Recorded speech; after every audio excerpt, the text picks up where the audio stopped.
Here's 100,000 considerate compensation for last night. Xiao Chen lay on the white hotel bed until a stack of crisp bills landed on his face, forcing him to acknowledge a cruel reality. He had been picked up. Miss, this isn't right, is it? Xiao Chen looked at the stunning woman with wavy hair who was dressing by the bed, his emotions tangled and indescribable. At that moment, the breathtaking woman had just buttoned half of her white blouse, revealing a black lace bra beneath and curves that seemed barely contained.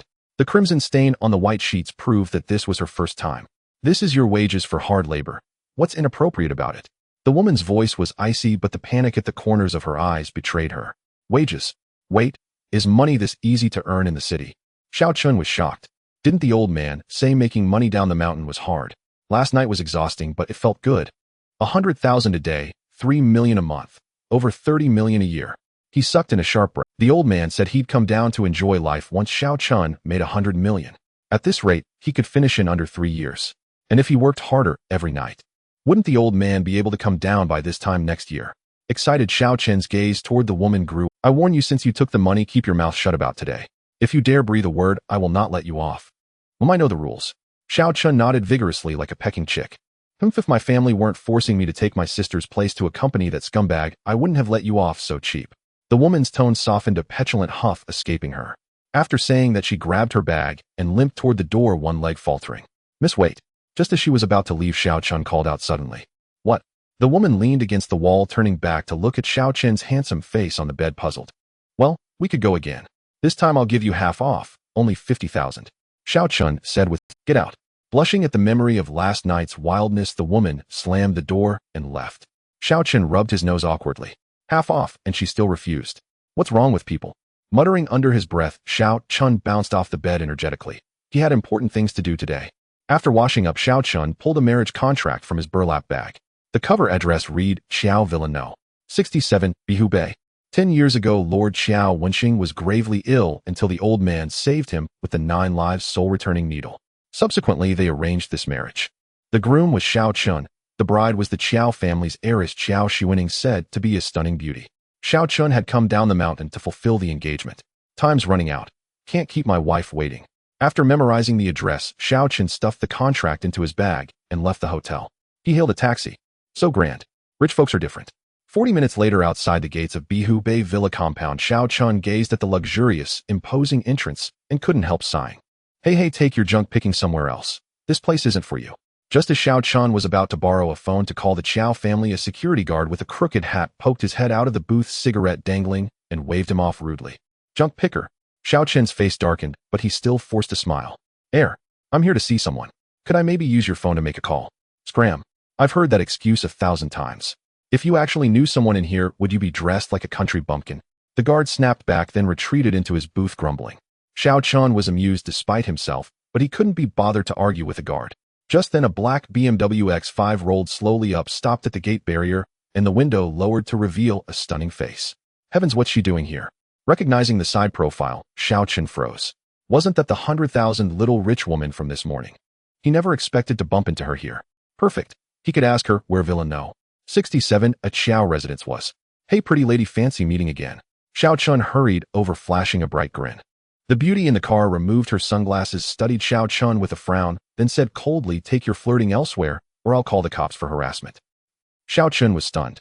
Women really are heartless. She can't even recognize me after last night. So aloof now, so desperate earlier when she begged. What a contrast. Let go. The barrier lifted and the woman dumped a curt command before slowly accelerating into the compound. Man, if you don't want to recognize me, at least tell me where No. 67 Qiao Villa is.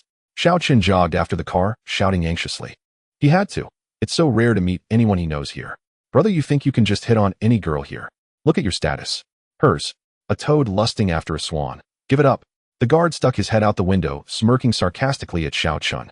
But as soon as the words left his mouth, the black BMW X5 that had just entered suddenly reversed. This time the BMW stopped right in front of Xiao Chen. The female driver lowered the window again, frowned, and asked, what's your name? Xiao Chen. At this moment, he also realized that although her face resembled the morning's little rich woman, she wasn't the same person. The little rich woman had wavy hair, this one's hair was straight and sleek. And the chest size, while the little rich woman's seemed harder to contain. But the resemblance was uncanny. Get in.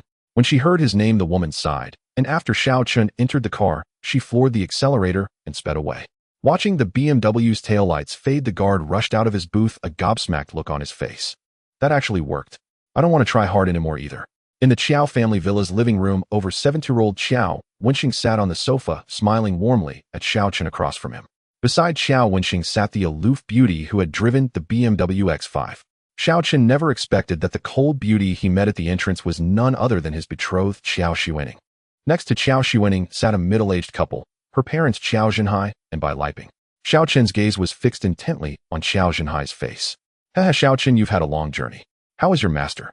Xiao Wenxing, seeing Xiao Chen's demeanor, thought he was nervous and kindly broke the ice. My master is well. He'll live another 50 or 60 years, no problem, but Xiao Chen answered, then returned his gaze to Xiao Zhenhai. On Xiao Zhenhai's brow ridge was a dark gray patch resembling a birthmark. Dark brow ridge, difficult to survive, 3 days. This was a sign of impending sudden death. After a pause, Xiao Chen spoke solemnly, Uncle, I'm afraid you have less than 3 days to live. As Xiao Chen's words fell, everyone's face changed dramatically. What nonsense are you talking about? Bai Liping's expression turned sour first. As Xiao Zuning's mother, she had never been optimistic about this marriage, and now seeing Xiao Chen's reckless remarks, her dissatisfaction deepened. Xiao Zhenhai remained silent, but his face was as dark as water about to condense. Xiao Chen, you'd better explain yourself. To be honest, my dad just had a full physical examination at the hospital yesterday, and nothing was found. Xiao Xiwening frowned, but being a rational person, she did not show much emotion. Yes, Xiao Chen, what is going on? Yesterday, Uncle Qiao accompanied me to the hospital for a checkup, and he just had one too. No issues were found. Xiao Wenxing looked over with a puzzled expression. What Uncle Qiao has is probably not a disease, so hospital instruments can't detect it. But fortunately, I am here. Xiao Chen scrutinized Xiao Zhenhai's complexion again and paused before speaking. Xiao Zhenhai's face was ruddy, not at all like someone gravely ill, yet his brow ridge was dark. This resembled the cultivation world's technique of secretly cutting off vitality. The so-called secret cutting of vitality refers to a cultivator during contact with an ordinary person silently injecting their internal true energy into the ordinary person's heart meridian. Thus it is like planting a time bomb. The person injected with true energy feels no discomfort in daily life, and even the most advanced hospital instruments cannot detect the problem. But when the time comes, this true energy will be detonated and the victim will suddenly die. Even an autopsy at the hospital would only classify it as sudden cardiac death. This is its insidiousness. Xiao Chen was puzzled. How could Xiao Zhenhai have offended a cultivator? Not a disease. Haha, are you going to say that I can only be cured by you? Xiao Zhenhai laughed in anger, speaking to Xiao Chen. I don't know if others can cure it, but I certainly can. If you cooperate with me, I can eliminate this hidden danger within half an hour. Xiao Chen said. In truth, half an hour was an overestimate. The actual treatment would take only 10 minutes. Then Xiao Chen, quickly take a look at your Uncle Qiao. Xiao Wenxing breathed a sigh of relief. Years ago, Xiao Chen's master had saved his life, so he naturally trusted Xiao Chen. Dad, you actually believe him? There are plenty of swindlers like him these days. He'll put on a show of treating me, and then in a few days when I'm fine, he'll claim the credit. Xiao Zhenhai snorted coldly. Xiao Chen was taken aback for a moment, then said helplessly, Uncle, I am engaged to Xiwening. How could I possibly deceive you? Engagement. I'd almost forgotten about that. Xiao Zhenhai's face turned livid. He took out a bank card from his wallet and threw it in front of Xiao Chen, sneering. Isn't it just about money? This card has 2 million in it. Take it and get out of my house. My daughter will never marry a country liar full of nonsense. Shut up. As soon as Xiao Zhenhai finished, the old man Xiao Wenxing shouted to stop him. This engagement was decided by me. No one is to drive Xiao Chen out today. Xiao Wenxing slammed the table, also losing his temper. As the head of the family, Xiao Wenxing's prestige was considerable. As soon as he spoke, Then Xiao Wenxing softened his expression and said to Xiao Chen with some apology, Xiao Chen, don't worry. With Grandpa here, no one decides this engagement. Stay here tonight. I appreciate your kindness, Grandpa. Hearing Xiao Wenxing's words, Xiao Chen felt warmth in his heart. Then he looked at Xiao Zhenhai and said, since Uncle thinks him a swindler, fine. He'll make a bet with you. If you are still fine after 3 days, this engagement is void, and I will never set foot in the Qiao residence again. How about that? Hearing Xiao Chen's words, Xiao Xiwening looked at him in surprise. She had expected him to seize Grandpa's support and stubbornly cling to the engagement. But now Xiao Chen did no such thing. Xiao Zhenhai was also surprised and felt a flicker of doubt. This kid speaks with such confidence. Could what he said be true? Was he really going to die in 3 days? But when Xiao Zhenhai glanced at his wife, Bai Liping, he dismissed he had lasted 40 minutes last night. If someone with his explosive stamina couldn't live 3 days, then half the world would be dead. With that thought, Xiao Zhenhai pointed at Xiao Chen and said coldly, fine. I hope you keep your word. I will. But what if something happens to you in 3 days? Xiaochen stood up and asked abruptly. Xiao Zhenhai was momentarily stunned, his face turning ugly. Finally, he gritted his teeth and said, "If it's true, do whatever you want. They'll be dead anyway, out of sight, out of mind." Uncle is a straightforward man. Xiaochen laughed, gave Xiao Zhenhai a thumbs up, then stood up and said, "In that case, I'll take my leave. I hope that when I return in 3 days, the first thing I do isn't to bring you a funeral offering." Xiao Xuening suddenly couldn't help but laugh, but quickly realized it was inappropriate. Her father, "I'll see you out." But she couldn't stop laughing, so she stood up, blushing, and awkwardly covered it up. Xiao Zhenhai's face turned as black as a pot bottom. At the entrance of the Qiao family villa, "My dad is just blunt. Don't mind him. He's not a bad person, he just doesn't want to see me marry someone I don't like." Xiao Xuening resumed her cold and distant demeanor. Xiaochen asked, "So what do you think?" Xiao Xuening stopped abruptly, staring at him intently. "Do you think I like you, eh?" "What a joke, of course not." Xiaochen chuckled. "Then that's settled. But this is Grandpa's arrangement, and I don't want to embarrass him. Besides," Xiao Zuning's expression turned forlorn. Seeing Xiao Xuening hesitant, Xiao Chen wisely didn't press. "Actually, my dad's temper has another reason. The Chu family from the capital came to Hansheng last month and wanted to develop a business district here. At a banquet, the second young master of the Chu family, Chu Qingyun, saw me and approached my father. He said that if I would spend a night with him, he could elevate the Qiao family, otherwise the Qiao family would face destruction. Our family cannot bear such consequences." At this point, a bitter smile curled on Xiao Zuning's lips. "And that Chu Qingyun is no good. I've heard he has ruined many innocent girls in the capital. So my dad is in a dilemma. In a way, his refusal to let you marry me is for your own good. Otherwise, given Chu Qingyun's character, he would definitely find a way to retaliate against you." "I see." Xiaochen finally understood. He glanced at Xiao Xuening and continued, "To be honest, if you really don't want this engagement, I won't force it. It's mainly because my master said your family has a Kirin jade pendant connected to my origin. Only by being engaged to you could I obtain it, so I came to take a look." Despite having mentally prepared herself, Xiao Xuening still felt a surge of disappointment. In her eyes, Xiao Chun was clearly afraid and trying to distance himself. But it was understandable. After all, the Chu family as a power from the capital was not someone an ordinary person could afford to offend. Ridiculous, she had even held a faint hope for Xiao Chun just now. At that thought, Xiao Xuening suddenly lost interest in continuing the conversation. "You can leave. I'll give you that jade pendant when I get the chance. Consider it repayment for your master saving my grandfather back then." Xiao Xuening said coldly and turned to go back. But at that moment, Xiao Chun suddenly called out to her, took out a thumb-sized white porcelain bottle, and pressed it into her hand. 3 days later, when Uncle Qiao falls ill, feed him this pill. It will preserve his life for 10 hours. Then go to Central Hospital and find Director Wu for me. As for the Chu family." At this point, a sharp glint flashed across Xiao Chen's eyes, and he sneered. "Our engagement isn't even dissolved yet, and that dog from the Chu family wants to sleep with my woman. Looks like he's tired of living." In the hospital inside the ward, "Grandpa, let me feed you some soup." After Xiao Chun and Lu Lingxin brought back the chicken soup, Lu Lingxin immediately brought the soup to the bedside. "This woman is quite filial." Watching Lu Lingxin busying herself, Xiao Chun murmured to himself. Before long, after half a bowl of chicken soup, the old man Lu's complexion visibly improved. He then looked at Xiao Chun and asked, "Xiao Chun, are you from Hansheng? What do you do for work now, eh?" "I'm not really. I'm here in Hansheng to take care of some business, and just arrived a few days ago, so I haven't had the chance to find a job yet." Xiao Chun felt something was off. The old man was starting to ask about his background. "Oh, I see." Hearing Xiao Chen's words, the old man became even more certain of his suspicions. After all, during this time, he had been ill and his granddaughter had been taking care of him. How could she suddenly find a boyfriend who had only just arrived in Hansheng? It was most likely just a ruse.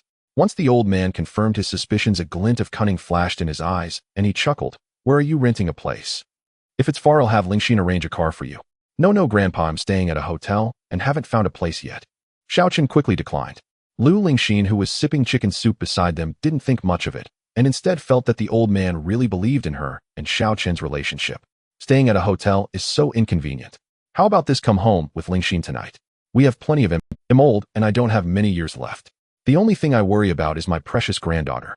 You two should take some time to get your marriage certificate, and then I can rest easy. As the old man spoke, he coughed a few times while holding his chest. While drinking chicken soup, Lu Lingxin was caught off guard and sprayed it out, then hurriedly said, "Grandpa, how can that be? This is too fast." Xiao Chun was also startled. Marriage? What a joke. If they really went to get a marriage certificate, how would he retrieve the Qilin jade pendant from Xiao Xuanning? But Lu Lingxin was such a filial woman, and she was also beautiful. If it weren't for his engagement, marrying her wouldn't be a loss at all. But why did it feel so wrong? The old man's illness had already been cured by him, yet he was still coughing. There was nothing wrong with him, was there? It's not too early, you two are in love and Grandpa is very satisfied with you, Xiao-chun. It's settled then. The 15th of next month is a rare auspicious day, just right for your engagement banquet. He'll take care of it. The old man took a breath and continued to speak. Damn, why was this old man not following the usual protocol? Xiao-chun was stunned. Lu Lingxin was even more anxious, sweating profusely, stammering, and unsure of what to do, seeking help from Xiao-chun. Xiao-chun could only bitterly shake his head, meaning he didn't know what to do either. Grandpa, I and Xiao-chun actually. Lu Lingxin was on the verge of tears, and ultimately with no other option, she lowered her head in guilt, ready to reveal the truth about their pretense, fearing that things were getting out of hand. Cough, cough. However, before Lu Lingxin could finish her sentence, the old man suddenly clutched his chest and began to cough violently again, turning red in the face this time. I and Xiao-chun actually wanted to get our marriage certificate a long time ago. Seeing the old man cough, Lu Lingxin panicked and changed her words at the last moment. Xiao-chun was dumbfounded, his eyes wide open, filled with confusion. Damn, was this girl not thinking when she said that? When did I say I wanted to get a certificate with you? Sure. The old man perked up instantly, holding Xiao-chun's hand, and sighed. Xiao-chun, is what Lingxin said true? A single sentence caught Xiao-chun off guard. How was he supposed to respond to this? Should he say yes? Then wouldn't Lu Lingxin get angry with him? If he had no ties with Lu Lingxin, he could simply turn around and leave. But he had taken this woman's first time last night. What the hell was going on here? Haha, Grandpa, how could that be? What Lingxin said is, it's all true. Looking at the pitiful Lu Lingxin beside him, Xiao-chun couldn't bring himself to be harsh, and could only force a laugh and nod. Sure. As he spoke, the old man suddenly removed the 4 needle from his hand, flipped over, and jumped out of bed, pulling the two of them along as he walked out. Let's go, we're going home now.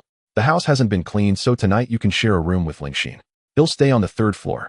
Don't worry, the soundproofing in the rooms is really good, you won't disturb me. Watching the old man's series of actions, Xiao-chun's mouth slightly opened. Damn, he just said he wouldn't live long, and in the blink of an eye he was so agile. Xiao-chun wasn't foolish, he quickly realized. Damn it, he had fallen for this old man's scheme. Dad, what do we do now?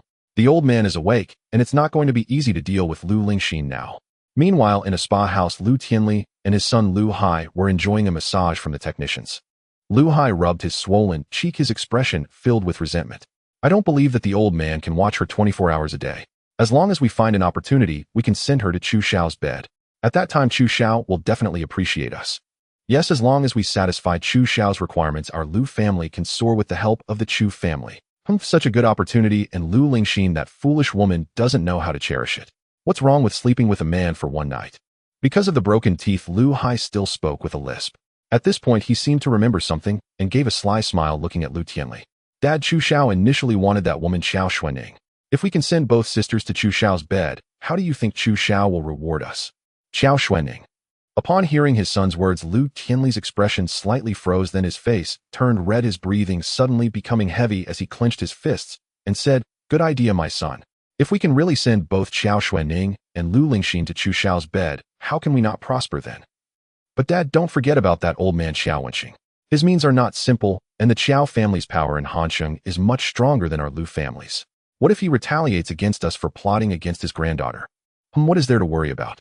Once this succeeds, we'll be backed by the Chu family. In front of the Chu family, even 10 Xiao families wouldn't be enough to look at. I don't believe that with the Chu family protecting us, that old man Xiao Wenxing would dare to retaliate against us.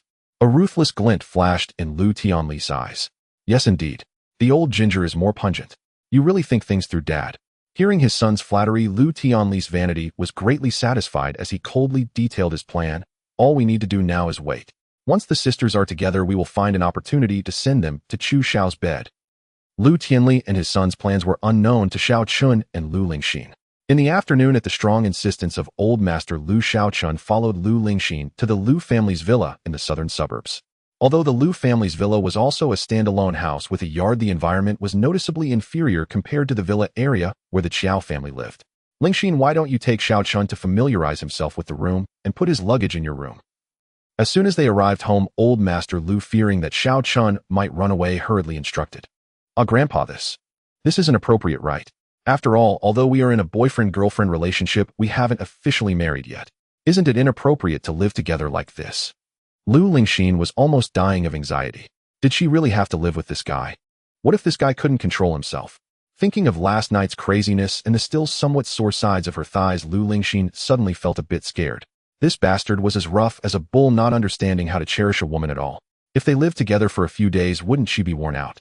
Moreover, looking at Grandpa's expression, even if this bastard really did something excessive, Grandpa would probably only be pleased. Who would she turn to for reasoning then? Helpless Lu Lingxin could only look to Xiao Chen for help. Cough, old Master Lingxin has a point. Isn't this a bit too hasty? Xiao Chen awkwardly coughed a couple of times. How could it be hasty? Not at all. In today's open society, isn't it the norm for young people to date like this? Moreover, you can live together for now, and when you get your marriage certificate, it will be fine. It would be best if you could conceive this month. Old Master Lu chuckled, waving his hand as he began to fantasize about holding his great-grandson. Grandpa, what are you saying? This. Absolutely not. I won't agree. Lu Lingxin's face turned red instantly. What the hell? Xiao Chen was also shocked. It seemed that this old man was determined to solidify the relationship between himself and Lu Lingxin. Is it necessary? Xiao Chen was a bit confused. To put it simply, although he had some abilities, he was just a stinky kid from the countryside. Why was this old man so set on him? Not agree.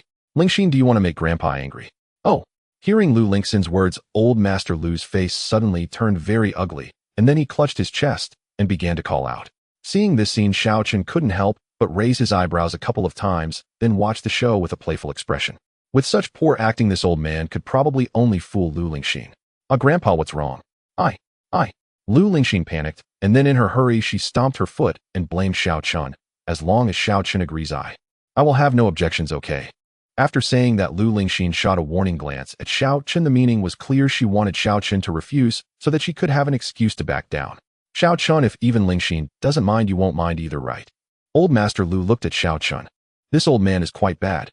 Xiao Chen was already cursing in his heart, and reason told him that he really couldn't agree to this. Otherwise, he and Lu Lingxin would only be in a more difficult position. But seeing Lu Lingxin's warning look, the stubbornness in Xiao Chen's nature immediately surfaced. What is this? I'm here to help, not to take the blame. Besides, as the saying goes, you can only take the blame once or countless times. So I must not indulge this little girl. Grandpa, I'm fine. I didn't refuse earlier just because I was afraid it would harm Lingxin's reputation. Since Lingxin doesn't mind, then I have no objections. Xiao Chen chuckled lightly in his heart and then spoke. Lu Lingxin's beautiful eyes widened, and she glared at Xiao Chen fiercely as if she wanted to eat him. Good. As long as you don't mind, I'm tired. I'm going to rest for a while. You and Lingxin go to the room and familiarize yourselves with the environment. Don't worry, our house has excellent sound insulation. Old Master Lu chuckled and then tiredly returned to his bedroom on the first floor. This time, it wasn't an act. After a long illness, he was indeed a bit fatigued. Once old Master Lu left, the living room was left with only Xiao Chen and Lu Lingxin. Looking at Lu Lingxin's almost fiery gaze, Xiao Chen suddenly felt a bit guilty as he rubbed his nose. If you bastard, come with me. Lu Lingxin clenched her small fist and huffed a couple of times through gritted teeth, then turned and went upstairs. Oh, Xiao Chen had no choice but to follow. Lu Lingxin's bedroom was located on the third floor where the lighting was best. The room was primarily decorated in light blue, light pink, and warm white tones, giving an elegant and fresh feeling. The wardrobe by the bed had a sliding door. Lu Lingxin must have forgotten to close it after changing clothes. At a glance, one could see rows of intimate clothing inside. Gulp, Xiao Chen couldn't help but swallow. Perverted. Don't look. Lu Lingxin's face turned as red as an apple, and she hurriedly ran over to push the wardrobe door shut. Don't be so stingy. Xiao Chen sighed, feeling somewhat unsatisfied. Pa, shameless. Lu Lingxin gritted her teeth in anger, then looked at Xiao Chen with a scrutinizing gaze and asked, "Why didn't you refuse Grandpa just now? If I had refused, I could have found an excuse to get you another room." Old Master Lu was already agitated. If I refused again, what if he fell ill again? We are just putting on a show to make Old Master Lu happy, right? Otherwise, should I go find Old Master Lu to clarify now? Xiao Chen said casually. After all, Lu Lingxin didn't understand medicine. Don't. Forget it. Anyway, you've already taken advantage of me, you bastard. Lu Lingxin's expression suddenly wilted, and she murmured with a hint of grievance. Cough, well, since that's the case, do I have another chance to work hard tonight? What I said this morning still stands.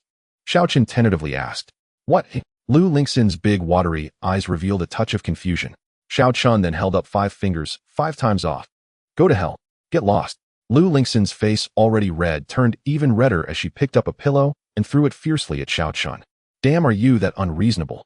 If we strictly pursue yesterday's matter and the victim, do you believe he'll sue you for infringement? Xiao Chen dodged the pillow that Lu Lingxin threw at him, jumping aside as he spoke with annoyance. You. Lu Lingxin's face was full of grievance, wanting to refute, but she couldn't find the words. Finally, tears welled up in her eyes, and she squatted down, burying her head in her arms and sobbing quietly. What's wrong? Don't cry. Xiao Chun, who feared nothing else, dreaded seeing a woman cry. His ears were soft, he couldn't help it. Seeing Lu Lingxin in such a state, Xiao Chun panicked. Xiao Chun, please, let's not talk about what happened last night. Lu Lingxin raised her head, tears falling like scattered pearls, her swollen eyes filled with a plea. Seeing Lu Lingxin like this, Xiao Chun suddenly furrowed his brows and fell silent. Wu, I didn't want it to be like this. I'm no longer pure. Wu, I won't be able to get married in the future. Xiao Chun, you're still bullying me, you scoundrel. While sobbing and wiping her tears, Lu Lingxin struggled to catch her breath. Witnessing this scene and recalling Lu Lingxin's awkwardness from last night, Xiao Chun began to understand her actions were likely driven by her own hardships. After all, if it weren't for dire circumstances, what girl would willingly give her purity to a stranger? The indifferent facade she put on afterward was merely the last semblance of stubbornness she had left. Previously, Lu Lingxin's focus was solely on her grandfather's health due to his illness. Now that her grandfather was better, the tension that had been taught in her heart transformed into grievance and pain erupting all at once. Enough, stop crying. Xiao Chun sighed, then looked around, wrapped the blanket from Lu Lingxin's bed, and opened the window to place. What are you doing? Lu Lingxin sniffled and raised her head. Though she felt wronged, she couldn't help but be curious about Xiao Chun's actions. I'm sleeping on the balcony. Don't worry, at night, we'll each sleep separately, and I won't touch a single hair on you. Xiao Chun smiled slightly. How can you sleep on the balcony? Lu Lingxin felt uneasy. Why don't you sleep on the floor, and I'll grab a couple more blankets.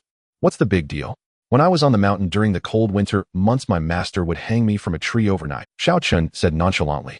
Hanging from a tree? Won't you freeze to death? Were you practicing some kind of martial arts?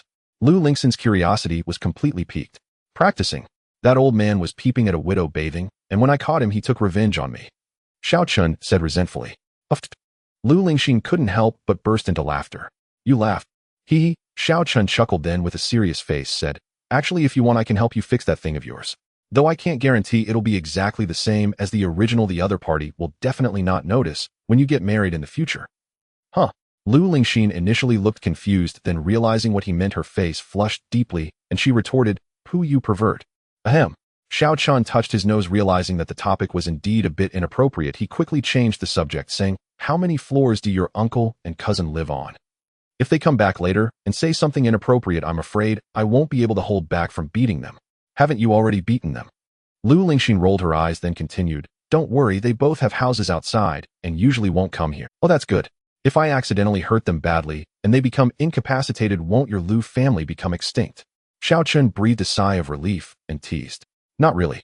After all, my uncle isn't actually my grandfather's biological child. My grandfather's comrade-in-arms is his biological father, who died during a mission. My uncle's mother was in poor health and passed away shortly after giving birth. Since they had no relatives, my uncle had no choice but to go to an orphanage. My grandfather couldn't bear it and adopted him. At this point, Lu Lingxin sighed and continued, my uncle wasn't like this before, it's just that after learning about his origins, he felt that my grandfather didn't truly care for him, so his personality gradually changed. No wonder. Xiao Chun understood. Indeed, every family has its own struggles, but he didn't plan to meddle in this matter. Xiao Chun had already accepted the idea of living in the Lu family's villa. After all, he had just arrived in Han City and had no place to stay. It wasn't bad to make do here for a while. At this moment, Lu Lingxin wiped her red eyes and said, let's go downstairs, otherwise if we stay in the room too long, Grandpa will definitely misunderstand again. All right, but you'd better wash your face, otherwise the old man will think I did something to you. Seeing Lu Lingxin like this, Xiao Chun kindly reminded her. Upon hearing this, Lu Lingxin nodded and went to the bathroom. Xiao Chun opened the door and stepped out. As soon as he did, he was stunned. Damn, old man, didn't you go to rest? What are you doing here? Old man Lu's face turned red, then he hurriedly took out a wooden box from behind him. I came to get the chess set. I'll be going down soon. You two don't need to mind me. Grandpa, what are you doing here? Seeing Lu Bingyan, Lu Lingxin felt a bit guilty because she was afraid he had overheard her conversation with Xiao Chun. I came to get the chess set. Lingxin, go ask Lu Ma to prepare dinner. Xiao Chun, would you like to play a couple of games with me? The old man Lu glanced at Lu Lingxin's slightly red eyes with a knowing look, then turned to Xiao Chun. Sure, no problem. Xiao Chun didn't think much of it aback. When he was on the mountain, his master often took him to play chess to pass the time. Now that he was bored, he treated it as a leisure activity. All right, Grandpa, I'll go down now. Lu Lingxin nodded and then went downstairs. Xiao Chun and the old man Lu arrived at the study on the second floor, where the old man poured a cup of tea for Xiao Chun and said, Xiao Chun, take care of yourself, cherish my precious granddaughter, You mustn't wear her out. Uffed. Xiao Chun sprayed the tea he had just sipped. Damn, this misunderstanding is getting out of hand. The old man surely thinks Lu Lingxin was crying because of something I did to her. Old man, don't misunderstand. I was just chatting with Lingxin a moment ago. Xiao Chun quickly explained. Hey, you don't need to feel embarrassed. I'm an old man and know everything. I heard you talking. How can chatting make someone breathless? Come on, let's play chess.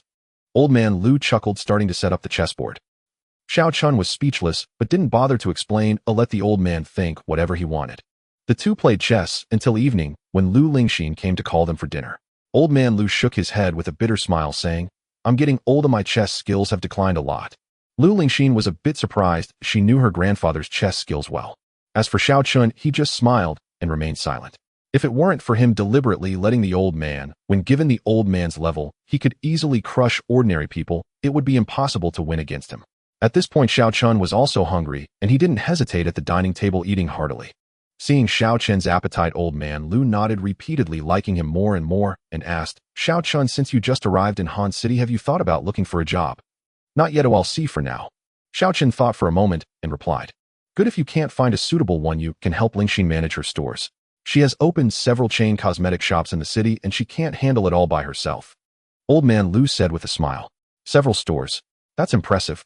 Xiao Chun looked at Lu Lingxin, thinking no wonder she handed over 100,000 so easily.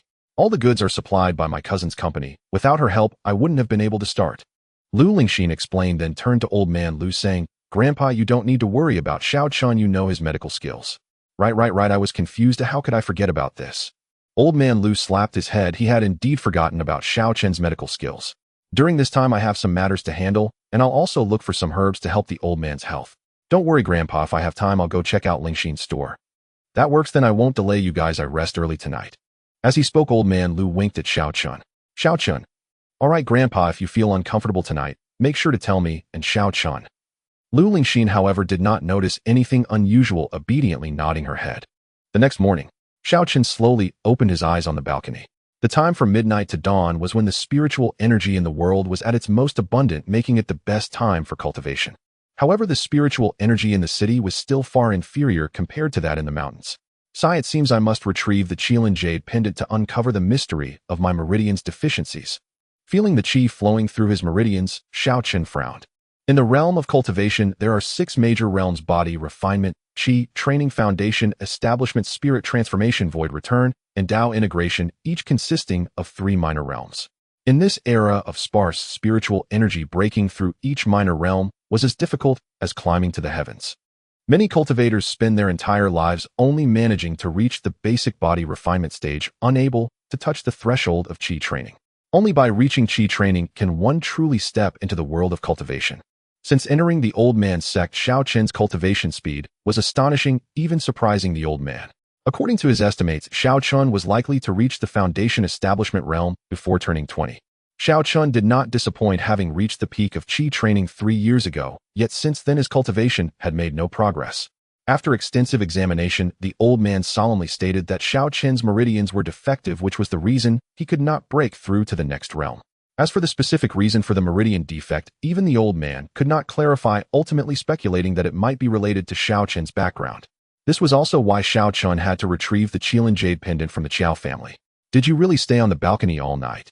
Inside the room, Lu Lingxin looked curiously at Xiao Chun meditating on the balcony. What do you think? Is there any doubt? After breakfast, Lu Lingxin handed a phone to Xiao Chun. I used it before, but it's still functional. I bought it last year, and I've used it for less than a year. The SIM card is from another phone I rarely use, so just take this for now. Otherwise, I won't be able to find you when I go out. All right, as long as it can make and receive calls. Xiao Chun did not have high demands for the phone, and given the inconvenience of being without one in the city, he accepted it without hesitation. Where are you planning to go today? They'll drive you there. Afterward, Lu Lingxin asked. Thanks, just drop me off at the nearest herbal market. I need to buy some herbs to help the old man with his health. Xiao Chun thought for a moment and replied. Okay. The herbal trading market in the southern suburbs of Han City was over 30 kilometers from the Lu family villa. Although it was called a herbal market, it was merely a few hundred meters long street filled with herbal vendors. Besides the herbal shops, there were many herbal gatherers setting up stalls along the roadside. At first glance, it appeared crowded and chaotic. However, Xiao Chun did not expect to find any top-grade herbs in such a place. He only needed something effective enough for an ordinary person for health purposes. After dropping Xiao Chun off at the entrance of the herbal market, Lu Lingxin drove to the store. Handsome buying herbs. Come look here, and he has good stuff. As soon as he got out of the car, a herbal vendor noticed Xiao Chun and eagerly called out to him. Xiao Chun walked over to take a look. The herbs were decent, but overpriced. After glancing for a bit, Xiao Chun shook his head and left. He then approached a larger stall where an elderly man dressed in traditional attire was seriously selecting herbs. Boss, I'll take both these herbs, Angelica, and prepared Rehmannia. The elderly man's face showed satisfaction after making his selections. The middle-aged vendor's face lit up upon hearing this, and he enthusiastically said, "Sure, old man, just wait a moment. They'll wrap them up tightly for you to avoid moisture." "Wait." Xiao Chun suddenly spoke. "Young man, I already claimed these 2 herbs. If you're not interested, perhaps look at other stalls." The elderly man clearly thought Xiao Chun was trying to rob him of his herbs, but was not angry. Instead, he smiled at Xiao Chun, showing good manners that made Xiao Chun feel quite comfortable. "Old man, you misunderstood. I just felt that the smell of these herbs you picked seems off. It's a small matter to be scammed, but what if you take these back to treat someone and the herbs turn out to be fake, thus delaying the patient's condition? That would be serious." Xiao Chun did not hide his suspicions and directly voiced them. "What? You say the herbs my grandfather picked are fake? Impossible. Do you even know who my grandfather is?" Before the elderly man could respond, a girl dressed in a short skirt with a ponytail stepped forward and huffed. Looking barely 17 or 18, she radiated youthful energy. "Lon, be respectful." The elderly man reprimanded the girl before turning to Xiao Chun and saying, "I have practiced medicine for many years. I can tell the authenticity of herbs. You say the herbs I picked are fake. Do you have any evidence?" "Exactly, kid. What makes you say the herbs I sell are fake? If you can't provide evidence, do you believe I will sue you for defamation?" The middle-aged vendor spoke with a grim expression. After his loud outburst, people on the roadside began to crowd around to watch. "Why does this old man look so familiar?" "Oh, I wouldn't have noticed if you hadn't said. Now that you mention it, he does look a bit familiar. Wait, I remember now. He is Lu Yangming, one of the 4 great divine doctors of Han City. I used to see him frequently on the health channel on TV. Wow, it really is divine Dr. Lu, a genuine member of the 4 great divine doctors. Big brother, are the 4 great divine doctors that impressive? I don't understand. Can you explain it to me? Otherwise, I won't know how to show off on social media later." "You don't know who the 4 great divine doctors are? Do you know Wu Dihao, the director of the City Center Hospital? He is known as the king of ghost hands. Impressive, right? But compared to this old man, he is still a tier below. I don't know about the king of ghost hands, but if you say this old man is even better than the hospital director, then I know just how incredible he is. Wow, that's amazing. I have to post on social media." Hearing the crowd's chatter, the vendor's expression suddenly changed, showing hints of panic. It seemed he did not expect this elderly man to be Lu Yangming, one of the 4 great divine doctors of Han City. The change in the middle-aged vendor's expression did not escape Xiao Chun's eyes. He looked at the man with a half smile and coldly said, "If it's not defamation, then just dump these 2 bags of herbs out, and we'll know the truth. Kid, each of these 2 bags of medicinal materials weighs over 100 pounds. If I pour them out, the medicinal properties will be lost. Will you compensate for that?" The middle-aged vendor glared fiercely at Xiao Chun, but his voice lacked conviction. Then the middle-aged vendor seemed to think of something, and a sly glint suddenly flashed in his eyes as he flattered Lu Yangming, saying, "Old Lu, you are a renowned divine physician. Can you not tell if these 2 basic medicinal materials are adulterated? You mustn't listen to the words of this unknown kid. If this turns into a joke, it could tarnish your reputation as a divine physician." Upon hearing this, Lu Yangming's expression immediately turned sour. How could Lu Yangming not see through the middle-aged vendor's scheme? His implication was clear. If the medicinal materials did have issues, it would mean that as one of the 4 great divine physicians, he lacked even the most basic ability to discern good from bad. Such a situation would severely damage his reputation as a divine physician. Xiao Chun naturally realized this as well, and a playful expression appeared on his face as he looked at Lu Yangming with a half smile. He wanted to see whether this so-called divine physician would choose to protect his own interests and suffer in silence, or adhere to the true calling of a healer. If he couldn't even admit to such a small mistake, then Lu Yangming's original intention in practicing medicine was probably long forgotten, and his skills would likely stagnate for the rest of his life, with no significant improvement to come. The onlookers were not fools. They widened their eyes, eager to see the unfolding drama. "Lanlin, pour out these 2 bags of medicinal materials." After hesitating for a moment, Lu Yangming finally spoke, and the middle-aged vendor's face instantly turned pale. Seeing the change in the middle-aged vendor's complexion, Lu Yangming's heart sank. "If the medicinal materials are fine, I will compensate you double. If there are issues, HM." Lu Yangming snorted coldly. He had begun to realize that these medicinal materials were most likely indeed problematic, and the vendor's reaction had already revealed everything. The old man is an honorable person. I admire him. Seeing Lu Yangming make his choice, Xiao Chun couldn't help but express a hint of admiration. He was surprised when he saw the girl named Lon Lon effortlessly lift the bag of medicinal materials with one hand and dump over 100 pounds of materials onto the ground. This vibrant young girl turned out to be a martial artist. Moreover, she was at least a practitioner in the foundation establishment stage. There are 3 small realms in the foundation establishment stage: bone forging, chi condensing, and post-heaven. At the age of 17 or 18, reaching the chi condensing stage is already considered quite good in the ordinary world, with even a chance of attaining the post-heaven realm before the age of 30. It should be noted that practitioners in the post-heaven realm are already quite rare in the mundane world. If one can break through to the pre-heaven realm, they will enter the first small realm of the chi refining stage, the pre-heaven realm. The difference between post-heaven and pre-heaven is merely a character, but there is a fundamental distinction between the two. Once one reaches the pre-heaven realm, it signifies that they have genuinely touched the threshold of cultivation, generating true energy within their bodies and vastly overpowering post-heaven practitioners. However, those who can break through from post-heaven to pre-heaven can be described as 1 in 10,000, as it requires not only exceptional talent, but also abundant cultivation resources. Some small families in the mundane world invest all their resources and still cannot cultivate a single pre-heaven practitioner. Even looking across the entire Han City, one would be hard-pressed to find even 10 practitioners who have reached the pre-heaven realm. Therefore, in the ordinary world, practitioners in the chi condensing stage are already considered the backbone of strength. The young girl before him, so young, yet possessing such cultivation, clearly had an extraordinary background. While Xiaochen contemplated this, the girl named Lon Lon had already dumped the 2 bags of medicinal materials onto the ground. The old man, named Lu Yongming, had begun to frown as he searched for the problem with the medicinal materials. After a few minutes, Lu Yongming suddenly showed a troubled expression. After all, the 2 bags of medicinal materials weighed over 200 pounds combined, and being dried, they piled up like a small hill on the ground. Finding which of the materials had issues was akin to searching for a needle in a haystack. Lu Yongming grabbed several handfuls of materials and found no issues, leaving him in a bit of a bind. Yet the middle-aged vendor's earlier reaction clearly indicated that there was a problem with these medicinal materials. Lu, the divine physician, what do you think? I told you not to believe the words of this unknown kid, and my medicinal materials are definitely fine. You just said you would compensate double.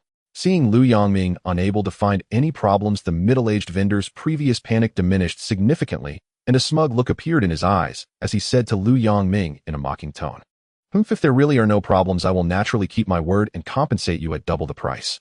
Seeing the middle-aged vendor's smug demeanor, even Lu Yongming, no matter how magnanimous he was, could no longer contain himself. But he truly had not discovered any issues.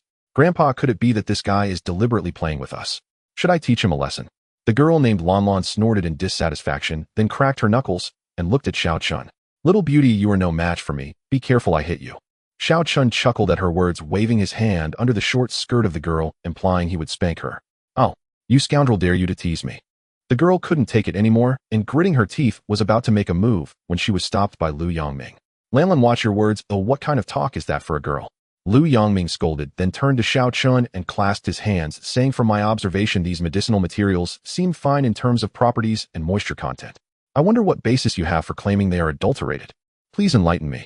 The girl angrily added, "If you can't find any problems, not only will you have to compensate for the materials, but I will also teach you a harsh lesson. Indeed, I will also accuse this kid of slandering me. If my small business loses its reputation, no one will come to do business with me." The middle-aged vendor chimed in, fanning the flames with a cold smile. "Good. Then I will let you be disappointed." Xiao Chun cast a teasing glance at the middle-aged vendor, then walked over to the pile of medicinal materials resembling a small mountain, reaching in and grabbing a handful, presenting it to Lu Yongming. Please don't keep me in suspense. This looks no different." Lu Yongming forced a smile, even beginning to suspect that the young man before him was intentionally playing with him. "Old man, these medicinal materials are cut and dried slices, and given the large quantity, it's understandable that you can't tell right away. After all, the vendor is a clever person, and the proportion of adulteration is very low."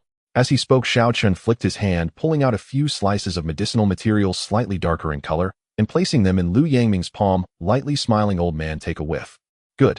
Lu Yongming took the medicinal material, tore it in half, and his expression changed instantly. "This is Angelica. Angelica is also a type of Chinese medicinal material, and when sliced and dried, it closely resembles Angelica, but its price is significantly lower. Thus, many medicinal vendors mix Angelica into their Angelica for a high price. Indeed, old Lu has a Xiao Chun chuckled lightly, and then spoke calmly. "Although the proportion of Angelica mixed in is not high, just imagine if one day you, old man, unwittingly use Angelica instead of Angelica, while practicing medicine, what would be the consequence? The way of Chinese medicine is such that a small deviation can lead to a 1,000-mile error. At that time, your hard-earned reputation could be ruined in an instant. Listening to Xiao Qin's words, Lu Yangming's expression turned grim as cold sweat began to bead on his back. Meanwhile, the middle-aged vendor selling the medicinal materials had turned pale and collapsed onto the ground. Then this package of processed foti. Lu Yangming's face darkened, his expression so grim it seemed water could drip from it. He strode toward the package, scooped up a handful, brought it to his nose for a careful sniff, and finally selected a piece to chew thoughtfully. Are these diced sweet potatoes? After taking a single bite, Lu Yangming angrily hurled the sliced foti straight into the vendor's face and thundered, I have practiced medicine for decades, yet nearly fell victim to such crude, shameless fraud. Adulterating medicinal herbs is tantamount to stealing lives. For a few wretched coins you dare commit such karmically damning deeds. Utterly despicable. I made a mistake. I had no idea you were the divine physician, Lu. Had I known, not even 10 lifetimes worth of courage would have emboldened me to deceive you. The middle-aged vendor lay prostrate on the ground, his face ashen, his features twisted in abject supplication. Humph. So you mean to say, you'd freely swindle anyone else? Lu Yangming's countenance turned ashen with fury. With a cold, disdainful snort, he declared, those who peddle counterfeit herbs are the very scum I loathe most. I shall call the Pharmaceutical Administration immediately. No merchant of your moral bankruptcy shall ever again set foot in Han City's herbal market. So saying, Lu Yangming pulled out his mobile phone and placed the call.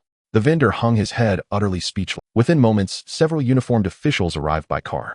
After a brief inquiry, they escorted the vendor away, along with the adulterated herbs.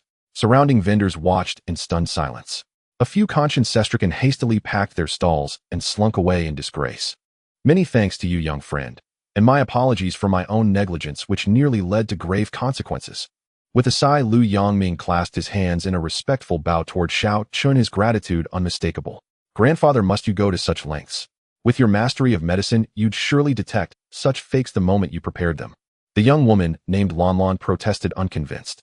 Indeed, the young lady speaks truth, but I trust Master Lu's skill implicitly. Yet what if others prepare the prescriptions? Not every apprentice apothecary possesses such discernment.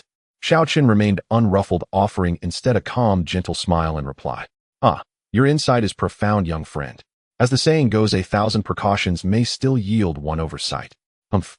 So eloquent. Surely you're just an apprentice apothecary yourself. Lanlan scoffed lightly. In my youth I did serve as an apprentice apothecary, but today I count myself among physicians. Indeed, upon first entering his master's tutelage, Xiao Qin had served briefly as an apprentice apothecary. Yet within less than a year, his ability to identify herbs surpassed even his master's. So astonishing was his talent that his master hailed him as a celestial prodigy. Oh, you too walk the path of medicine. May I ask who your master is? Lu Yangming's interest quickened instantly, his heart stirred by genuine admiration for budding talent. A humble hermit from the mountains, best left unnamed.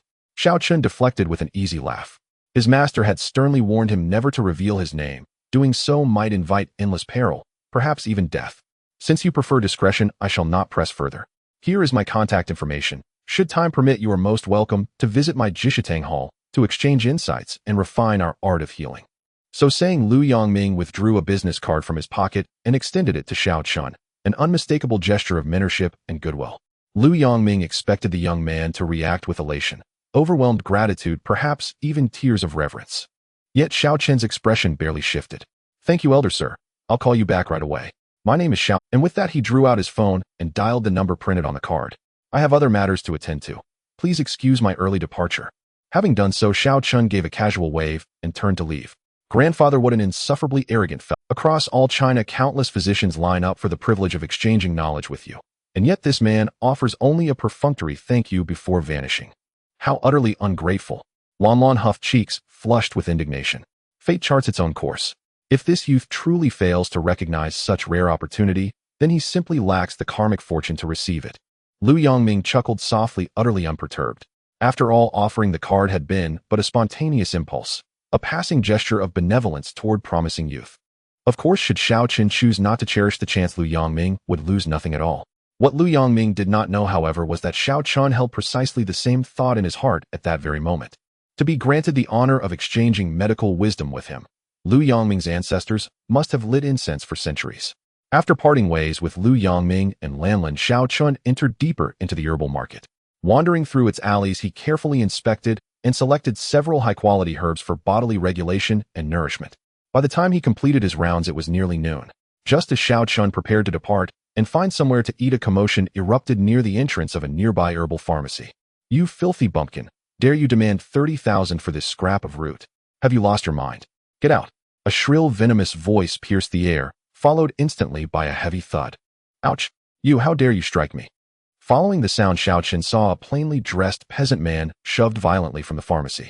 Frail of build, the man tumbled to the ground, but even then clutched tightly to his chest a small wooden box. "Strike you? Think I won't smash your worthless herb and feed it to the chickens?"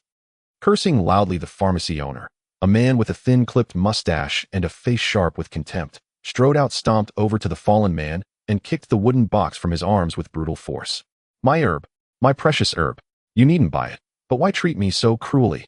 Shaken and humiliated, the peasant protested tearfully. "Why shouldn't I? I'm disciplining exactly the kind of ignorant fraudster you are." The owner turned to the gathering crowd, shouting, "Look well, everyone. It's not I who seek to bully him. It's this sorry lump of wood he dares price at 30,000. Doesn't he deserve reprimand? Do you imagine we run a charity? Our money doesn't blow in on the wind." After the kick, the wooden box lay splintered on the ground, its lid flung wide open, revealing a thick, dark red root roughly the girth of a radish. "What kind of herb is this? I've traded herbs for decades, and I've never seen anything like it. Could it possibly be ginseng?" Ha. A dried ginseng root the size of a radish. Good heavens, Korean ginseng, even sun-dried, has never grown so massive. Impossible. It looks more like a gnarled tree root to me. Not even the finest tree root fetches 30,000. This is sheer extortion. The pitiful often harbor hidden faults. Only a fool would pay 30,000 for this. Give it to me for 30 yuan, and I wouldn't take it.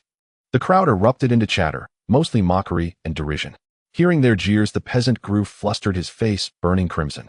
He knew nothing of the herb's nature, only that his late father had whispered it was priceless. Now, hearing seasoned herb merchants dismiss it so casually, doubt crept into his heart. Was it truly worthless? Had his father deceived him? Just then a clear voice cut through the din. "Uncle, where did you acquire this herb?" 30,000. I'll take it." Instantly, the crowd fell silent. "Wait, did I hear that right? Someone actually wants it." After a brief hush, the onlookers erupted once more, turning their heads en masse toward the source. They were eager to see which fool would pay 30,000 yuan for this oddity. "Ah, just a greenhorn boy. No one." Upon recognizing Xiao Chen, the crowd burst into smug, mocking laughter. "Uncle, are you still selling these herbs?" Unfazed by the surrounding mockery, Xiao Chen strode straight to the rustic man, gently helped him rise, and asked in a calm, courteous tone, "Ah, young man, you truly wish to buy them? Everyone says they're worthless. Wouldn't you be throwing your money away?" The rustic man blinked in disbelief at Xiao Chen's sudden appearance, then spoke hesitantly. On one hand, he was overjoyed that someone wanted his herbs, yet on the other, he feared they truly held no value, and dreaded defrauding Xiao Chen. Judging Xiao Chen's youth and plain attire, the rustic man felt a pang of guilt. "Huh, look at this, everyone. Someone who doesn't even know what it is dares demand 30,000. He must be desperate for cash." The apothecary owner sneered aloud, prompting a wave of raucous laughter from the crowd. "Rest easy, uncle. I will buy your herbs. But could you tell me where they came from?" As he spoke, Xiao Chun cast a cool, disapproving glance toward the "Well, young sir, to be frank, my name is Zhao Ligui. My grandfather dealt in antiques, but was later swindled out of his entire fortune. All that remained was this one item. My father told me grandfather bought it for 30,000 yuan decades ago, and passed it down to him upon his death. As for what exactly it is, even he never knew. The village physician only guessed it might be some kind of medicine." Zhao Ligui spoke slowly, recounting the herb's history, then added, "My daughter was just admitted to university, and tuition is due. We have no savings. She's my only child. I refuse to let her carry that burden. Grandfather paid 30,000 for it back then. I'm asking no more now. But this shopkeeper called me a fraud and even struck me." Zhao Ligui voiced his grievance with quiet sorrow. Hearing this, both the onlookers' expressions and the apothecary owner's hardened. Could this unassuming object truly be a treasure? "I remember now. He's the young man who helped divine physician Lu detect adulterated herbs." Suddenly someone recognized Xiao Chun and blurted out, "Yes, it is him." Others, prompted by the remark, recalled the incident instantly. Now no one remained in. If this youth had assisted divine physician Lu in identifying counterfeit herbs, then he was clearly no novice. He possessed genuine expertise. Yet here he stood willingly offering 30,000 yuan for this very object. Which meant none of these bystanders were fools, quite the contrary. They were seasoned merchants, sharp-eyed and shrewd. Could it truly be a rare treasure? Doubt deepened within each heart, and calculations began in earnest. According to Zhao Ligawei, this item had fetched 30,000 yuan decades ago, a staggering sum at the time. If it were genuinely valuable, what might it command today? Likely no less than 300,000 yuan. Silence fell abruptly. Each observer studied the unremarkable herb lying on the ground with newfound intensity, while the apothecary owner, a man with a sardonic mustache, lunged forward to re-examine it, only to find Xiao Chun had already picked it up. I've purchased it. Do you presume to touch it without my permission? Xiao Chun shot the apothecary owner a frosty glance and spoke coldly. Have you paid yet? Until payment is made, no transaction is complete. Besides, this rustic approached me first. What business is this of yours, boy? The apothecary owner's face darkened. Money. Easy. Xiao Chun unzipped his backpack and withdrew a thick wad of cash, the very 100,000 yuan given earlier by Lu Lingxin. Uncle, here is 100,000 yuan. All I have. To be candid, this herb is Lingxue wood, aged 350 years. Its true worth far exceeds this sum. So the choice remains yours. As compensation, I pledge to avert one mortal crisis for your daughter. Moved by Zhao Ligawei's sacrifice for his daughter's tuition, Xiao Chun, who'd originally intended merely to acquire the herb at a bargain, instead offered every cent he carried. His offer of salvation was no idle boast. Beneath Zhao Ligawei's eyes, at the tear-trough position, ran a faint blood-tinged break in the lifeline. In physiognomy, such a mark in the Children Palace portends an unavoidable calamity befalling one's offspring, and a severed bloodline signifies imminent loss. Thus combined, the omen pointed unmistakably to a life-threatening tribulation awaiting Zhao Ligawei's daughter. Ah, young sir. You say my daughter, don't frighten me. Zhao Ligawei panicked, not over the 100,000 yuan, but solely for his daughter's safety. Indeed, the signs are clear. But rest assured, uncle, I can dissolve this calamity. Xiao Chun nodded gravely. All right, I'll trust you, young sir. If you can save my daughter, I'd give this herb away for free. Zhao Ligawei clenched his teeth and agreed. No, I insist you keep the 100,000 yuan. Your daughter needs tuition. Xiao Chun smiled and pressed the money into Zhao Ligawei's hands. Huh, Lingxue wood. Who are you trying to fool? I've been in this trade 15 years and never heard of such a herb. You two rustics are putting on a show, pretending to be mystics, playing it so convincingly. The apothecary owner scoffed, then addressed the crowd loudly. Fellow traders, don't fall for their ruse. This boy's plainly a country bumpkin too, likely colluding with Zhao to con us into overpaying for this rotten root. That's a lie. I've never met this young sir before. Zhao Ligawei protested, flustered. They don't seem like accomplices. Many onlookers doubted the apothecary's claim. Exactly. Didn't this boy help divine physician Lu expose fake herbs just days ago? Another voice echoed skepticism. Who knows? Perhaps he conspired with that fake herb peddler too, to earn our trust, then lure us into bidding high for his own goods. And if you doubt me, tell me who carries 100,000 yuan in cash these days. The apothecary owner declared with conviction. True, that's reasonable. Everyone uses mobile payments now. Who walks around with that much cash? At those words, faces shifted, and glances turned back to Xiao Chun and Zhao Ligawei, now laced with suspicion. Triumphant, the apothecary owner sneered at Xiao Chun. Well, boy, how do you explain that? Explain? Spare me your nonsense, fool. You're so green your head's practically glowing. Xiao Chun's gaze froze, his voice icy as he laughed coldly. How dare you insult me? The apothecary owner's face darkened further, then twisted into scornful amusement. Riling me up won't help. You'll win no more than a hollow victory of words. Though your scheme is clever, do you truly believe any of us seasoned merchants will fall for it? Before the last word faded, a stern-faced, middle-aged man stepped forward from the crowd and fixed Xiao Chun with a grave look. Young man, I'll take that Lingxue wood for 500,000 yuan. 50,000. A collective gasp rippled through the onlookers, so sharp it seemed their ears had betrayed. Once they confirmed they hadn't misheard, their gazes snapped back to Xiao Chun, burning with raw crimson envy. In the blink of an eye, he'd pocketed 40,000. Was money truly this effortless to acquire? It might as well have been plucked from thin air. As jealousy seethed, their eyes swiveled toward the mustachioed apothecary owner, now regarded with pitying, incredulous disdain. By now, even the most skeptical knew this was no rigged scheme. That gnarled root-like herb, genuine treasure, most likely. Feeling the crowd's gleeful mockery and condescending stares, the apothecary owner's acrid, pinched face flushed scarlet before their very eyes. That bitter is surely a plant, hired by this boy and that rustic fool. Worth 50,000. Preposterous. A mere 30,000 piece, and in under 10 minutes someone dares bid 50,000. What era do we live in? Such colossal oversights vanished centuries ago. If the herb truly was extraordinary today, would become his ultimate humiliation. Grasping at the sole lifeline left, he clung desperately to accusing Zhao Ligawei of fraud, the only chance to reverse his ruin. Mister, do I'd advise retracting those words immediately, a bystander interjected, voice laced with quiet warning. The gentleman who bid 50,000 is none other than Director Yang Tianfeng of the Hanqing Municipal Drug Supervision Bureau. Call him a plant, and you'll find yourself exiled from this trade forever. A stunned hush, then explosive chaos. Holy heavens, Director Yang. It is him. That old do is utterly finished. Tisk tsk. If Director Yang himself values it at 50,000, its authenticity is beyond doubt. Damn, what cosmic stroke of luck does this boy possess? He just turned a profit of tens of thousands, more than I earn in a year. Overhearing the murmurs, the apothecary owner paled, his eyes wide with terror as he stammered toward Director Yang. Wyong, Director, forgive me. I didn't know it was you. Please spare this insignificant man your wrath. His voice trembled on the verge of tears. Before him stood a man whose single word could seal his fate. Fool, blind to gold encased in jade. Director Yang let out a cold snort. Beneath his station such pettiness held no weight. So after that rebuke, he turned instead toward an elderly man in traditional Tang attire and a young woman standing behind him. They were Lu Yongming, the renowned physician, and the young woman Lan Lan. Master Lu, is this truly Lingxua Wood? Yang Tianfeng asked. Without doubt it is Lingxua Wood. Lu Yongming nodded solemnly, yet inwardly astonishment surged. Few in this world could recognize Lingxua Wood. Even he had encountered it only once, in an exceedingly rare classical pharmacopoeia. So how then had Xiao Chen identified it? That thought deepened his admiration, transforming a passing inclination to offer casual guidance into a fervent desire to take Xiao Chen as his closed-door disciple, heir to his entire legacy. For decades Lu Yongming had sought the perfect successor, yet none had measured up.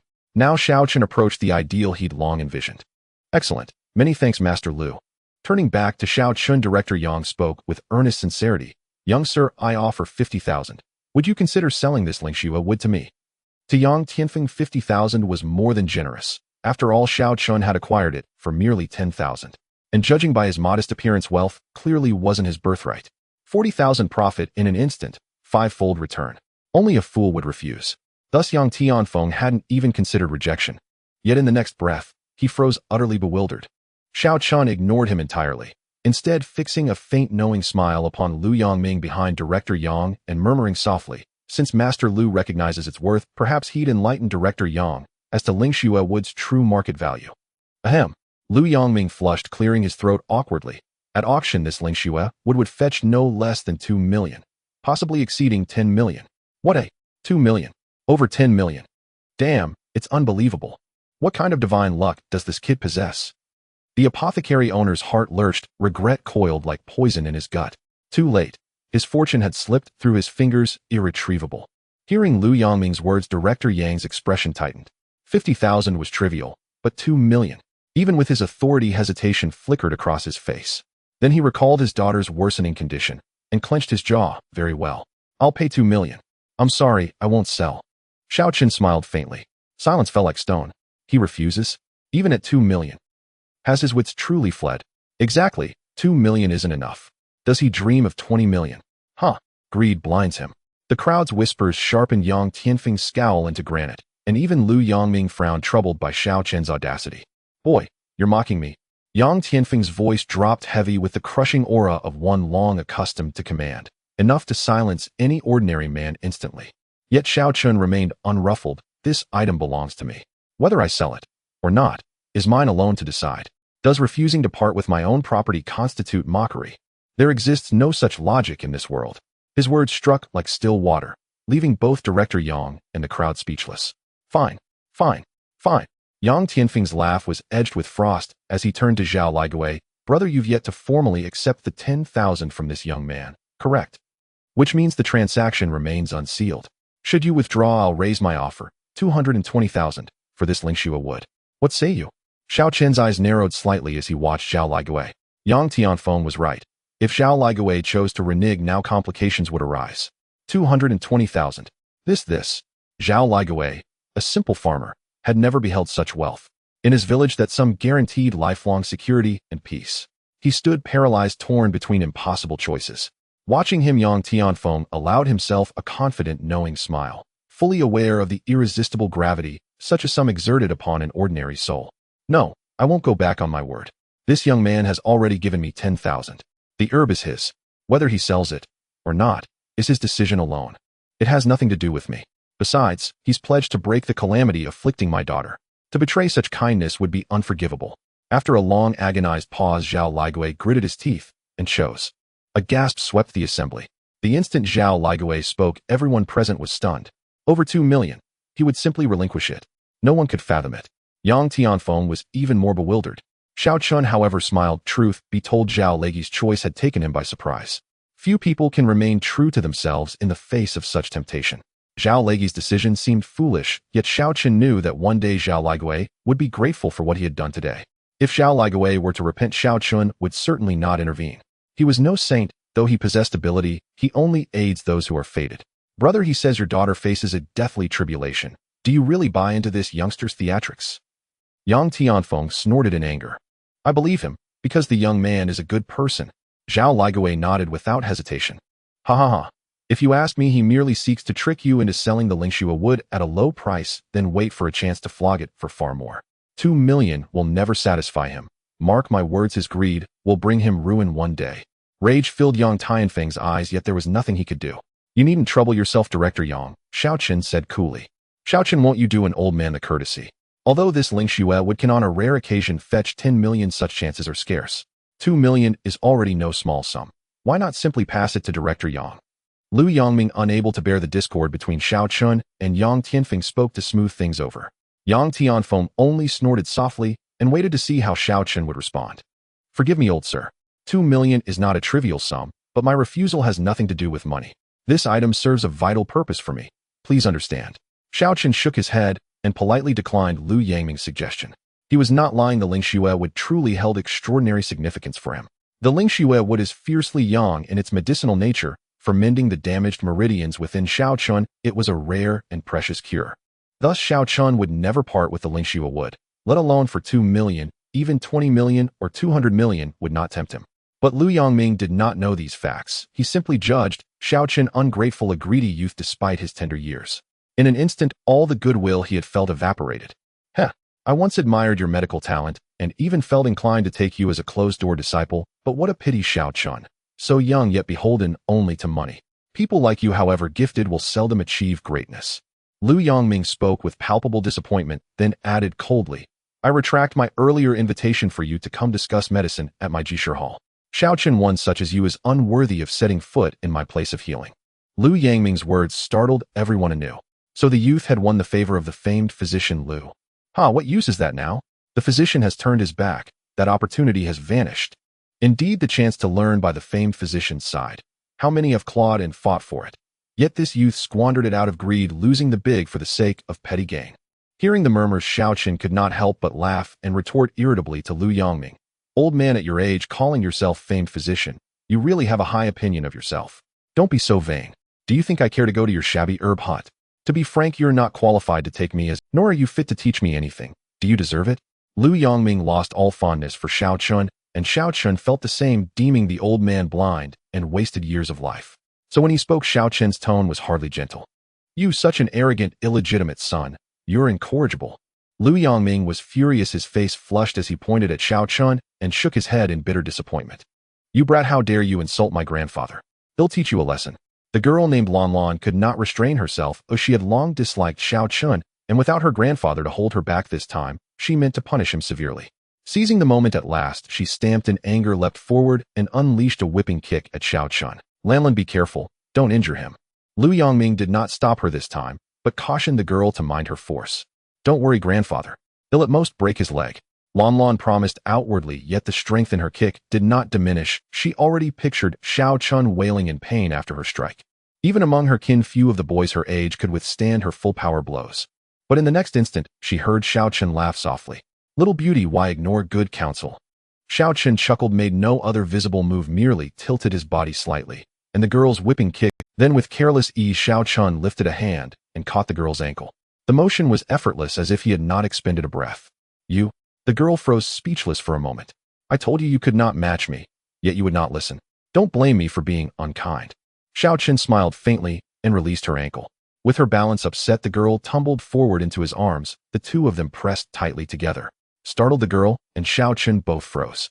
Pervert. Scoundrel. He'll make you pay. Lanlin's cheeks flamed crimson as she wildly swung tiny fists and pounded viciously at Xiao Chun. Cough, cough, I didn't mean it. Xiao Chun looked embarrassed.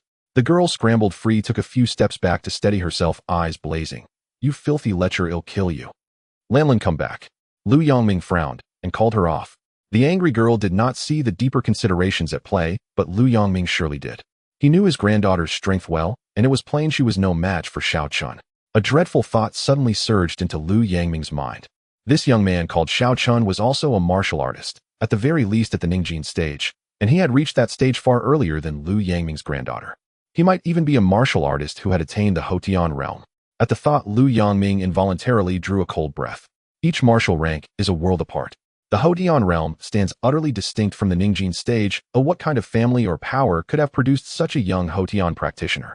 No wonder the youth had refused to be taught. Offending the family or force behind him could spell grave trouble. Lu Yangming's heart sank, which is why he had called the girl back. Grandfather. The girl was clearly reluctant. Come back. Lu Yangming scolded again. Ugh, you old man, you're so annoying. Though furious and unwilling, the girl obeyed, Lu Yangming stamping her foot in indignation before sulking back to his side. Oh well, physician Lu, it seems the Lingxue wood is indeed not meant for me. Yang Tianfeng, who had already guessed Lu Yangming's thoughts, forced a bitter smile and sighed. Director Yang, do not lose heart. Though we lack the Lingxue wood, these other herbs can still suppress the girl's condition. The effect will simply be somewhat weaker. Lu Yangming nodded and patted the herb pouch at his waist to reassure Director Yang. We must make do. Yang Tianfeng too sighed in helpless resignation. After the scuffle with the girl, the vexation Xiao Chun had felt from the insults and murmurs had mostly dissipated under that unexpected touch. If you intend to use that century-old fire ginseng to suppress the extreme cold toxin in Director Yang's daughter's body, I advise you abandon the idea. Doing so will only subject the patient to unbearable suffering and death within 7 days. Hearing Lu Yangming and Yang Tianfeng, Xiao Chun considered for a moment before adding, to be frank, even if I gave the Lingxue wood to Director Yang, it would be useless. 2 million would be wasted, and in the end the daughter would still die in torment. However, if Director Yang is willing to hand over that century-old fire ginseng to me, I will set aside past differences and purge the cold toxin from both his daughter and the other girl completely. In the medicine pouch at Lu Yangming's waist, Xiao Chun also sensed a surge of potent and fiery medicinal. If I were to obtain this century-old fire ginseng and use it in conjunction with that spiritual blood, would to repair the damaged meridians within me, the potency of the medicine would at least increase by half. How could Xiao Chun not be moved? However, after hearing Xiao Chun's words, Yang Tianfeng's expression changed. How do you know that the poison within my daughter is extreme cold poison? Yang Tianfeng couldn't help but look at Xiao Chun in shock and asked, is it really that easy to see such a minor illness? Not only do I know that the poison within your daughter is extreme cold poison, but I also know that this extreme cold poison should have come from your wife, who must have passed away not long ago, right? What a pity. If you had met me earlier, I might have been able to save your wife. Xiao Chun sighed softly. You really can cure this strange illness. Yang Tianfeng's voice trembled as he spoke. Just as Xiao Chun said, his wife had passed away not long ago due to the uncontrollable extreme cold poison in her body, which ultimately invaded her organs, leading to her demise. Is it fun to lie to you? This little illness is merely a trivial matter. Xiao Chun was at a loss for words. Ha ha ha, I never expected you to be so arrogant at such a young age. I must truly be blind to have thought you had some talent and considered taking you as my disciple. Lu Yangming was initially surprised that Xiao Chun could identify the cold condition in Yang's daughter, but after hearing Xiao Chun's later words, he couldn't help but laugh in anger. Using potent and fiery medicinal properties to suppress the extreme cold poison within Yang Tianfeng's daughter was precisely the treatment plan proposed by Lu Yangming. Moreover, Lu Yangming took a long time to come up with this sole method to stabilize her condition. As for a cure, he had no means. Not only did he have no way to cure it, but even if he invited the other 3 divine doctors from Hanqing, they could only suppress it and dare not claim a complete cure. Yet this kid actually said that the cold poison in Yang's daughter is a minor illness. That is undoubtedly a slap in his face. As one of the 4 divine doctors in Hanqing, Lu Yangming had always prided himself on his medical skills. Now being slapped in the face like this, how could he endure it? Old man, why are you so stubborn? Did I say I wanted to apprentice under you? Where does your sense of superiority come from? Just because someone praises you as a divine doctor, you truly think of yourself as the best healer in the world. There are plenty of exceptional doctors in this world, having lived so many years, yet you're still a frog at the bottom of a well. What a waste of life. And you still want to be my master. Take a good look at yourself in the mirror and see if you are worthy. Xiao Chun had completely lost patience with Lu Yangming. Why was this old man so full of himself and still unable to understand? You, brat. Lu Yongming said, spitting out a mouthful of blood. This shocked Xiao Chun and the others. How could he be so enraged as to spit blood? Alright, fine, I'll just be a brat, okay? Xiao Chun waved his hand impatiently. He dared not provoke this old man any further. If he angered him to the point of death, that would be troublesome. Fearing that continuing the argument would truly cause Lu Yongming some health issues, Xiao Chun decided against further debate. However, his attitude was interpreted differently in Lu Yangming's eyes, only serving to infuriate him even more. Fine, old man, I won't talk to you anymore, is that okay?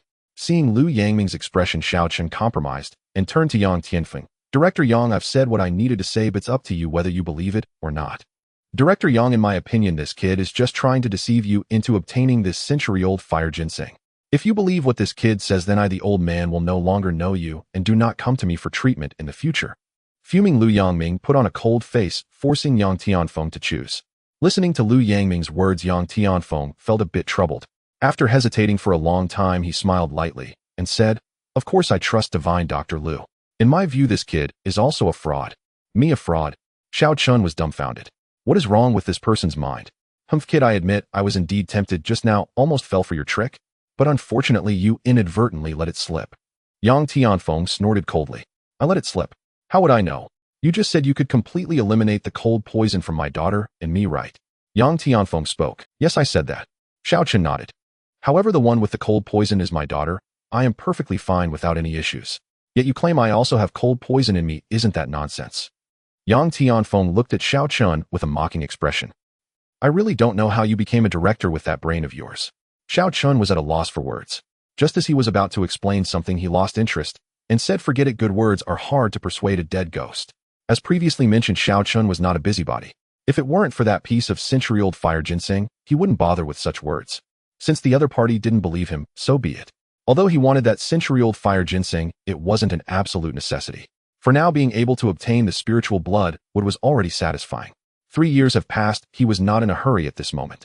However, in Yang Tianfeng's eyes, Xiao Chun's reaction took on another meaning. What? Have I exposed your verbal loopholes, and you can no longer refute or explain? Young man, I advise you to turn back from the wrong path. Otherwise, once I gather conclusive evidence of your medical fraud, the Drug Administration will make you pay a heavy price. Director Yang, why bother talking to someone so morally corrupt? One day he will reap the consequences of his actions. Lu Yongming slowly calmed his mood and said to Yang Tianfeng, right, thanks to this fraud, I almost forgot the most important matter. Let's hurry to your home and check on your daughter's condition. Yang Tianfeng replied, his expression becoming serious. You're too polite, Director Yang. Lu Yongming clasped his hands, then gave Xiao Chun a cold huff as the three turned to leave. What are you huffing about? 3 fools. Xiao Chun was infuriated.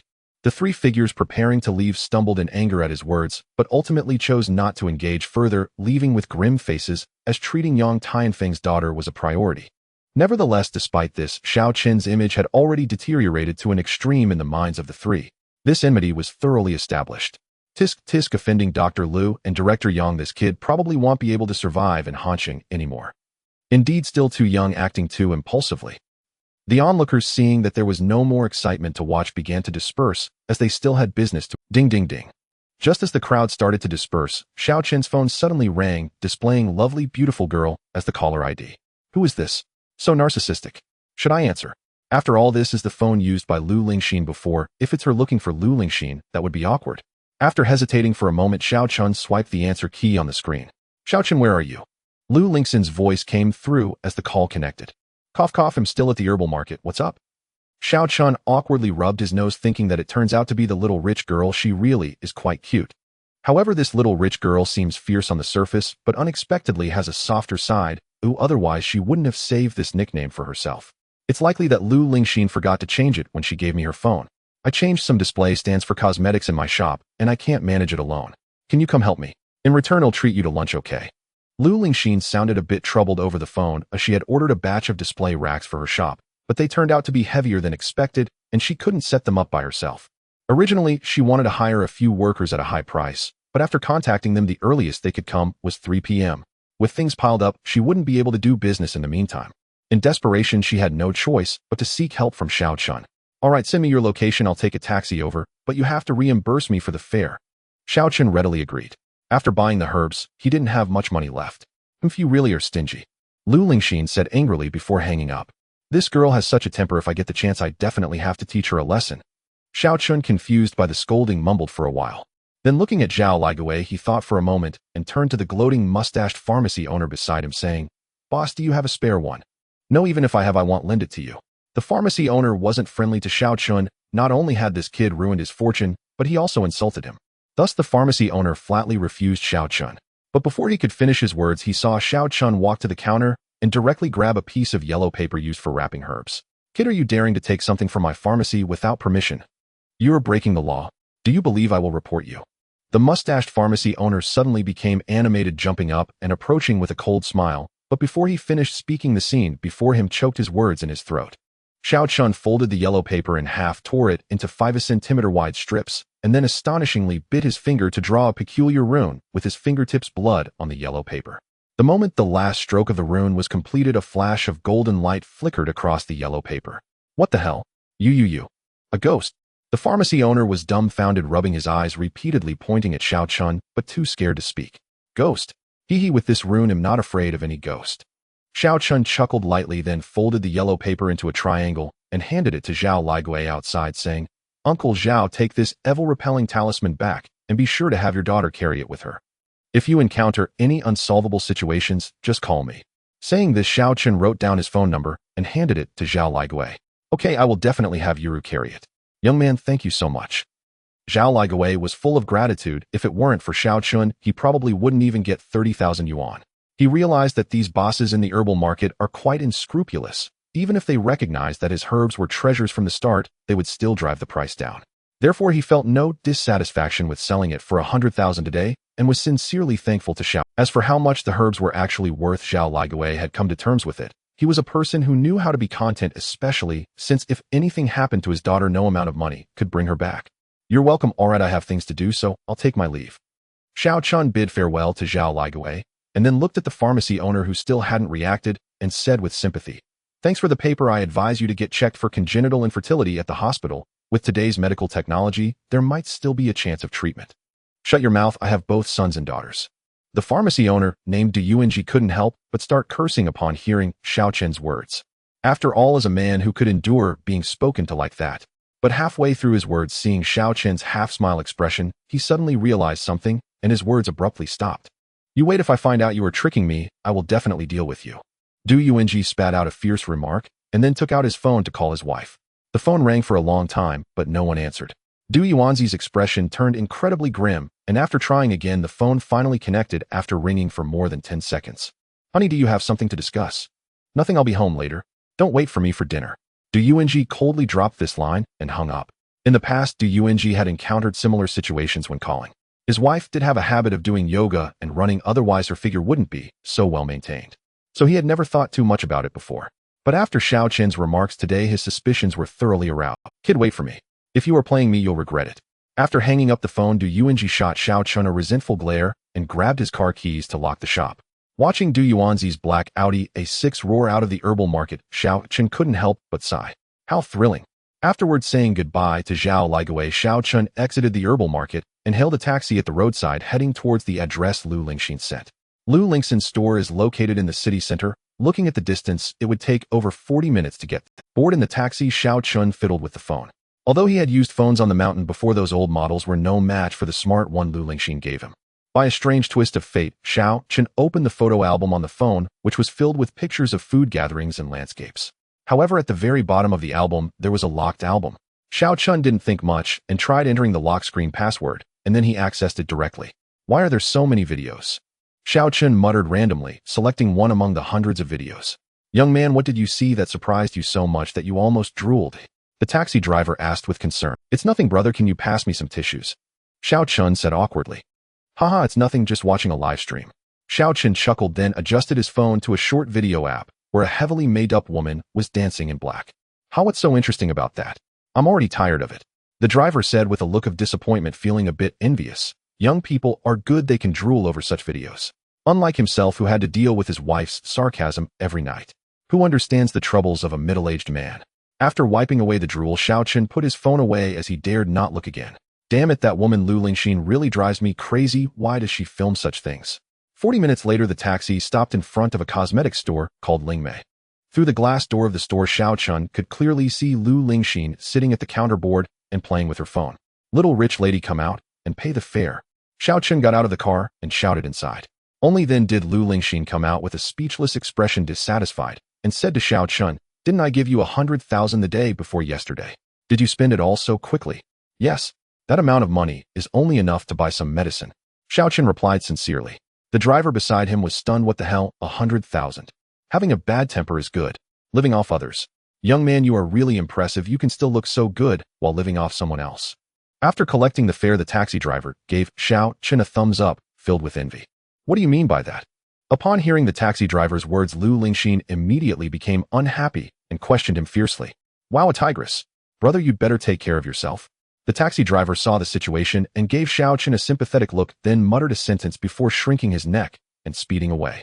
"Who are you calling a tigress? Clarify that for me." Lu Lingxin was almost furious. Forget it, little rich lady, don't bother with him. You're not a good person either." Lu Lingxin saw the drool mark at the corner of Xiao Chen's mouth, thinking he was causing trouble outside, and snorted coldly. "What does that have to do with me?" Xiao Chen was confused, then looked around and said, "Aren't you asking me to help move things? Are we still moving? If we're not moving, I'm leaving." "Move? Come with me." Lu Lingxin angrily threw out a sentence and turned to go inside the store. Once inside, Xiao Chen realized that Lu Lingxin's store was quite large, nearly 200 square meters.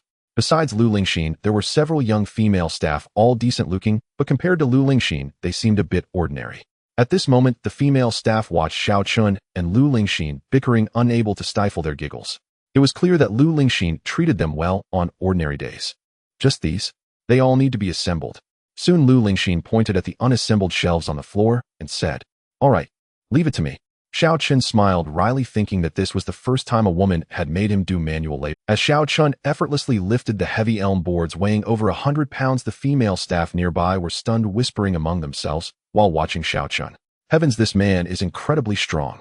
This man is so handsome, no wonder the boss likes him. Being with a man like this must make the boss feel very secure." Lu Lingxin could no longer stand it and reprimanded, "Stop chattering and go eat. You don't need to come back this afternoon. I'll give you half a day off." "Thank you, boss and boss lady." The several female staff instantly cheered. "Boss." Lu Lingxin and Xiao Chen were both stunned, and it took a moment for them to react. Tisk, you really know how to speak." Xiao Chen sighed, while Lu Lingxin shot him a dark look, but was too lazy to explain anything, as they were indeed in a nominal relationship. After the female staff left, Xiao Chen spent nearly 2 hours finally assembling all the shelves. Lu Lingxin also kept her promise and treated him to a meal. However, when the two returned from their meal, they suddenly noticed a Porsche 918 parked at the store entrance. Seeing the Porsche, Lu Lingxin's expression suddenly darkened. "Xiao Chen, let's go home." Lu Lingxin frowned slightly and said to Xiao Chen, "What's wrong?" Xiao Chen, "It's nothing, I just don't like seeing some people." Lu Lingxin angrily said a sentence and turned to walk towards her car. Seeing some people she doesn't like. Xiao Chen was taken aback. Just as he was thinking about whether this so-called some people referred to him, a cleanly dressed young man in a suit suddenly got out of the Porsche, holding a large bouquet of roses. "Lingxin, why do you walk away when you see me? Do you hate me that much?" The young man said with what he thought was a sunny smile, jogging over to block Lu Lingxin's way and handing her the roses. "Zhou Xiao, I appreciate your feelings, but I'm sorry, we really aren't suited for each other, so I can't accept your flowers. You should give them to someone else. I need to go home now, please don't block me." A hint of disgust flashed in Lu Lingxin's eyes, but she still forced herself to calm her tone, because the other party was Zhou Hong, the second young master of the Zhou family, ranked among the top 3 in Han City. Given the status of the Lu family compared to the Zhou family, it was like comparing a firefly to the bright moon, of vast difference. Therefore, even though Lu Lingxin felt extreme dislike towards Zhou Hong, she didn't dare to tear the facade and speak too harshly. "Lingxin, how can you know if we are suited for each other without spending time together? You're unwilling to even spend a little time with me. Why is that? As long as you are willing to be with me, I swear I will only treat you well, and with our Zhou family's resources, I can help your Lu family reach new heights." After being rejected again by Lu Lingxin, Zhou Hong appeared polite on the surface, but internally, he was already cursing. "Bitch, just wait until I get you, I'll show you how to play with you." He looked at Lu Lingxin with great longing. But now he had to control his emotions and try to present himself with a gentlemanly demeanor. He knew very well that a woman like Lu Lingxin, who was not tempted by power, could only be slowly coaxed and could not be rushed. "I'm sorry, I don't need it. Our Lu family is living very well right now," Lu Lingxin said with a somewhat displeased expression, trying to speak in a gentle tone. After speaking, she intended to bypass Zhou Hong and leave. "Lingxin, I really like you. Can you give me a chance? I haven't seen you for a few days and I can't even sleep well. I think about you late into the night." Lingxin, I swear I will truly treat you well for the rest of my life. Zhou Heng spoke, earnestly presenting himself as a lovesick person. What a joke about not being able to sleep. I say, buddy, your face is really thick. Look at your puffy eyelids and your messed up chi. You must have been with at least 3 or more women last night, right? It's a miracle you could sleep well. And saying you will only treat Lingxin well for the rest of your life, you're just talking nonsense. Without any preparation, you're killing me with laughter. Xiaochen couldn't help but laugh out loud. Initially, he didn't intend to speak, as if Lu Lingxin really found another half he could escape this charade of a fake relationship sooner. However, he couldn't stand hearing Zhou Heng's words that took a remarkable lack of face to say such things. You lowly construction worker. What nonsense are you spouting? Zhou Heng had been straining to wear a tender, heartfelt expression while confessing his affections to Lu Lingxin, only to be abruptly interrupted, instantly igniting his ire. Yet the moment he turned and saw Xiao Chun, his face darkened like storm clouds gathering. In truth, Zhou Heng had already spotted Xiao Chun beside Lu Lingxin earlier, inside the Porsche, but Xiao Chen's rustic attire, smudged with dust from installing solid wood shelving, made him appear indistinguishable from a laborer unloading cargo at a construction site. Naturally, Zhou Heng assumed Xiao Chun was merely a hired migrant worker and gave him no further thought. Now, however, something felt deeply amiss. This so-called laborer not only mocked him outright, but addressed Lu Lingxin by her given name, intimately, without hesitation. A mere hired laborer would never dare such familiarity. In that instant, a thick, acrid wave of jealousy surged within Zhou Heng. Yet even as jealousy flared, Zhou Heng couldn't help but feel startled, because every word this laborer uttered had struck true. Lately consumed by obsessive infatuation with Lu Lingxin, yet thwarted at every turn, Zhou Heng's mind had warped under relentless longing. So much so that he'd spent a fortune hiring 5 or 6 women who vaguely resembled her. But these gold-digging women paled in comparison to Lu Lingxin. So that very morning, he'd rushed back to hound her. He never imagined, however, that a mere laborer would see through his actions from last night.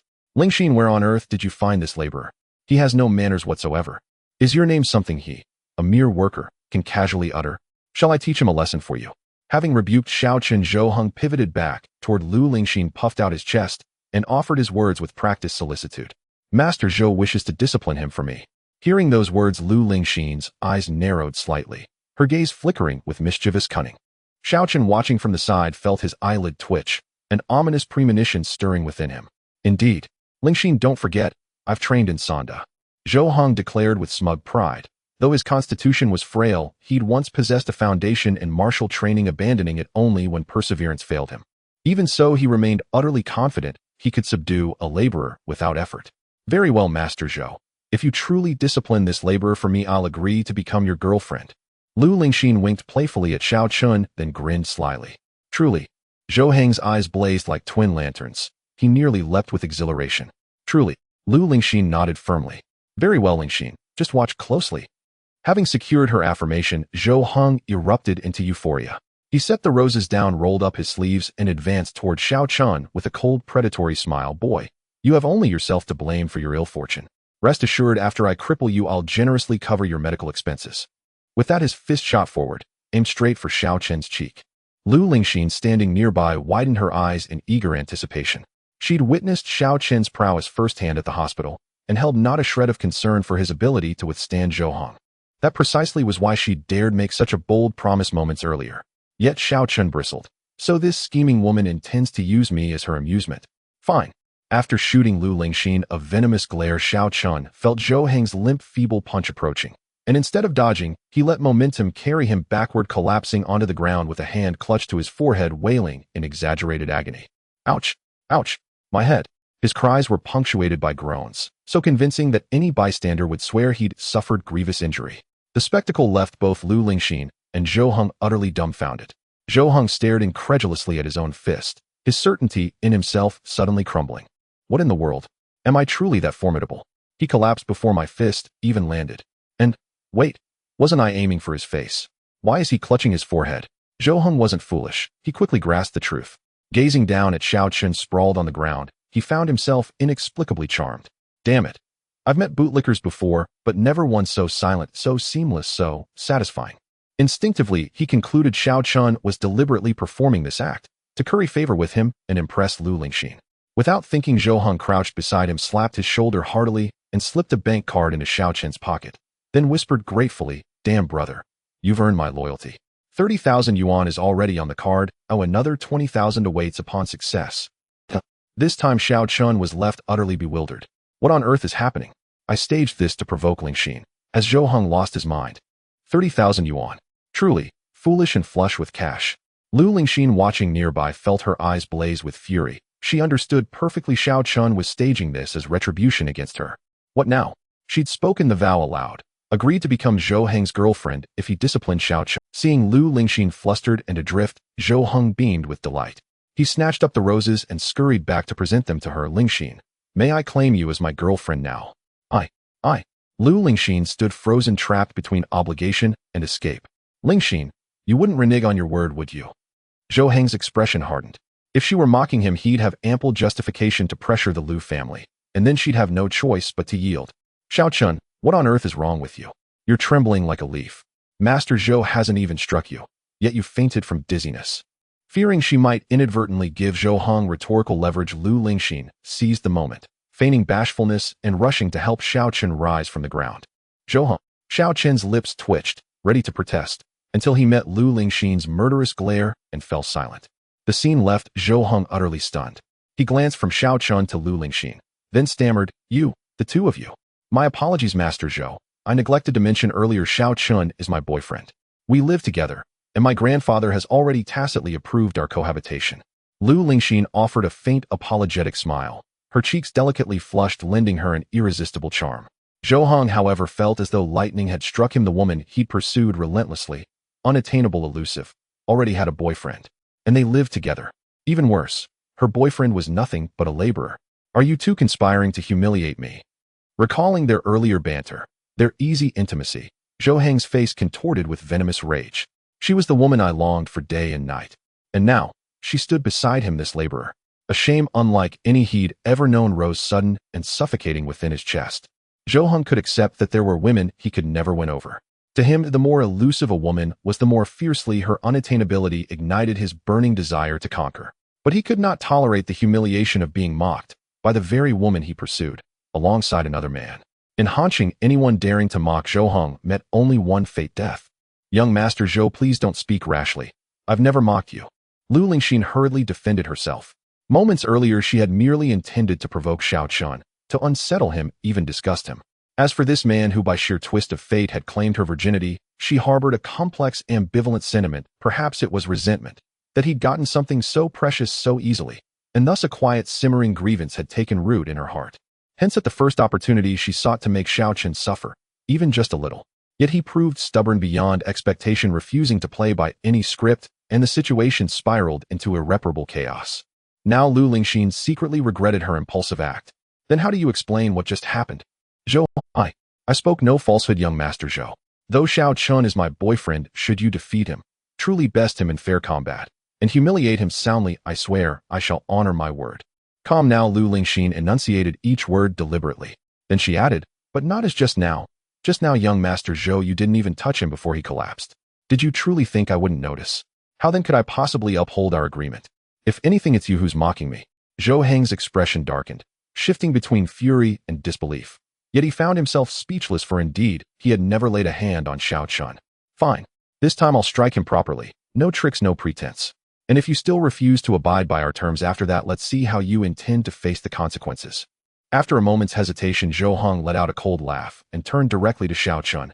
Boy, I'll give you one chance. Let me beat you soundly. And beyond the 30,000 yuan I already offered, I'll add another million. Young Master Zhou, that's cheating. Lu Lingxin blanched, panic surging within her. Had Xiao Chun already accepted the 30,000 from Zhou Heng? She hadn't known. Had he feigned collapse for that money? If so, she had unwittingly hoisted herself upon her own petard. At that thought, Lu Lingxin's anxiety flared anew. Cheating? Ha ha. Lingxin, you only stipulated that I strike him in earnest. You never forbade how I might do it. Cold disdain gleamed in Zhou Heng's eyes. He had long since lost patience.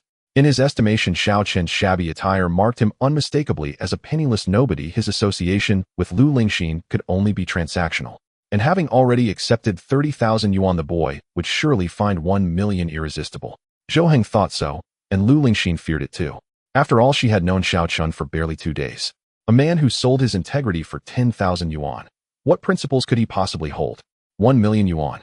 Lu Lingxin watched Xiao Chun anxiously, her wide, unsettled eyes betraying her inner turmoil. Boy, decide quickly.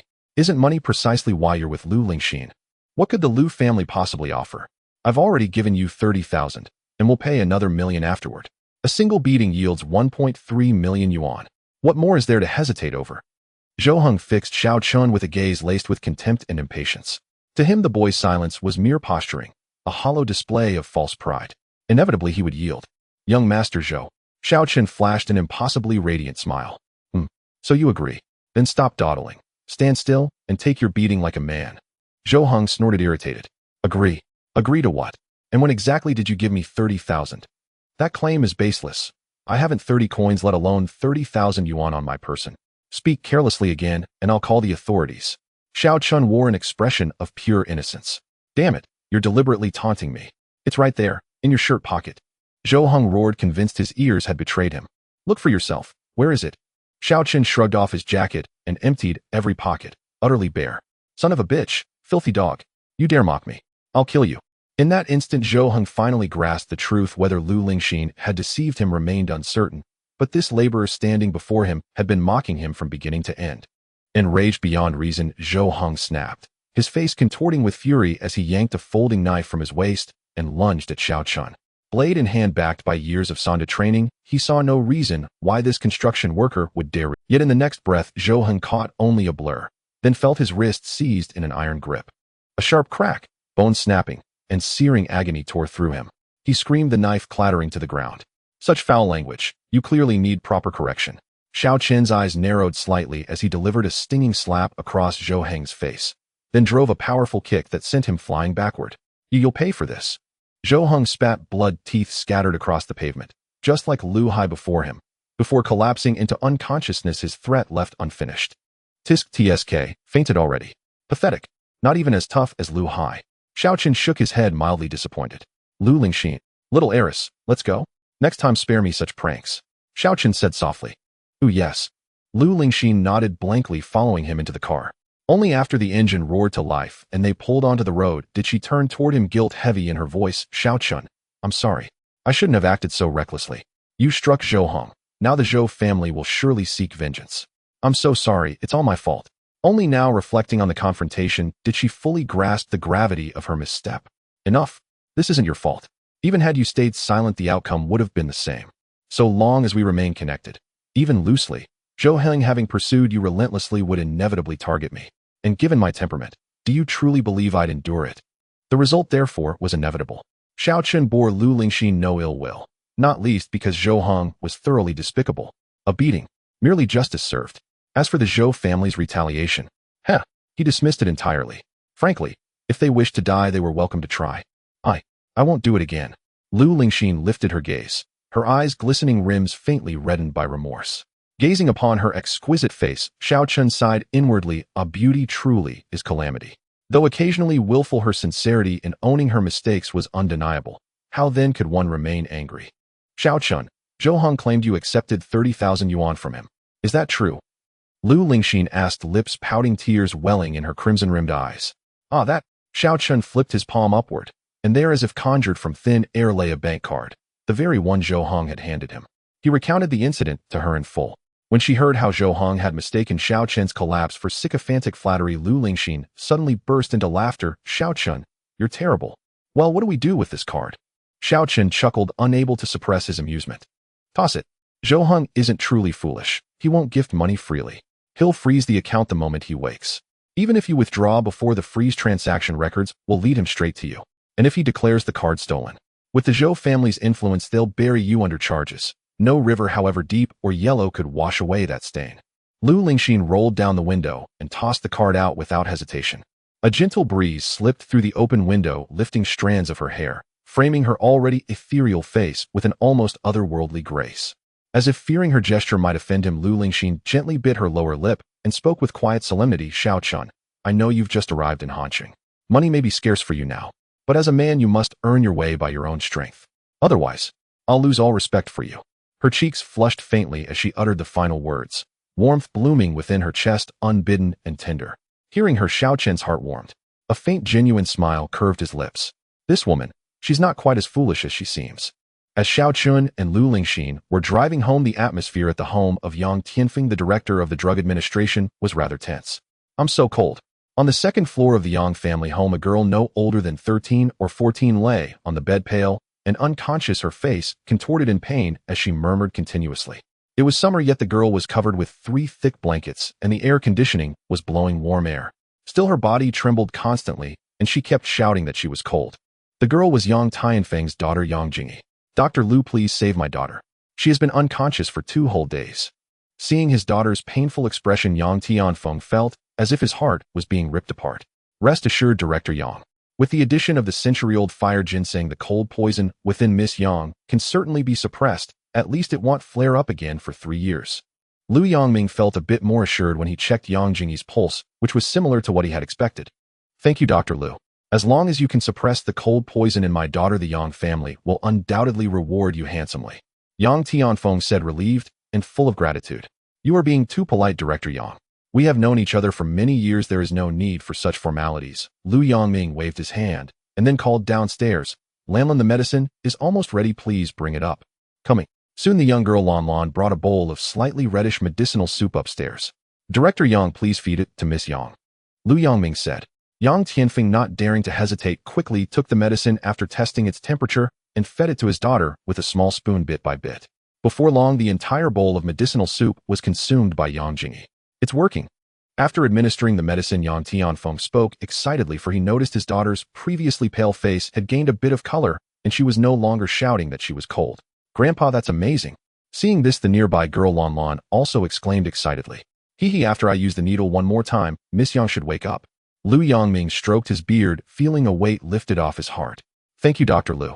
Thankfully, I didn't listen to that scammer in the medicinal market, or my daughter would have been in real danger." While expressing gratitude, Yang Tianfeng also felt a wave of dread. Xiao Chun may have some background, but in terms of medical skills, he is merely a clown seeking attention. I actually considered taking him as a disciple. I truly misjudged him. Lu Yangming snorted coldly, clearly still seething over the earlier incident. "Hey, Grandpa, why do I see a hint of purple on Miss Yang's lips?" Just then Lanlan suddenly noticed something was wrong and exclaimed, "What?" Hearing this, Lu Yangming and Yang Tianfeng were alarmed. When they turned around, they indeed found Yang Jingyi's lips faintly tinged with purple. "Ah, it hurts so much. Daddy, I'm in so much pain, woo." Almost simultaneously, Yang Jingyi suddenly woke up, opening her eyes, but her pupils were bloodshot, looking very frightening. "Dr. Lu, what's going on?"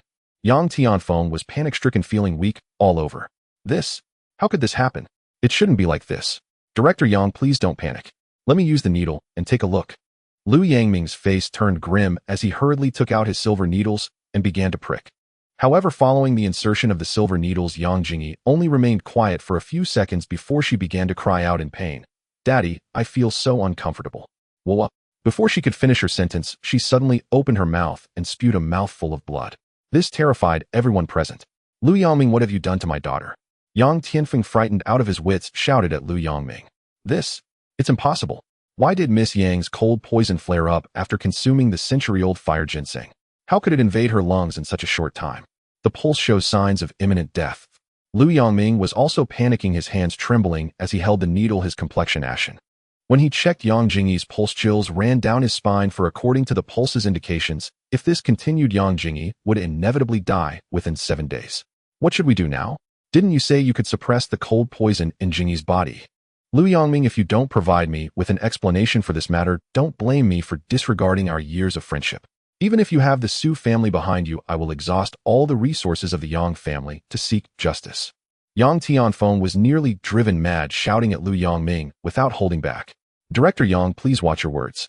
Although the Yang family is powerful, the Su family will not be afraid of you." The girl beside him immediately became angry upon hearing this. "Su Lanlan, be quiet. This matter has nothing to do with the Su family. Miss Yang's condition is indeed due to my inept medical skills. If Miss Yang ultimately, sighed Brother Yang, I will die to atone for this." Lu Yangming's face was ashen.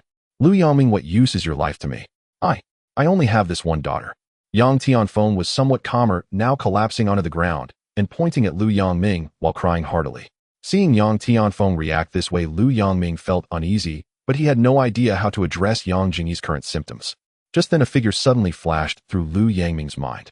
If old Lu intends to use that century-old fire ginseng to suppress the extreme cold poison in Director Yang's daughter's body, I advise you to abandon that thought. Such an approach will only lead the patient to suffer worse and die within 7 days. Xiao Chen's words echoed in Lu Yangming's mind like thunder. He's right, he's absolutely right. Lu Yangming murmured in a daze, then suddenly seized the lifeline and exclaimed, "Quick, Lanlin, call Xiao Chun. I remember he returned my call today." "What? Grandpa, are you really going to call that bastard?" Su Lanlan looked confused, and even Yang Tianfeng was. Indeed, Xiao Chen mentioned earlier that using the century-old fire ginseng would not suppress Miss Yang's cold poison, and he also said that if she took it, she would suffer greatly and die within 7 days. Now it seems that everything Xiao Chen said has come true. Lu Yangming was excited, continuing, "Since Xiao Chun could predict these symptoms, he must have a way to address them. Brother Yang, my medical skills are limited, and I have harmed Miss Yang. I will seek your forgiveness in the future. Right now the urgent matter is to preserve Miss Yang's life. I can't think of anyone in Han City other than Xiao Chun who has that capability. But didn't you all say that guy is a scammer?" Su Lanlan said with some doubt. However, despite her skepticism, she opened her contact list and dialed the number that Xiao Chun had previously called back. "Sigh, now I can only take a gamble. This is Miss Yang's only hope at the moment," Lu Yangming said with a bitter expression. "All right, if I can save Jingyi, Yang Tianfeng will kneel down to that kid." Yang Tianfeng gritted his teeth, and a glimmer of hope resurfaced in his eyes. After 2 rings, the call was connected, and a lazy voice came through. "Hello, old Lu, is that century-old fire ginseng useless?" Since Xiao Chun had noted the nickname when he received Lu Yangming's business card, he directly revealed his. Those words made several people in the bedroom change their expressions simultaneously, and then they were overjoyed. Given Xiao Chen's tone, it was highly likely that there was a method of rescue. "Yes, Xiao Chen, Miss Yang's condition has actually worsened. Do you have a treatment method?" Lu Yangming snatched the phone, trembling as he spoke, his heart rising to his throat. Xiao Chen's response on the other end would directly determine his fate. Meanwhile, Yang Tianfeng leaned closer, not daring to make a sound. Soon Xiao Chun on the other end began. "Sure you want me to treat her?" "Sorry, I'm not available." After saying that, the call was abruptly hung up. In an instant, the room fell into a dead silence. Meanwhile, in a BMW on the highway outskirts. "Do you think him a living Buddha? Summon me at will." After hanging up on Lu Yangming's call, Xiao Chen sneered and tossed the phone aside. "Xiao Chen, what's wrong? Who called you?" Lu Lingxin asked curiously. "A few ungrateful people. Their family has a patient, but used the wrong medicine. I talked for half a day this morning, but they wouldn't listen and even called me a scammer. Oh, they even wanted to beat me up. If it weren't for my skills, I wouldn't have been able to see you today." Xiao Chen curled his lips, having no good feelings towards Lu Yangming and the others. "Ah, how despicable. Then why are they looking for you to treat her now?" Lu Lingxin said indignantly. "Because I couldn't treat her. I gave them a chance this morning. They didn't seize it, so they can't blame me for being heartless. This is just my temperament. If they upset me, no one will have it easy." Xiao Chen snorted lightly, but before he could finish, the phone rang again. How annoying. Xiao Chen picked up the phone, didn't even answer, and hung up. But just a few seconds after hanging up, the call came in again. "Xiao Chen, why don't you answer and see what's going on?" As Xiao Chen was about to turn off his phone, Lu Lingxin couldn't help but speak up. When her grandfather fell ill, she deeply felt that despair of having a sick patient. "Fine." Xiao Chen sighed, answered the call again, and put it on speaker. "Xiao Chen. I'm Yang Tianfeng. I apologize for what happened today. Please save my daughter. She's only 13. My wife just passed away last year, and she's my only daughter. Xiao Chen, I beg you." "Yes, Xiao Chen, what happened this morning was my fault. The child is innocent. I take out all your anger on me. Oh, as long as you can save Miss Yang, I will let you handle me as you wish.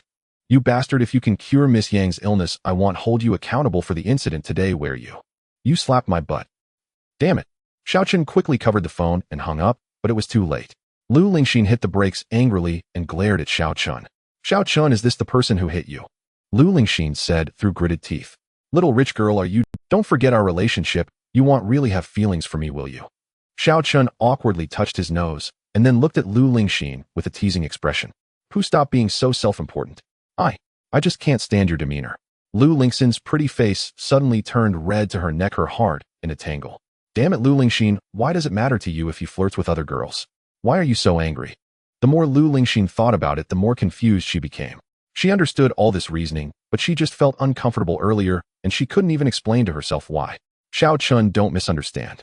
I'm angry because that girl's daughter is only 13. Oh, can you bear to watch a good life be ravaged by illness?" Lu Lingxin angrily changed the subject. "Little rich girl, there are people in this world who can't be saved. I'm not a bad person, but I definitely can't be called a good person. I hope you understand this." Xiao Chen chuckled lightly, his tone suddenly turning a bit cold. In an instant, Lu Lingxin felt that Xiao Chen seemed very unfamiliar, and an unprecedented sense of alienation surged in her heart. She really wanted to ask Xiao Chen if saving her grandfather and pretending to be her boyfriend now was merely because he took her first time that night. That night was just a case of mistaken identity. If that's the case, she suddenly found Xiaochun to be quite terrible. In terms of not being a do-gooder, Lu Lingxin could understand and even wholeheartedly agree. But the patient on the other end of the phone was just a 13-year-old girl, completely innocent.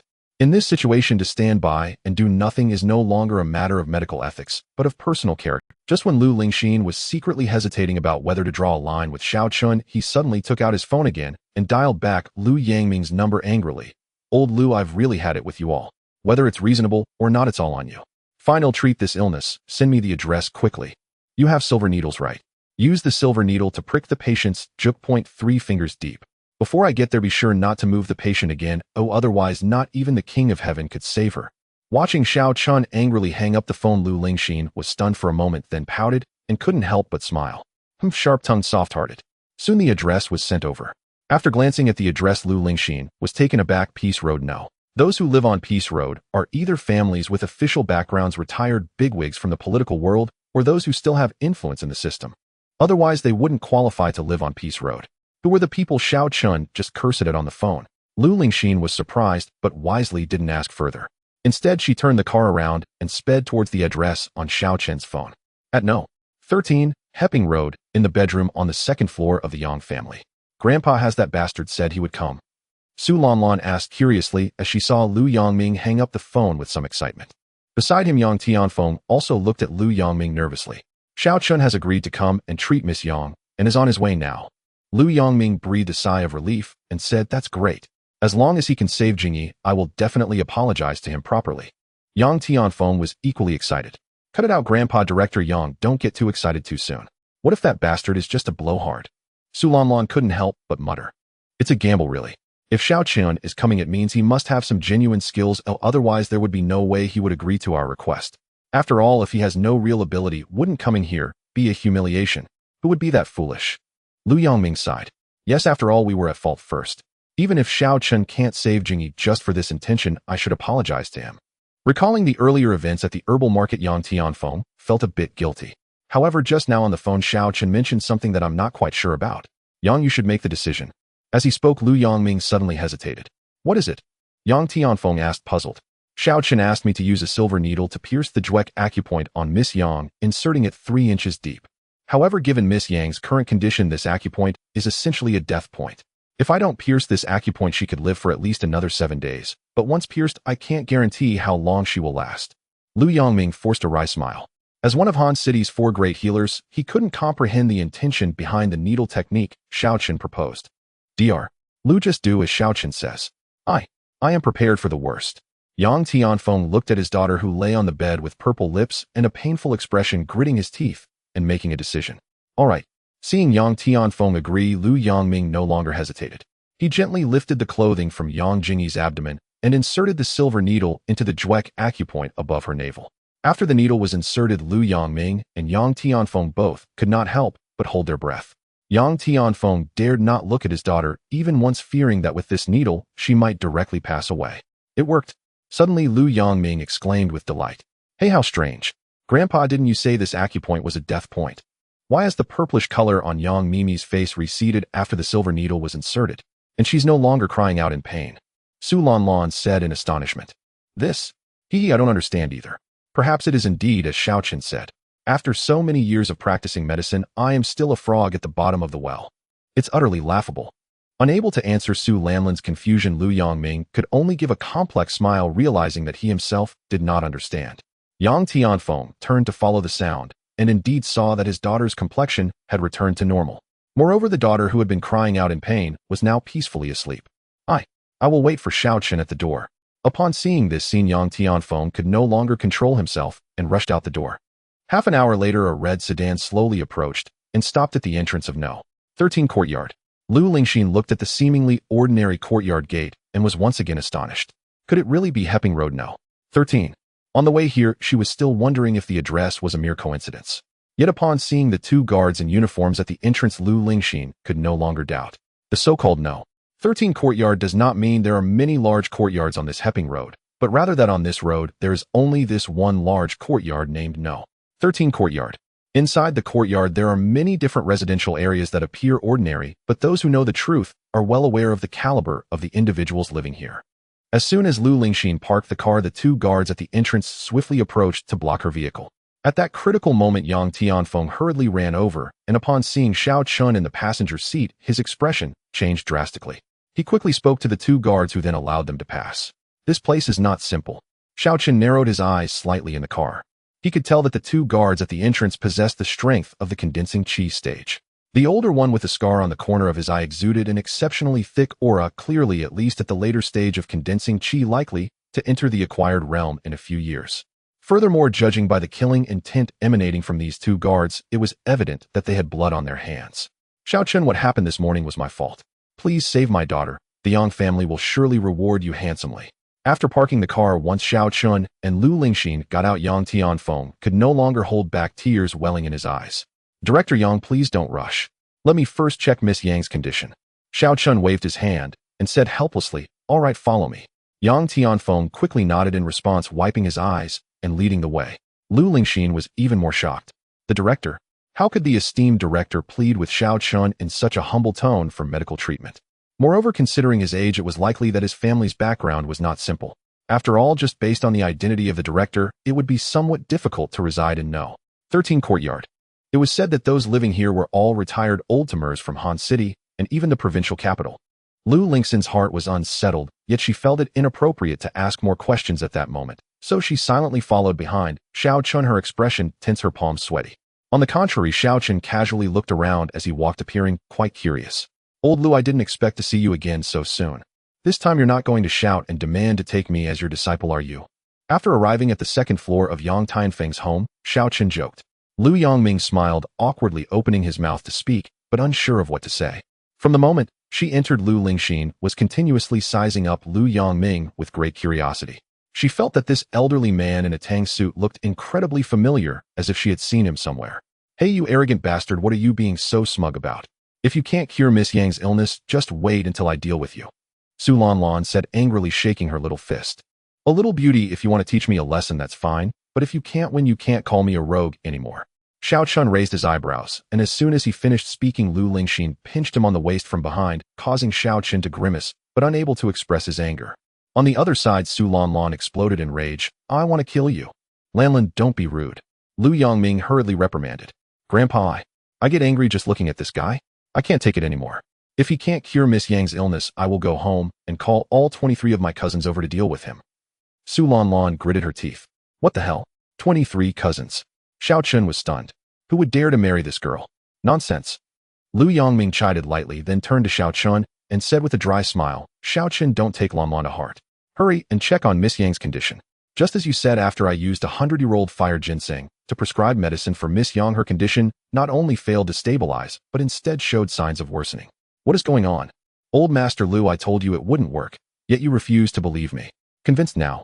Xiao Chun, seeing Lu Yangming's flustered expression, Xiao Chun did not press the matter further. Glancing at Yang Jingyi lying on the bed, he said, Miss Yang's congenital cold toxin should by all natural law have claimed her life before she reached 8 years of age. The fact that she survived until 13 before the toxin erupted suggests a master once infused her with genuine martial energy to suppress it. As he spoke, Xiao Chun turned toward Yang Tianfeng for confirmation. This, Mr. Xiao, you discerned even this. Yang Tianfeng's face paled in astonishment. His address had already shifted respectfully to Mr. Xiao. Brother Yang, is what Xiao Chun says true? Lu Yangming stared in disbelief. He and Yang Tianfeng had known each other for years, yet even he had never heard of this. How could Xiao Chun deduce it merely from a glance? Yes. When Jingyi was 5, my father spared no effort to summon a supreme martial cultivator from the capital to infuse her with a thread of authentic martial energy, sufficient, he said, to carry her safely past her 8th year. Yang Tianfeng nodded solemnly and sighed. Indeed, Jingyi passed her 8th year unscathed, until recently when the cold toxin finally erupted. To treat her, my father journeyed to the capital 2 weeks ago, hoping to find that master once more. Yet still no word has come, not even a reply to our calls. Surely Han City boasts such masters of martial cultivation. The Su family is itself a lineage of martial cultivators. Perhaps someone among us could accomplish the same. Why must one travel all the way to the capital? Su Lanlan asked, puzzled. Lu Yangming likewise looked to Yang Tianfeng, equally perplexed. Miss Su's kind offer is deeply appreciated. I accept it with gratitude. Yang Tianfeng bowed formally in thanks, then shook his head ruefully. My father visited your family long ago, though you were unaware. At that time, Elder Su replied, to channel one's martial energy directly into another's meridians requires at least the realm of a martial grandmaster. A martial grandmaster. Su Lanlan gasped. Grandfather, what is Elder Su's current realm? Lu Yongming, though well-versed in medicine, knew little of martial cultivation hierarchies. In his eyes, Elder Su Qingzhou was already the most formidable cultivator he had ever encountered. Grandfather is currently at the 9th rank of innate cultivation, just one step shy of grandmaster. Yet he has remained at this threshold for 15 years. Su Lanlan paused thoughtfully before replying. And the Zhao family? Lu Yongming frowned. The Zhao family was another prominent martial lineage in Han City.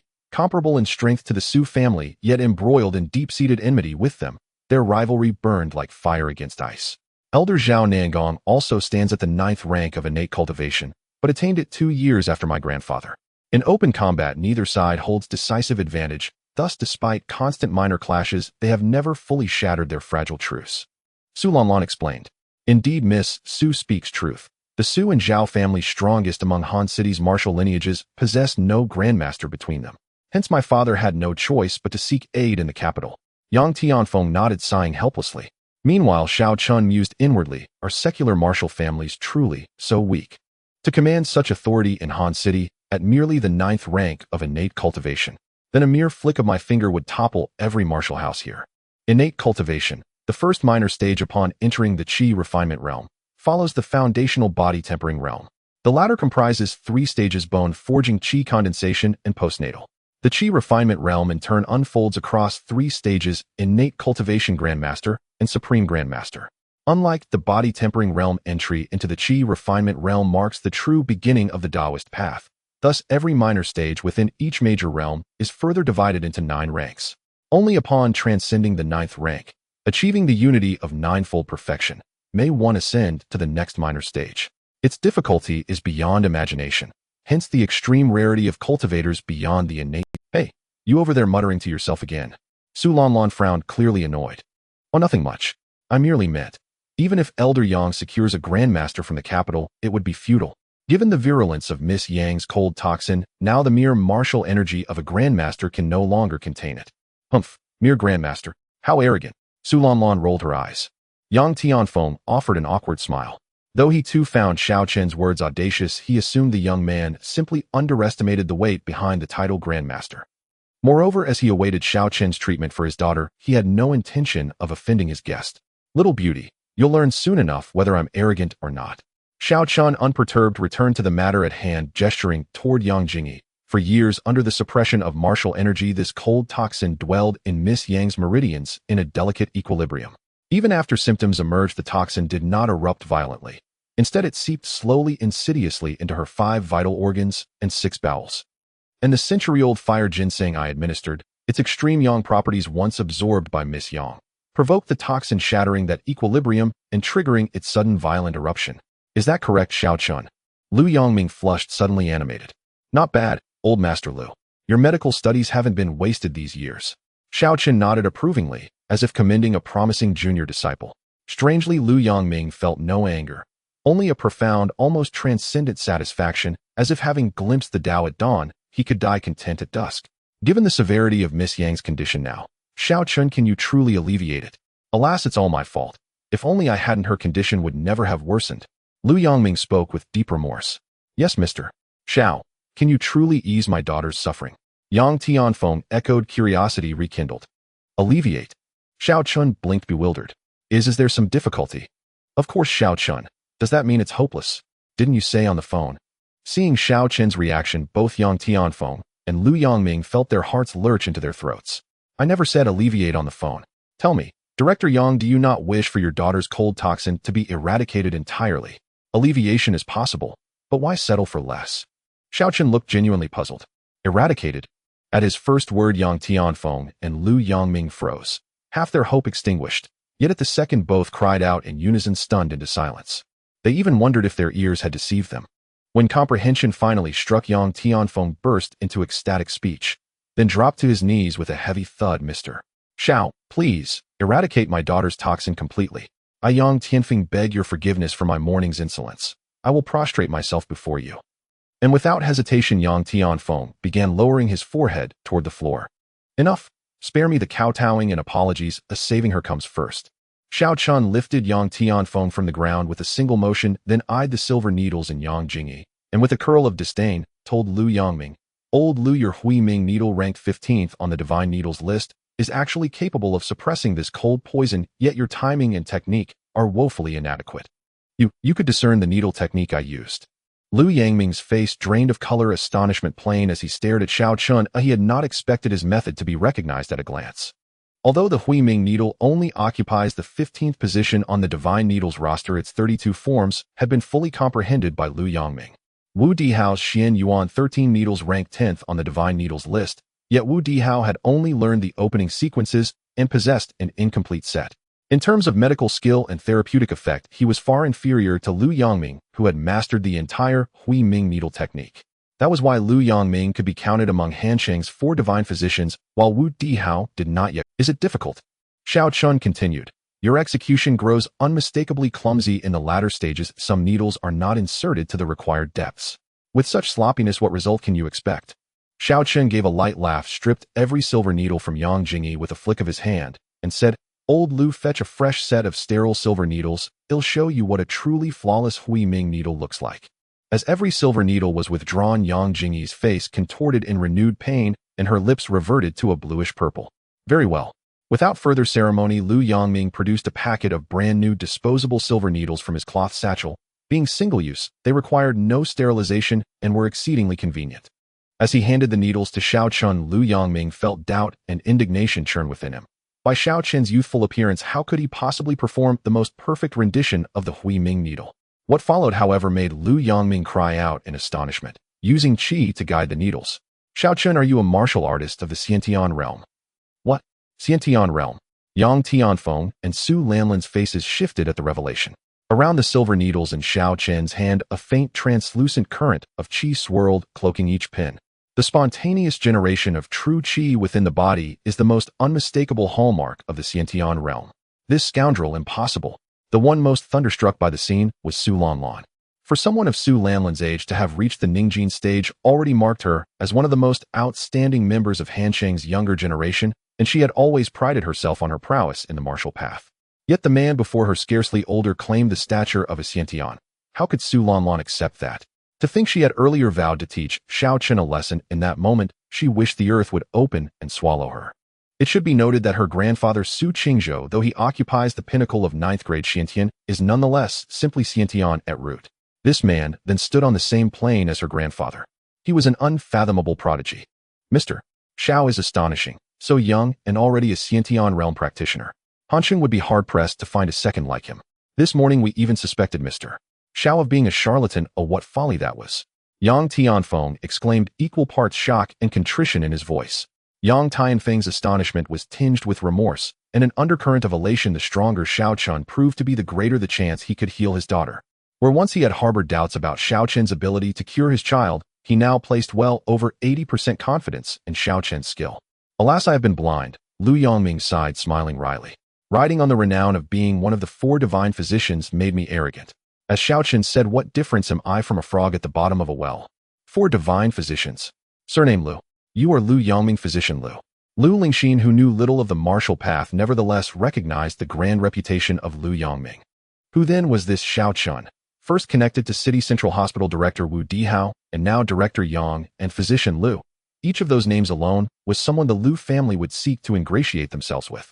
Yet in Xiao Chun's presence they all appeared diminished and humble. Lu Lingxin glanced at the fresh-faced, vivacious Su Lanlan standing nearby, who, although perhaps only 17 or 18, she was undeniably attractive. And this girl addressed physician Lu as grandfather, a sign that her family background was not weak. At this moment, Su Lanlan's eyes glittered as she studied Xiao Chun. Lu Lingxin watched that scene and felt an odd surge of jealousy and alarm rise within her. Don't spread rumors. I am not a Xiantian. Xiao Chun replied ambivalently, Xiantian. That had been a matter of years past. Mr. Xiao, rest assured, we will not speak of this to outsiders. Yang Tianfeng and Lu Yangming quickly promised, evidently assuming Xiao Chun wished to conceal his true ability. From the moment Su Lanlan learned Xiao Chun was Xiantian, her earlier disdain evaporated and her attitude toward him shifted in subtle but unmistakable ways. Human nature is such that when 2 people appear evenly matched, one may feel envy and resentment, But when one surpasses the other by several orders of magnitude, those feelings often transform into admiration and veneration. Recalling the slap she had received that morning, a strange warmth flushed Su Lanlan's face as she felt her cheeks burn. Lu Lingxin watched the exchange with mounting unease. The atmosphere had become decidedly awkward. Enough. Watch closely. I will begin the needlework. Old Lu, observe and learn. I will demonstrate only once, and how much you grasp thereafter is up to you. Xiao Chun allowed the misimpression of being Xiantian to pass without protest. With that, he flicked his fingers, and 3 silver needles pierced the acupoints on Yang Jingyi's body in an instant. Lu Yongming was stupefied. Needles could be manipulated in such a manner. He had spent over half an hour on his own application earlier, often requiring more than a minute per insertion. That speed had already seemed rapid to Lu. Other practitioners of the Hui Ming needle sometimes took 10 minutes or more for a single insertion. But Xiao Chun, in the span of a single breath, 3 needles were set, each at precisely the correct depth. In a mere dozen breaths, all 32 silver needles were placed upon Yang Jingyi. The later forms of the Hui Ming needle demand exquisite precision, both in the selection of acupoints and in the exact depths of insertion. Yet Xiao Chen's movements never faltered. The entire sequence flowed seamlessly and without pause. Is this truly a flawless grade Hui Ming needle? Lu Yongming paced around the bed, eyes bulging as he inspected every needle's placement. At each spot, his astonishment deepened until he seemed intoxicated, on the verge of rapture. Unlike the deterioration that had followed Liu's earlier application, Yang Jingyi's complexion now revived into a healthy flush. Evidently, the cold poison had been successfully suppressed within her body. Lu Yongming regarded Xiao Chun with a profoundly complex expression, and after a long moment he sighed. I have practiced medicine for decades. Only today do I behold what a true divine physician looks like. The young are truly formidable.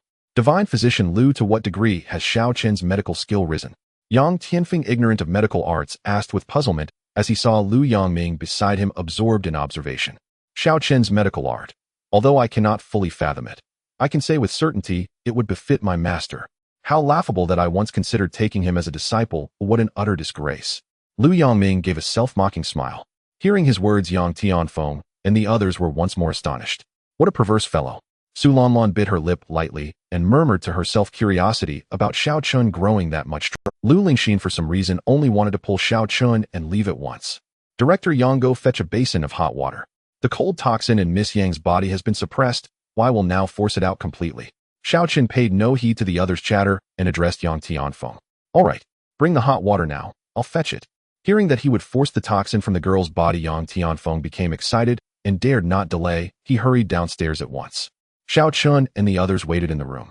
Soon Yang Tianfeng returned carrying a basin of hot water. Director Yang, hold it carefully. Do not set it on the floor or this house will become unlivable. Xiao Chun warned as he gently lifted Yang Jingyi's wrist and pricked twice with a silver needle. A bead of dark red blood welled up. This is the cold toxin?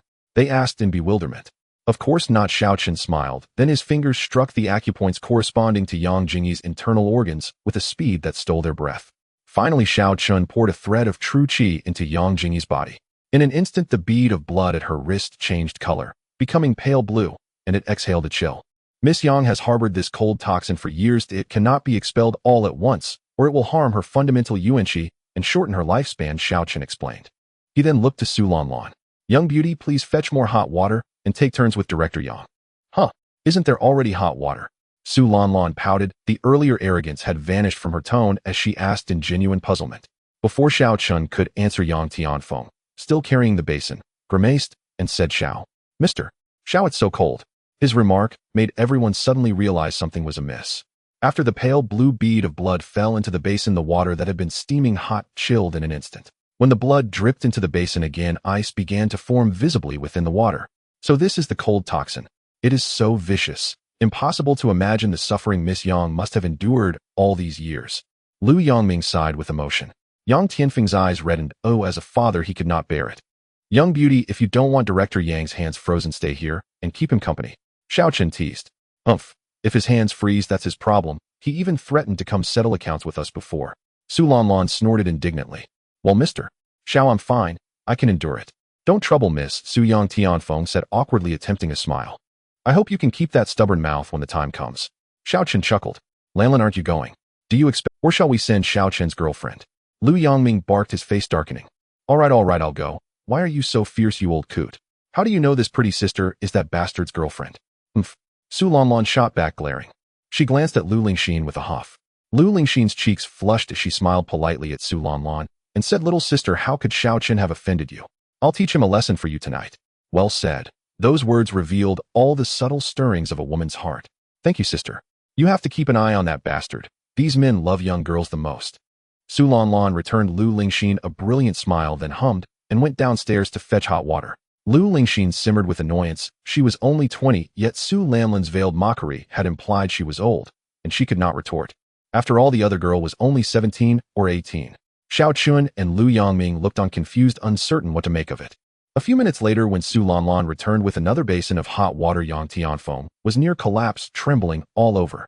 The basin bore a thick sheet of ice. With each drop of cold toxin, the ice continued to grow. Relieved at Su Lanlan's return, Yang Tianfeng asked in bafflement, "Mr. Xiao, what shall we do with this basin?" He remembered Xiao Chen's warning not to set it on the ground and felt at a loss. "Give it to me." Xiao Chun took the basin, then produced a common piece of transparent chalcedony, something he and Lu Lingxin had bought on the way here. It was not expensive.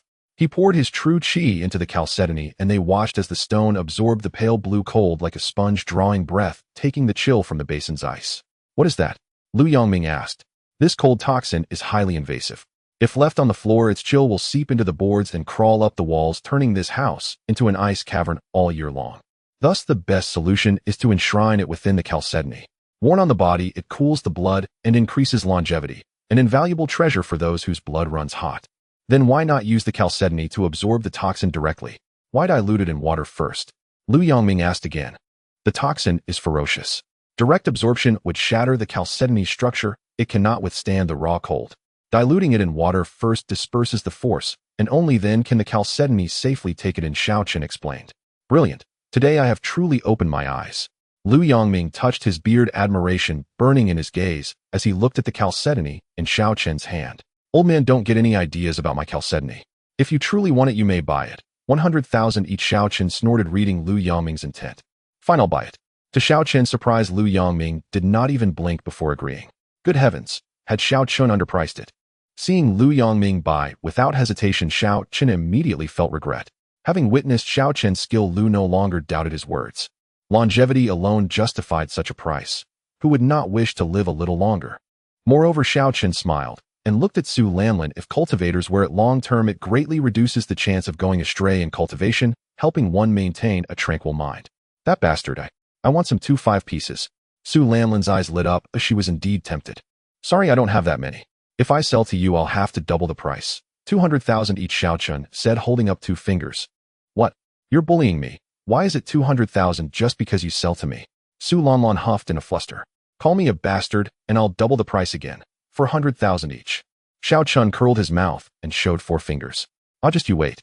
Su Lanlan clenched her small fists in rage, but of course could not prevail. "Threaten me. 500,000. Xiao Chen raised the stakes once more, and Lu Lingxin could not help but let out a soft, amused laugh. Seeing Lu Lingxin's reaction, Su Lanlan's anger shifted. She rolled her eyes, slipped forward, hugged Xiao Chen's arm, and began to sway, cooing, "No."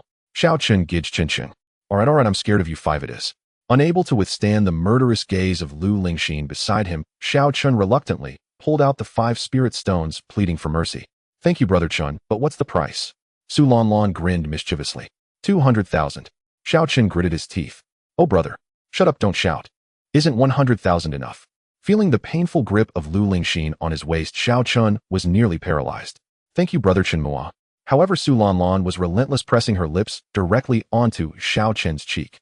In an instant, the room fell silent, the atmosphere so tense that one could hear a pin drop. Lu Yongming and Yang Tianfeng wore expressions of extreme embarrassment. Lu Lingxin's lips quivered slightly, tears welling up in her eyes. Su Lanlan's face turned bright red. Oh, she also felt that her earlier actions were a bit too impulsive. Xiao Chun touched his cheek, savoring the moment, and looked at Su Lanlan, unable to restrain himself, as he said, 100,000 each, and I'll give you one more. Xiao Chen, you've gone too far. Lu Lingxin could no longer hold back, crying out as she dashed out, without a backward glance. Damn it, this is serious. Xiao Chun was startled, puzzled by this little rich girl's behavior. It was far too dramatic. Lanlan, stand aside. If you keep causing trouble, I'll have your grandfather lock you up at home. Lu Yongming scolded angrily. I didn't mean to. Su Lanlan stuck out her tongue. Ahem, treating illness is the priority. Oh, let's hurry up, I'll go comfort her later. Xiao Chen touched his nose, speaking sheepishly. After Lu Lingxin left, Su Lanlan didn't make any more outrageous moves. Nearly 40 minutes later, after changing the water a dozen times, the blood droplets on Yang Jingyi's wrist finally turned from a light blue to a normal bright red, and eventually no more blood droplets seeped out. This also meant that the cold poison within Yang Jingyi had been completely expelled. Watching his daughter's gradually warming face on the bed, Yang Tianfeng was so excited that he could hardly speak. All right, the cold poison has been completely eliminated. Miss Yang should wake up any moment now. Xiaoqin put away the jade essence he had collected, totaling 18 stones, and after deducting 1 from Lu Yangming and the bifivagetna free from Su Lanlan, he still had 11 left, making a direct profit of 600,000. Almost as if confirming Xiaoqin's words, as soon as he finished speaking, Yang Jingyi on the bed stirred her eyelids and slowly opened her eyes. Daddy, I had a dream and I felt so uncomfortable. Oh, who is this brother? The waking Yang Jingyi was still a bit weak, her voice barely audible. This brother cured your illness. You won't feel uncomfortable anymore. Jingyi, quickly tell Daddy how you feel now. Yang Tianfeng approached with red eyes, leaning over the bed, holding Yang Jingyi's hand with concern. Really? Thank you, brother. Yang Jingyi smiled, sweetly thanking Xiaoqin. Then she looked at Yang Tianfeng and happily said, Daddy, I don't feel cold anymore. My palms and soles have never been this warm. All right. Yang Tianfeng was brought to tears with those words. The scene moved both Lu Yangming and Su Lanlan, who watched nearby. Daddy, I'm hungry. Yang Jingyi spoke up again. All right, being hungry is good, Daddy. We'll go make your favorite taro round porridge right now. Yang Tianfeng tucked his daughter in. Then the group discreetly went downstairs to the living room. Upon reaching the living room, Yang Tianfeng deeply bowed to Xiaoqin, expressing his gratitude. Mr. Xiao has saved my Yang family. From now on, Mr. Xiao's affairs will be my Yang family's affairs. If you need anything from my Yang family, just command me. This statement shocked both Lu Yangming and Su Lanlan, who knew the true power of the Yang family. Yang Tianfeng's promise was worth far more than money. Director Yang, you're too polite. However, I do need a favor from you now. Xiaoqin thought for a moment and said, Please, Mr. Xiao, go ahead. The century-old fire ginseng should still be available, right? How about selling it to me? But I don't have much money. Xiaoqin chuckled lightly. You flatter me, Mr. Xiao. How could I take your money? Just wait a moment and I'll go get it right now. Yang Tianfeng quickly waved his hand and hurried to fetch the century-old fire ginseng. When Yang Tianfeng brought back the century-old fire ginseng, Xiaoqin couldn't help but feel overjoyed. This piece of fire ginseng had only been used up about 1/5, and it was still large enough to fit in his hand, completely sufficient. Mr. Xiao, I can't repay you for today's kindness. When my father returns, I would like to invite you to dinner where my father and I can properly thank you. Would that be convenient for you? Yang Tianfeng pondered for a moment, his expression sincere.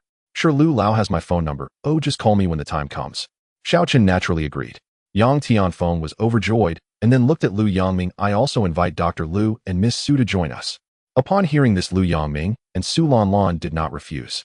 Lu Yangming agreed because he had many medical questions he wanted to ask Xiaoqin. Just by watching Xiaoqin administer needles today, he already felt he had gained a lot of insights.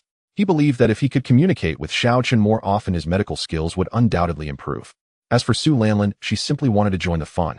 In that case, Director Yang, let's wait until dinner to treat your cold poison. I'll handle other matters first. Xiaoqin pointed outside, indicating Lu Lingxin, who was sulking in the parking lot. Upon hearing this, Lu Yangming still wore an embarrassed expression, while Su Lanlan playfully stuck out her tongue. Thank you very much, Mr. Xiao. But why do I have cold poison in my body? Isn't that supposed to be hereditary and not contagious? Moreover, I haven't felt unwell all these years. Yang Tianfeng expressed his gratitude, then spoke with a puzzled expression. Indeed, it's not contagious. If I'm not mistaken, this cold poison should be a hereditary illness from your wife's side, right? May I ask about your wife's family background? Xiaoqin asked curiously. You guessed correctly, Mr. Xiao. It indeed came from my wife.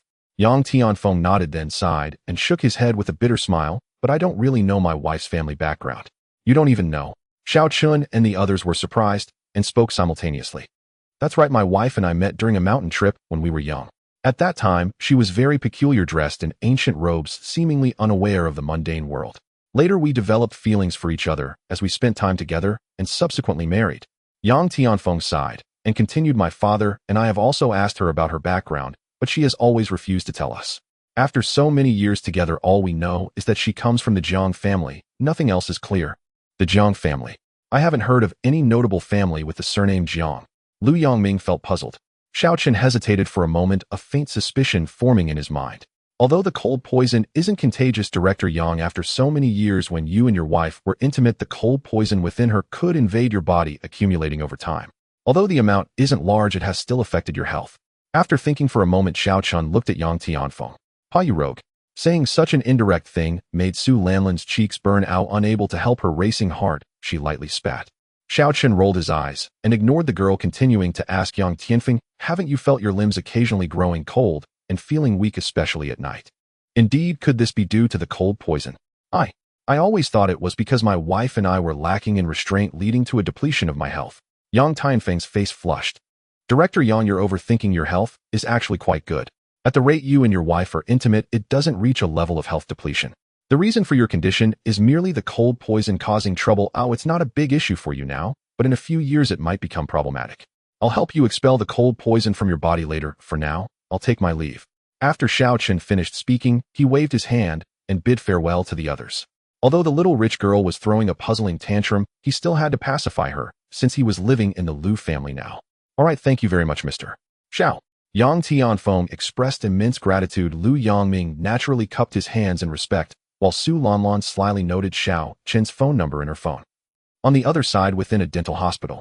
"Young master, I have investigated, and there are no transaction records for your card. It seems we cannot convict that kid." Inside the hospital, Zhou Hong, who had just had a dental implant, sat gloomily in the observation room. Beside him, a bodyguard in a suit said respectfully, "That little brat is quite clever. This means I can't use normal judicial procedures to get him locked up." Hearing the bodyguard's words, Zhou Hong said resentfully, "Young master, should I teach him a lesson?" The bodyguard said eagerly, "No need. If you take action, won't everyone know that I was beaten by this kid? If people find out about this shameful matter, how can I continue to mix in the circles of Han City?" Zhou Hong shook his head, seemingly recalling something. He looked at his bodyguard and asked, "Jia Peng, I heard you were with the Black Dragon Society before coming to my Zhou family." "Young master is wise. I was once a hall master of the Black Dragon Society, but later was impressed by the might of the Zhou family head and thus joined the Zhou family to serve. With the help of the family head, I successfully entered the condensation period half a year ago." A hint of pride surged on Jia Peng's face. "Condensation period is nonsense. It just means I am a dog of the Zhou family.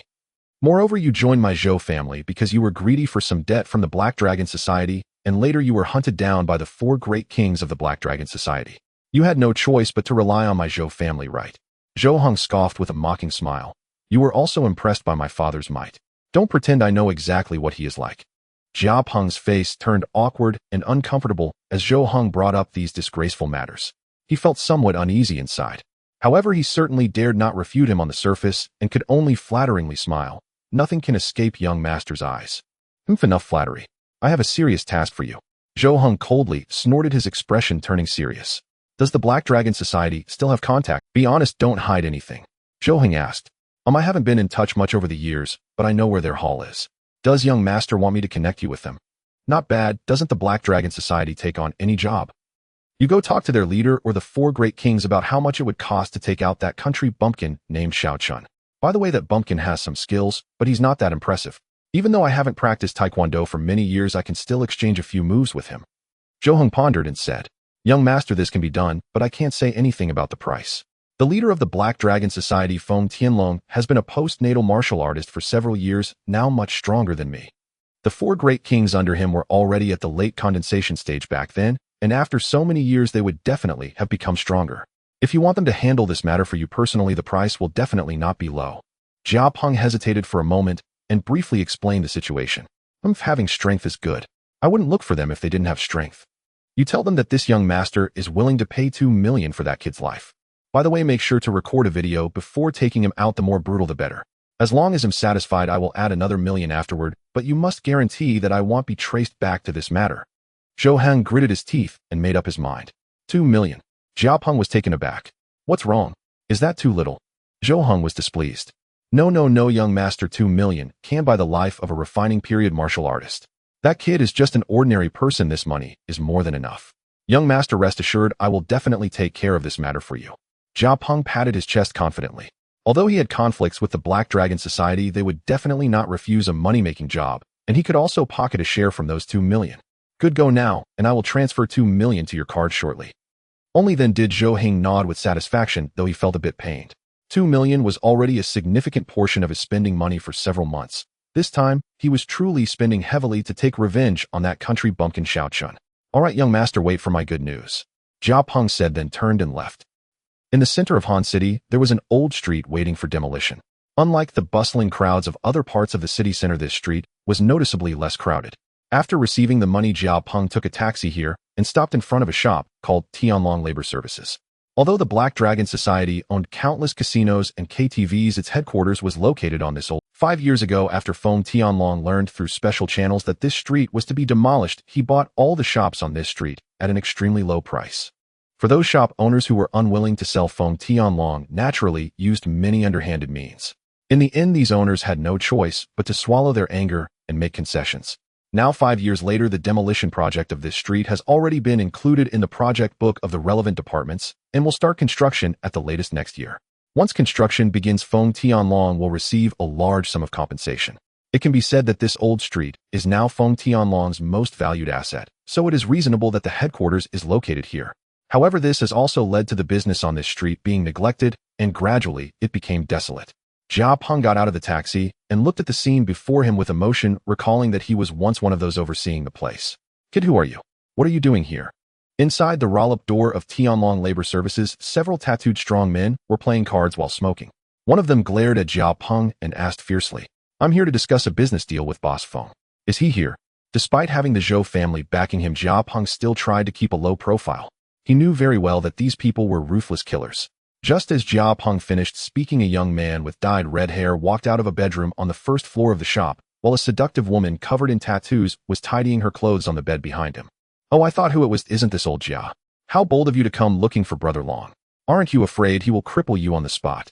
Upon seeing Jiao Peng, the young man with red hair revealed a fierce glint in his eyes and sneered. "Zhao Kuan." Seeing the red-haired young man, Jiao Peng's expression changed, and he felt a bit of fear.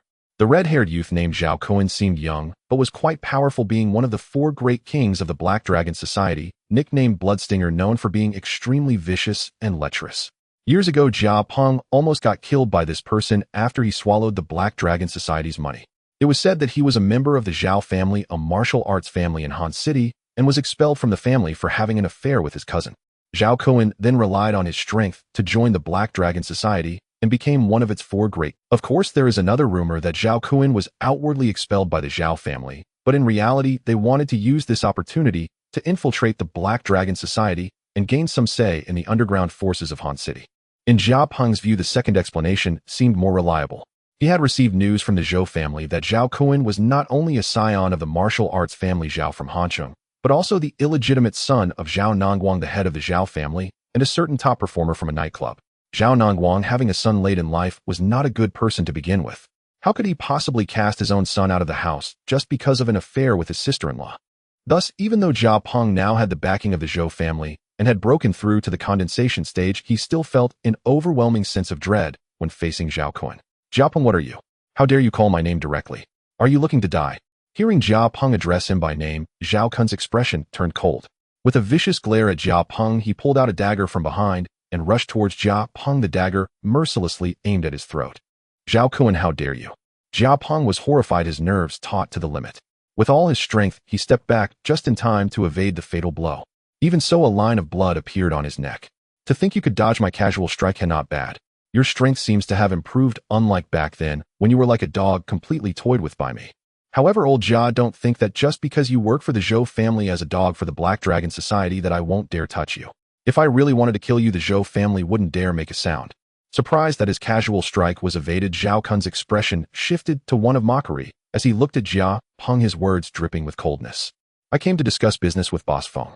Zhao Kuan, you'd better not act recklessly."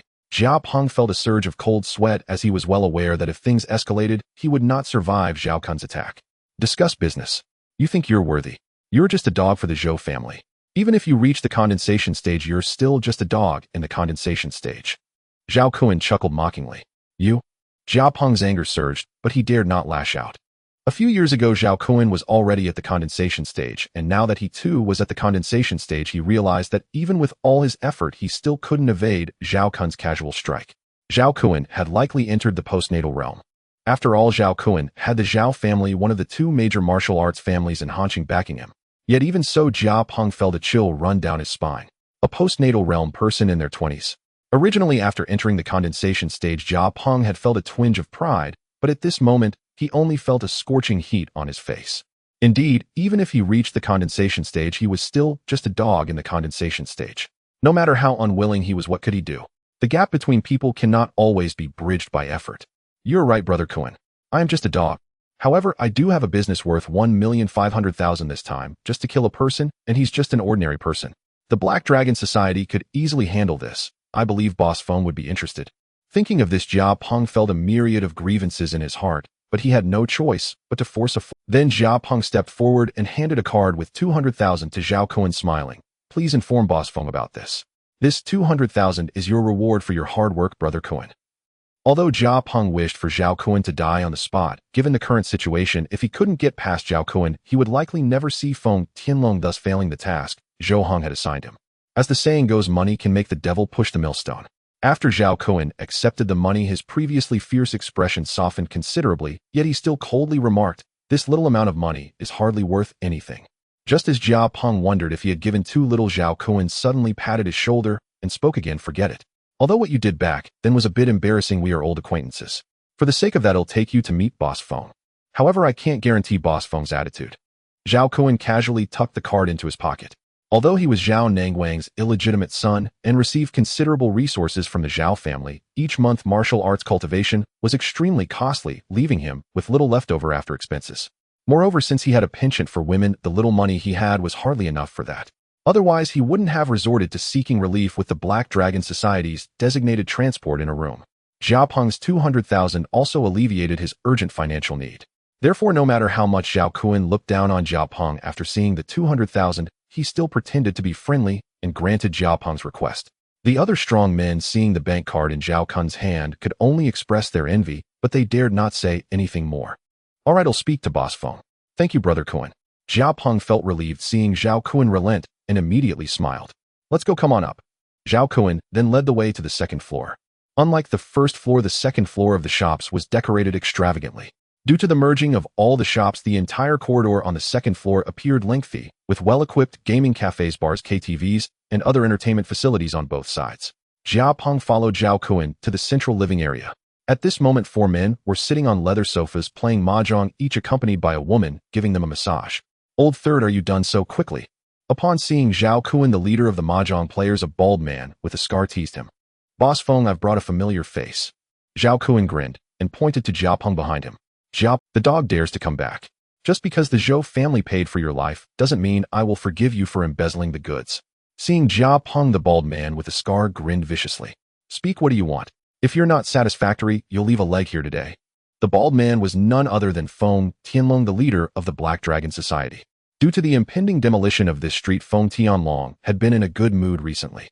Once the demolition funds were received, the territory of the Black Dragon Society would expand at least twice.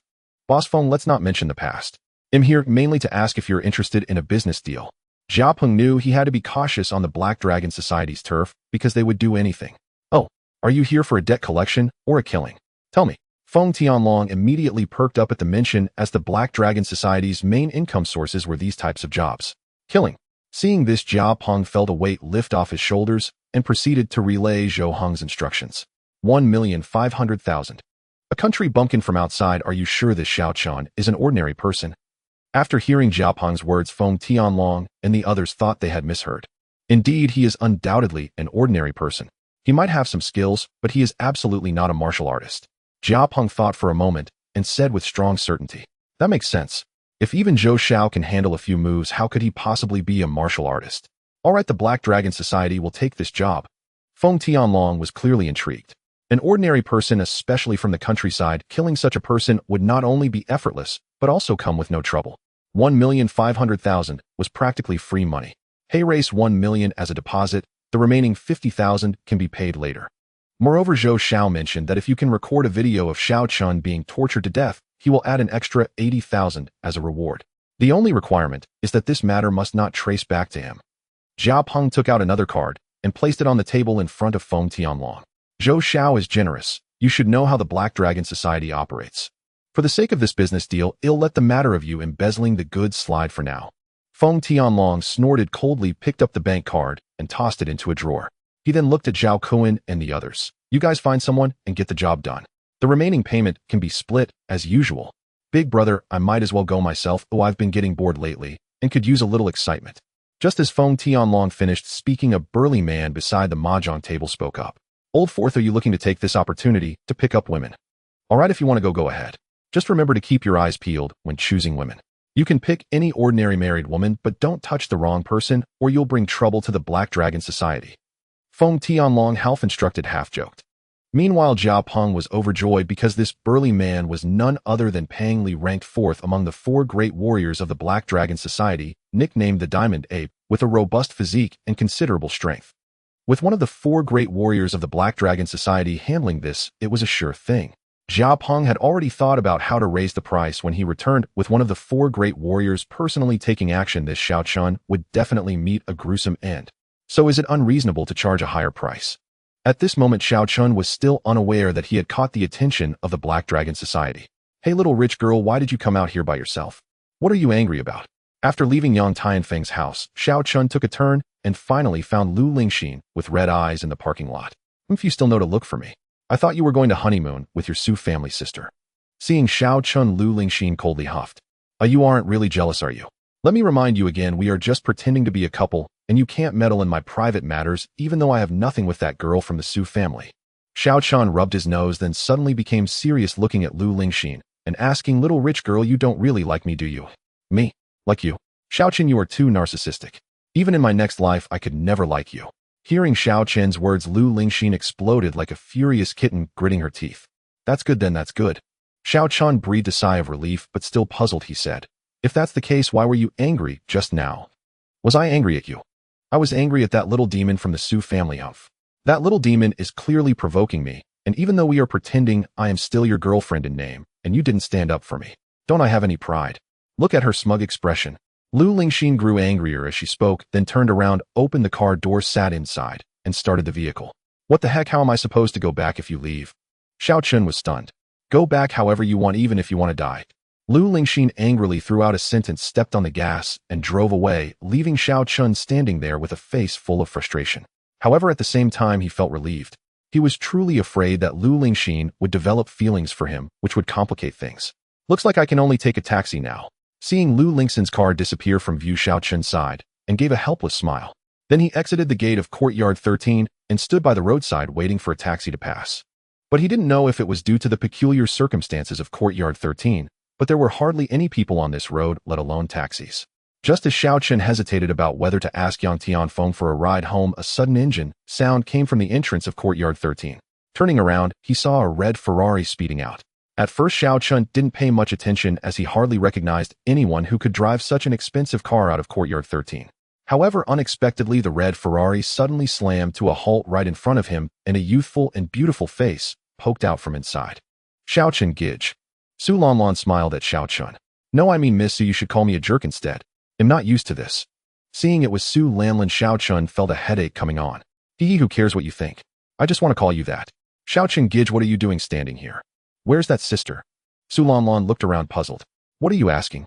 It's all because of you. Now I don't even know how to go back, and there are no taxis. Xiao Chun replied impatiently. Giggling, I didn't do it on purpose. It was that sister laughing at me over there. Su Lanlan couldn't help but laugh, then she patted the window and said, Get in. He'll drive you back, or consider it my apology. That's a good deal. Then I won't be polite. Xiao Chun, who was worried about how to get back, didn't hesitate to get in the car when he heard Su Lanlan say this. Where's your grandpa? Xiao Chun asked curiously since he didn't see Lu Yangming. My grandpa stayed behind to help Jingyi recover. He won't be back until tonight. What are you doing? Are you planning to go home? It's not even 5 o'clock yet. Xiao Chun inquired. I have a few friends who invited me out to have fun. Su Lanlan replied, and suddenly her eyes lit up as she asked Xiao Chun, Gij, do you have anything on tonight? Tonight? No, why? Xiao Chun was taken aback. Not to mention having plans tonight, he was currently the most free person in Han City. Great. Then you should come with me. Su Lanlan's face brightened as she spoke. Why? I'm not going. Xiao Chun refused directly without thinking. Don't. Come with me. There will be many beautiful girls tonight. They are all my good friends, and I will introduce one to you. Also, what if I get drunk and run into bad people? There are a lot of bad people in bars. Aren't you worried about me? Su Lanlan pressed on, trying to entice Xiao Chun. Then I think I should be more worried about those bad people. Xiao Chun rolled his eyes at Su Lanlan. With her skills, there were hardly any bad people in Han City who could pose a threat to her. Uffed. Su Lanlan couldn't help but laugh, then she suddenly had an idea and turned to Xiao Chun, winking. I have a 300-year-old ice mountain snow lotus from my grandpa. Do you want it? 300 years old ice mountain snow lotus. Xiao Qin's eyes widened instantly. What a good thing. 100-year-old fire ginseng and spirit bloodwood are both top-notch medicines. If paired with this 300-year-old ice mountain snow lotus, it would perfectly balance the fiery properties of spirit bloodwood and fire ginseng. Xiao Qin was tempted. Thinking about it, he had indeed nothing to do tonight. And since Lu Lingxin was still angry, it would be awkward to meet her when he returned to the Lu family. So he nodded. Okay, but let me make it clear I will only be responsible for your personal safety. Other matters have nothing to do with me. Deal. Su Lanlan happily nodded at his words. Then you must tell me where you are going. I'm curious about where it is that makes this little girl so apprehensive. Xiao Qin asked. You'll know when we get there. Su Lanlan thought for a moment, gave Xiao Qin a cunning glance, then pressed down on the gas. More than an hour later, Su Lanlan took Xiao Qin on a large detour around Han City and finally drove into an underground plaza, stopping at a place named Dragon and Tiger Fighting Bar. Fighting Bar. After getting out of the car, Xiao Qin looked at the huge bar sign and suddenly felt a sense of being, come on, let's go inside. It's going to be so much fun. Without waiting for Xiao Qin to ask more, Su Lanlan eagerly called him into the bar. When they entered, Su Lanlan whispered something to a counter at the entrance, and then a waiter respectfully handed Xiao Qin a numbered tag. The tag read number 7. Xiao Qin didn't think much of it, assuming it was a table number, and took it directly. Xiao Qin, Gid'll take you to find my friends. Su Lanlan smiled slyly, then took Xiao Qin's hand and headed inside the bar. Once inside, Xiao Qin realized that the overall decoration and atmosphere of this place were similar to ordinary bars filled with men and women indulging in excess, especially the women, who were barely covered by just 3 pieces of cloth dancing provocatively on the tables. If one had to say what was different, it was that the entire bar was very spacious, occupying almost the entire plaza with 2 levels of booths surrounding it. In the center of the bar, there was a ring surrounded by hemp ropes, and one could easily guess what it was used for. Soon Su Lanlan led Xiao Qin to a booth where several people were already seated. Looking at them, Xiao Qin thought that this little girl certainly hadn't lied to him. Among the people at the table, besides 3 girls, there was only a quiet young man with long hair. From the aura radiating from the young man, it was clear he was skilled in martial arts. Hey Lanlan, who is this? So close. One cute girl with a round face teased as she saw Su Lanlan holding Xiao Qin's hand. Dressed so tackily like a country bumpkin. Su Lanlan, you really have no taste at all. Another voluptuous girl with a rose tattoo on her chest looked at Xiao Qin's attire and instantly showed a hint of disdain, mocking him. Xiao Qin chuckled. Goodness, didn't Su Lanlan say they were all her friends? Xiao Qin, keep your mouth clean. If you dare to talk nonsense again, I'll tear your mouth apart. Hearing this, Su Lanlan's face turned cold, and she retorted without holding back. You found such a tasteless guy, that's a fact. Since it's a fact, can I say a couple of words? The voluptuous girl, named Xiao Qin, pouted, sneering. Seeing this, Xiao Qin couldn't help but give Xiao Qin a once-over, then coldly laughed, and said, even if I'm tasteless, I wouldn't look at you, a piece of trash that everyone can have. Tisk a girl 18 or 19 years old, it's rare to find one so promiscuous. The moment Xiao Qin finished speaking, the expressions of the others shifted dramatically. Who did you just call trash? Xiao Qian's youthful face turned ashen in an instant, her chest heaving with suppressed fury. Lanlan, quickly rein in your brother Xiao Qin. Zhao family is not to be trifled with. Beside her, the round-faced girl frantically signaled Su Lanlan with her eyes, then finally leaned in close and whispered urgently, Brother Xiao Qin. Su Lanlan had never expected Xiao Qin to be so unyielding, so boldly defiant toward Xiao Qian, that she stood momentarily speechless. Only when the round-faced girl intervened did Su Lanlan realize the gravity of the situation. She knew Xiao Qian's strength was formidable, even possibly that of a heaven-enlightened martial artist. But Zhao family was a deeply entrenched martial clan of Hanqing. Publicly known, Zhao family counted no fewer than 7 heaven-enlightened martial artists, outranking even the Su family by 1. Provoking them would surely invite retaliation, perhaps even cost Xiao Qin his life. Realizing the peril, Su Lanlan hastily opened her mouth to shoulder the blame herself, only to be cut off before uttering a word. After silencing Su Lanlan, Xiao Qin turned back to Zhao Qin, his expression laced with mockery. What? Was it inaccurate to call you trash? If it is truth, why should I refrain from stating it? Xiao Qin spoke plainly, redeploying Zhao Qian's own rhetoric against her word for word. Zhao Qian's face flushed deep purple, her eyes burning with venom as she glared unblinkingly at Xiao Qin. Filthy beggar. If you dare speak another slanderous word, I'll flay you alive and feed your flesh to stray dogs. Not only wanton but vicious beyond measure. You truly are rotten to the core. Xiao Qin's gaze turned icy, his words merciless. Brother Xiao Qin, please stop. You're standing up for me, and I'm truly grateful. but Zhao Qian belongs to the Zhao family. Don't draw calamity upon yourself. In that moment, Su Lanlan was genuinely moved and felt a quiet, burgeoning fondness for Xiao Chun. Lanlan, I'm not speaking recklessly. Xiao Chun smiled faintly. The girl still retained a shred of conscience after all.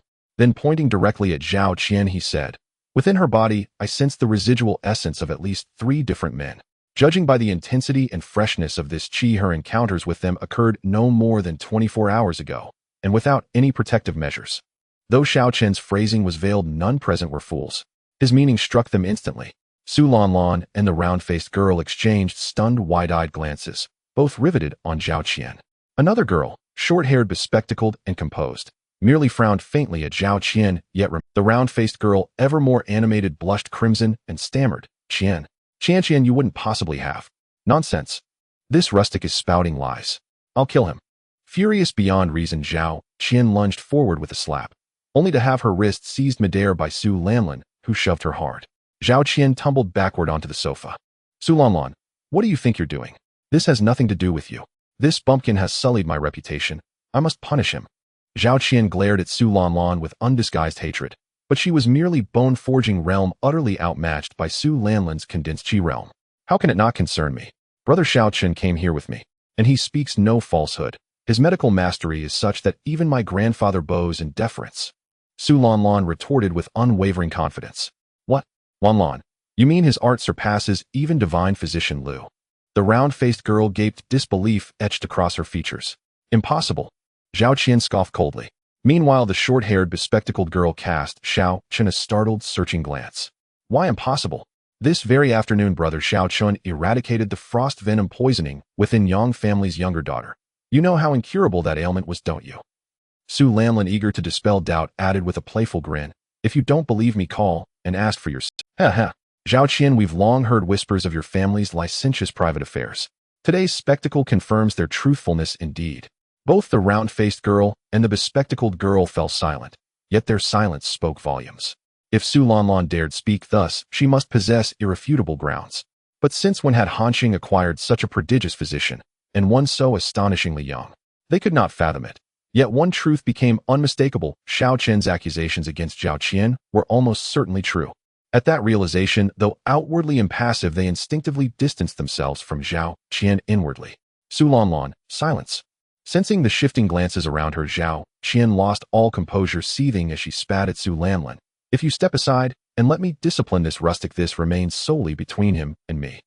But if you persist in interfering, then today's grievance becomes one between Zhao family and Su family. I fear you not. Your family's covert machinations against ours are hardly few in number. Who fears whom? Su Lanlan's expression hardened, her voice turning glacial. Zhao Qian, if you truly believe Zhao family holds sway over Su family, then by all means return and stir the pot. We shall meet every envoy you send with open arms.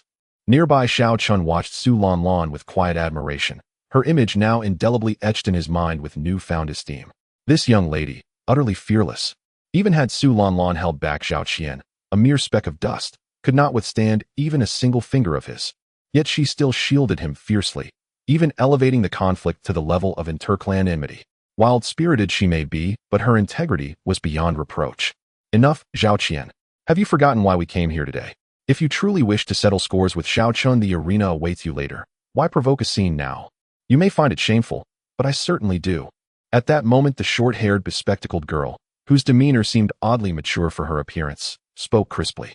Though she looked like a high school student, her solemn expression and antiquated tone lent her an incongruously. Xiao Chun couldn't help but glance at her twice, curious. She, however, appeared displeased by his gaze, frowning, eyes darting about aimlessly, utterly lacking decorum. How did your elders raise you? And Su Lanlan, next time you bring someone like this, seek our approval first. Huh? Xiao Chun froze, bewildered. Since when had he become the subject of reprimand? Han Qingmao, I've warned you countless times, cease speaking to us with that condescending elder-like tone. We're a full year older than you.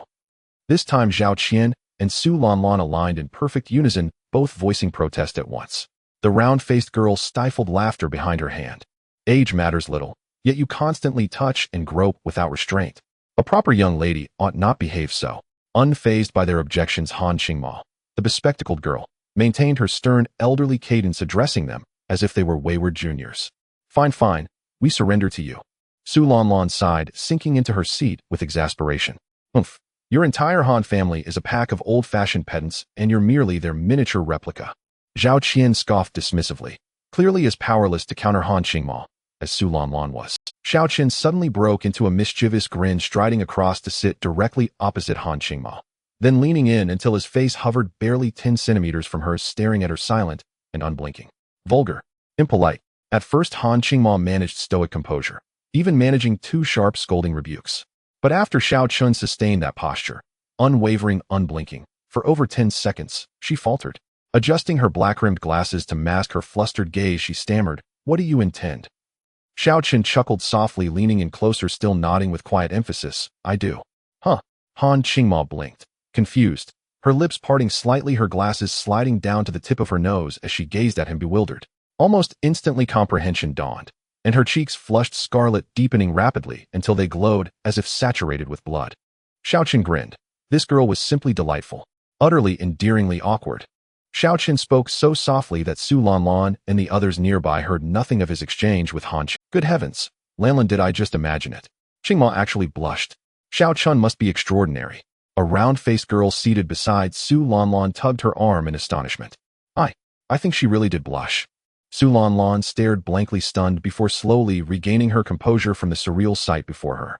She had known Han Qingma for a long time, yet this was the very first time she had ever seen the girl flush. Han Qingma's cheeks burned fiercely, especially after catching Su Lanlan's whispered commentary. The scorching heat intensified, and her heart hammered wildly, as if desperate to leap from her throat. I need to go to the restroom. She had never felt such flustered helplessness. Not once in her. Flustered beyond measure, she adjusted her glasses, rose abruptly from the booth, and hurried, nearly stumbling, toward the restroom. Watching her retreating figure, Xiao Chun glanced sidelong at Su Lanlan and murmured curiously, "Tiskiske, I truly wonder how you all ended up together. This girl is pure as untouched parchment." To Zhao Qian, those words struck like a blade.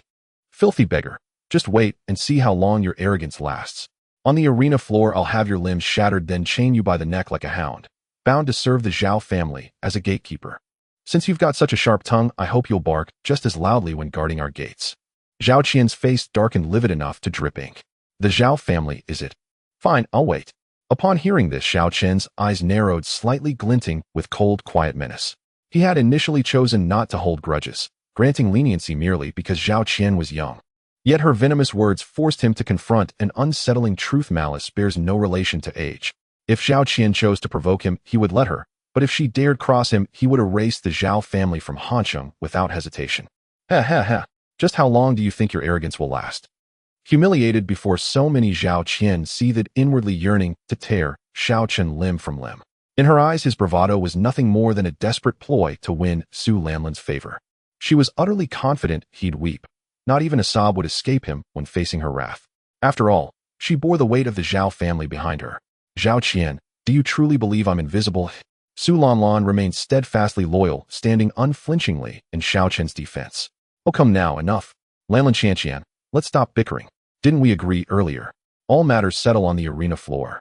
The round-faced girl, ever the peacemaker, stepped in gently to mediate. As she spoke, she picked up a glass from the table, poured Xiao Chen a drink, and handed it over with a cheerful grin. "Lanlan calls you Brother Xiao Chen, so I won't stand on ceremony either. Brother Xiao Chen, please have a sip to cool your temper. It's our first meeting. We shouldn't let things grow so tense." "All right then." Charmed by her warmth, Xiao Chen gladly accepted her gesture, smiling broadly as he drained the cup in one smooth motion. "A toast to your boldness, Brother Xiao Chen. Let me introduce myself. I'm Zhou Yayun of the Zhou family of Hanqing." Her eyes crinkled into crescent moons, her plump cheeks radiated innocent charm, the very portrait of a cherubic little lass. "Pooh." At her words, Xiao Chen abruptly spat out the wine still in his mouth, and with a faint chill in his expression, pushed the glass back across the table. The sudden shift left Zhou Yayun frozen mid-smile. Su Lanlan too stood dumbfounded, bewildered by how swiftly Xiao Chen's genial mask had cracked into icy detachment. "The Zhou family. What is your relation to Zhou Hong?" Xiao Chen studied her with a faint, unreadable smile. "Brother Xiao Chen, you know my cousin." Zhou Yayun blinked, bewildered. Nearby, Zhao Qian watched with silent glee. Could it be that Xiao Chen harbored ill will toward the Zhou family? Perfect. To offend both the Zhou and Zhao families simultaneously. She couldn't wait to see how the Su family would protect this wretched dog. Su Lanlan's heart sank. Zhao Qian had grasped the danger. How could she miss it? If Xiao Chun truly antagonized both clans, the situation would become perilous indeed. And then Xiao Chun confirmed their worst fears. Know him? Hardly. I simply gave him a thorough beating. He offered a light, mirthless chuckle, then turned to Zhou Yun, voice calm, but edged with quiet warning. Little sister, best refrain from calling me brother. Otherwise, should your Zhou family seek retribution, I might find my hands inconveniently tied when delivering justice. I. Zhou Yun's eyes instantly welled with tears. She sat rigid, lips trembling, humiliation burning hot beneath her flushed cheeks, on the verge of breaking into sobs. Well then, it seems I'm no longer welcome here tonight. Lanlin, I'll wait for you outside. With that, Xiao Chun clapped his hands lightly. Of the 4 girls present, he'd already alienated 3. Why remain?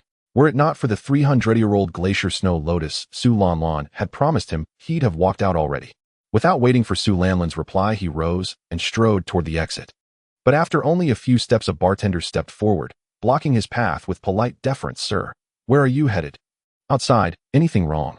Xiao Chun recognized him as the same attendant who'd earlier handed him the number. Though puzzled by the interruption, Xiao Chun kept his tone measured, respecting the man's courteous manner. Yet the attendant's lips curled into a mocking smirk. Apologies, sir, but you may not leave until the arena match concludes. Arena? What arena? And what does it have to do with me? Xiao Chun paused, a flicker of suspicion dawning in his gaze. Sir, the token in your hand designates your scheduled bout. By accepting it, you formally consented to participate in the arena free combat. At that moment, the attendant's gaze shifted, no longer respectful but dismissive, as if sizing up a plaything brought in by some spoiled heiress.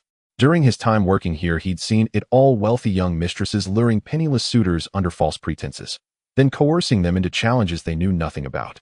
Such men usually crumbled on the arena floor, screaming in terror, some even wetting themselves. The more humiliating their collapse, the greater the amusement for their patrons. After all, whether maimed or dead, compensation was always paid. And now, standing before him, awkward and plainly dressed, Xiao Chun fit the mold perfectly. I received this token unknowingly. Does that still bind me? It most certainly does. The attendant regarded him now as one might regard a clown, amused, contemptuous, assured of his powerlessness. Oomph. Xiao Chun let out a cold, humorless laugh. Earlier, when the girls mentioned the arena, he'd been baffled, but now everything clicked into place. No wonder Su Lanlan had offered such extravagant bait to lure him here. He turned, his gaze locking onto Su Lanlan with glacial severity. In that single searing glance, every trace of goodwill he'd felt toward her dissolved, replaced entirely by cold disdain and simmering fury. Brother Xiao Chun, please let me explain. Seeing that look, Su Lanlan, who'd already been uneasy, panicked outright. No explanation needed. I am but a rustic peasant, hardly worthy of the esteemed Miss Su's justification. His voice was ice. Then turning back to the attendant, and if I insist on leaving, that option remains open. Though per our house rules, early departure incurs either a 50th Zandian penalty or the forfeit of one hand. Which shall it be, sir? The attendant's tone dripped with veiled menace. With a subtle wave, he summoned a dozen hulking, scarred enforcers from the shadows of the bar. Very well, rules is it? Fine. Today I shall teach you what true rules mean. Xiao Chun smiled, then drove his boot hard into the attendant's chest. Ah! A blood-flecked scream tore from his throat as the waiter was hurled sideways, crashing into 2 burly men before collapsing onto the floor, gasping and staring at Xiao Chun in terror, mouth agape and voice gone. The onlookers recoiled in shock. Immense strength. Damn it, dare to strike our man. Go, break one of his legs. With a guttural roar, the remaining thugs surged forward as one. At the VIP booth, Zhao Qian's heart leapt with delight. Though Xiao Chen's martial prowess startled her, she remained utterly confident. Outnumbered and overwhelmed, he stood no chance. After all, the bouncers employed by this bar were all bone-forging realm masters, at minimum. She might not lay hands on Xiao Chun herself, but watching him suffer was satisfaction enough. Thud, thud, thud. Before 3 seconds had passed, agonized cries and muffled groans filled the air, and every thug lay writhing on the floor. A collective chill ran through the bar's patrons. None had even glimpsed Xiao Chen's movements, yet the seasoned enforcers were already down. At the VIP booth, the long-haired youth seated silently beside Zhao Qian had lifted his head the moment Xiao Chun moved, and now watched him with sharp, wary eyes. From Xiao Chun he sensed a quiet, unmistakable danger. Lanlan, is Xiao Chun truly this formidable? Zhou Yayun exclaimed, stunned. Su Lanlan only offered a wry, hollow smile, too preoccupied to reply. She knew with quiet certainty that today would leave a lasting wound in Xiao Chen's heart. A sudden pang of regret struck her. She wished she'd spoken plainly with him before any of this began. Unaware of Su Lanlan's turmoil, Xiao Chun casually plucked a cigarette from a nearby table, lit it, took a slow drag, and strode toward the bleeding waiter still sprawled on the floor. With one hand, he seized the man by the collar and slammed him headlong into the bar counter. A thunderous crash echoed. The liquor shelf beside the counter collapsed in ruined bottles, shattering glasses exploding into glittering shards across the floor. The waiter, already spitting blood, convulsed violently once, twice, and then slumped into unconsciousness. This is all the skill you possess, and yet you dare lecture me on rules. Only then did a faint, satisfied smile flicker across Xiao Chen's lips. He planted his boot squarely upon a fallen thug's chest, swept his gaze across the room, and commanded, voice glacial, "Anyone else wish to instruct me in etiquette?" Silence swallowed the bar. Then from the entrance a scar-faced youth strode in. "Brother, you're finally here. It's him, the filthy commoner. He called me trash." Xiao Qian sprang up, radiant with excitement, rushed to the youth's side, and pointed fiercely at Xiao Chun. "Ha, little sister. Stand back. I'll teach this worm a lesson he'll never forget." "Thank you, brother." Xiao Qian beamed, then turned to Xiao Chun with venomous glee. "Filthy commoner. I'll tell you plainly, my cousin Wang Hui stands at the peak of the chi-condensing realm. Even among the younger generation of the Zhao clan, his strength is exceptional. Kneel now, bow 3 times, and perhaps I'll persuade him to break only one of your limbs instead of both." Xiao Chun frowned, his gaze fixed intently upon Wang Hui, the scarred man, as if piecing together a forgotten truth. "Lan, oh no. Wang Hui's arrived. He's only 25, yet already at the apex of the chi-condensing realm, stronger than you even. Perhaps you should ask Xiao Chen to apologize." Zhou Yayan spoke with palpable anxiety. "Yayan, I hold no sway over Xiao Chen's pride. Rest assured, he'll overpower Wang Hui without effort." Su Lanlan sighed softly, then added thoughtfully, "Perhaps it's for the best. They may as well settle this here rather than waste time on a formal arena." "What? Xiao Chun, is that powerful?" Zhou Yayan clearly found it unbelievable. At last Xiao Chun raised his head, his expression shifting to sudden clarity. "No wonder your aura feels so familiar. You're connected to Zhao Qian. You don't speak nonsense." Zhao Qian's face paled instantly. "Brat, what foul lies are you spewing? Say another word, and I'll smash your teeth down your throat." Wang Hui's face darkened. He had been adopted by the Zhao family, recognized early for his rare cultivation aptitude among the youth. He became a key focus of their grooming. True to their expectations, he reached the pinnacle of the chi-condensing realm by age 25. His status within the Zhao household soared accordingly, and he was later formally adopted by Zhao Qian's baronet. Thus he became Zhao Qian's cousin. Meanwhile, Zhao Qian, born of a minor branch burdened by mediocre martial talent and her gender, held little esteem within the clan. Yet her temperament was arrogant and domineering, and she provoked trouble relentlessly, relying always on Wang Hui to clean up her messes.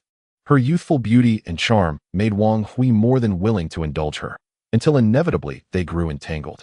Just days earlier, Zhao Qian, Su Lanlan, and Han Qingma had competed for a beauty-preserving pill at an auction, and agreed to settle the matter today. Each would bring a champion to duel in the ring. Whose champion proved strongest would claim the pill. One condition applied: champions could not exceed 25 years of age. Zhao Qian immediately summoned Wang Hui, and to secure his cooperation spent the previous night in his chamber. She believed such intimacy would remain secret, yet Xiao Chun had just exposed it openly before witnesses. Their fury burned white-hot. "Cousin, hold nothing back. Beat this wretch to death, shatter his limbs, and let him serve as our door." Zhao Qian snarled. Rest easy. This little bastard has already earned my wrath. Even without your command, I'll make him beg for death." Wang Hui's gaze turned icy.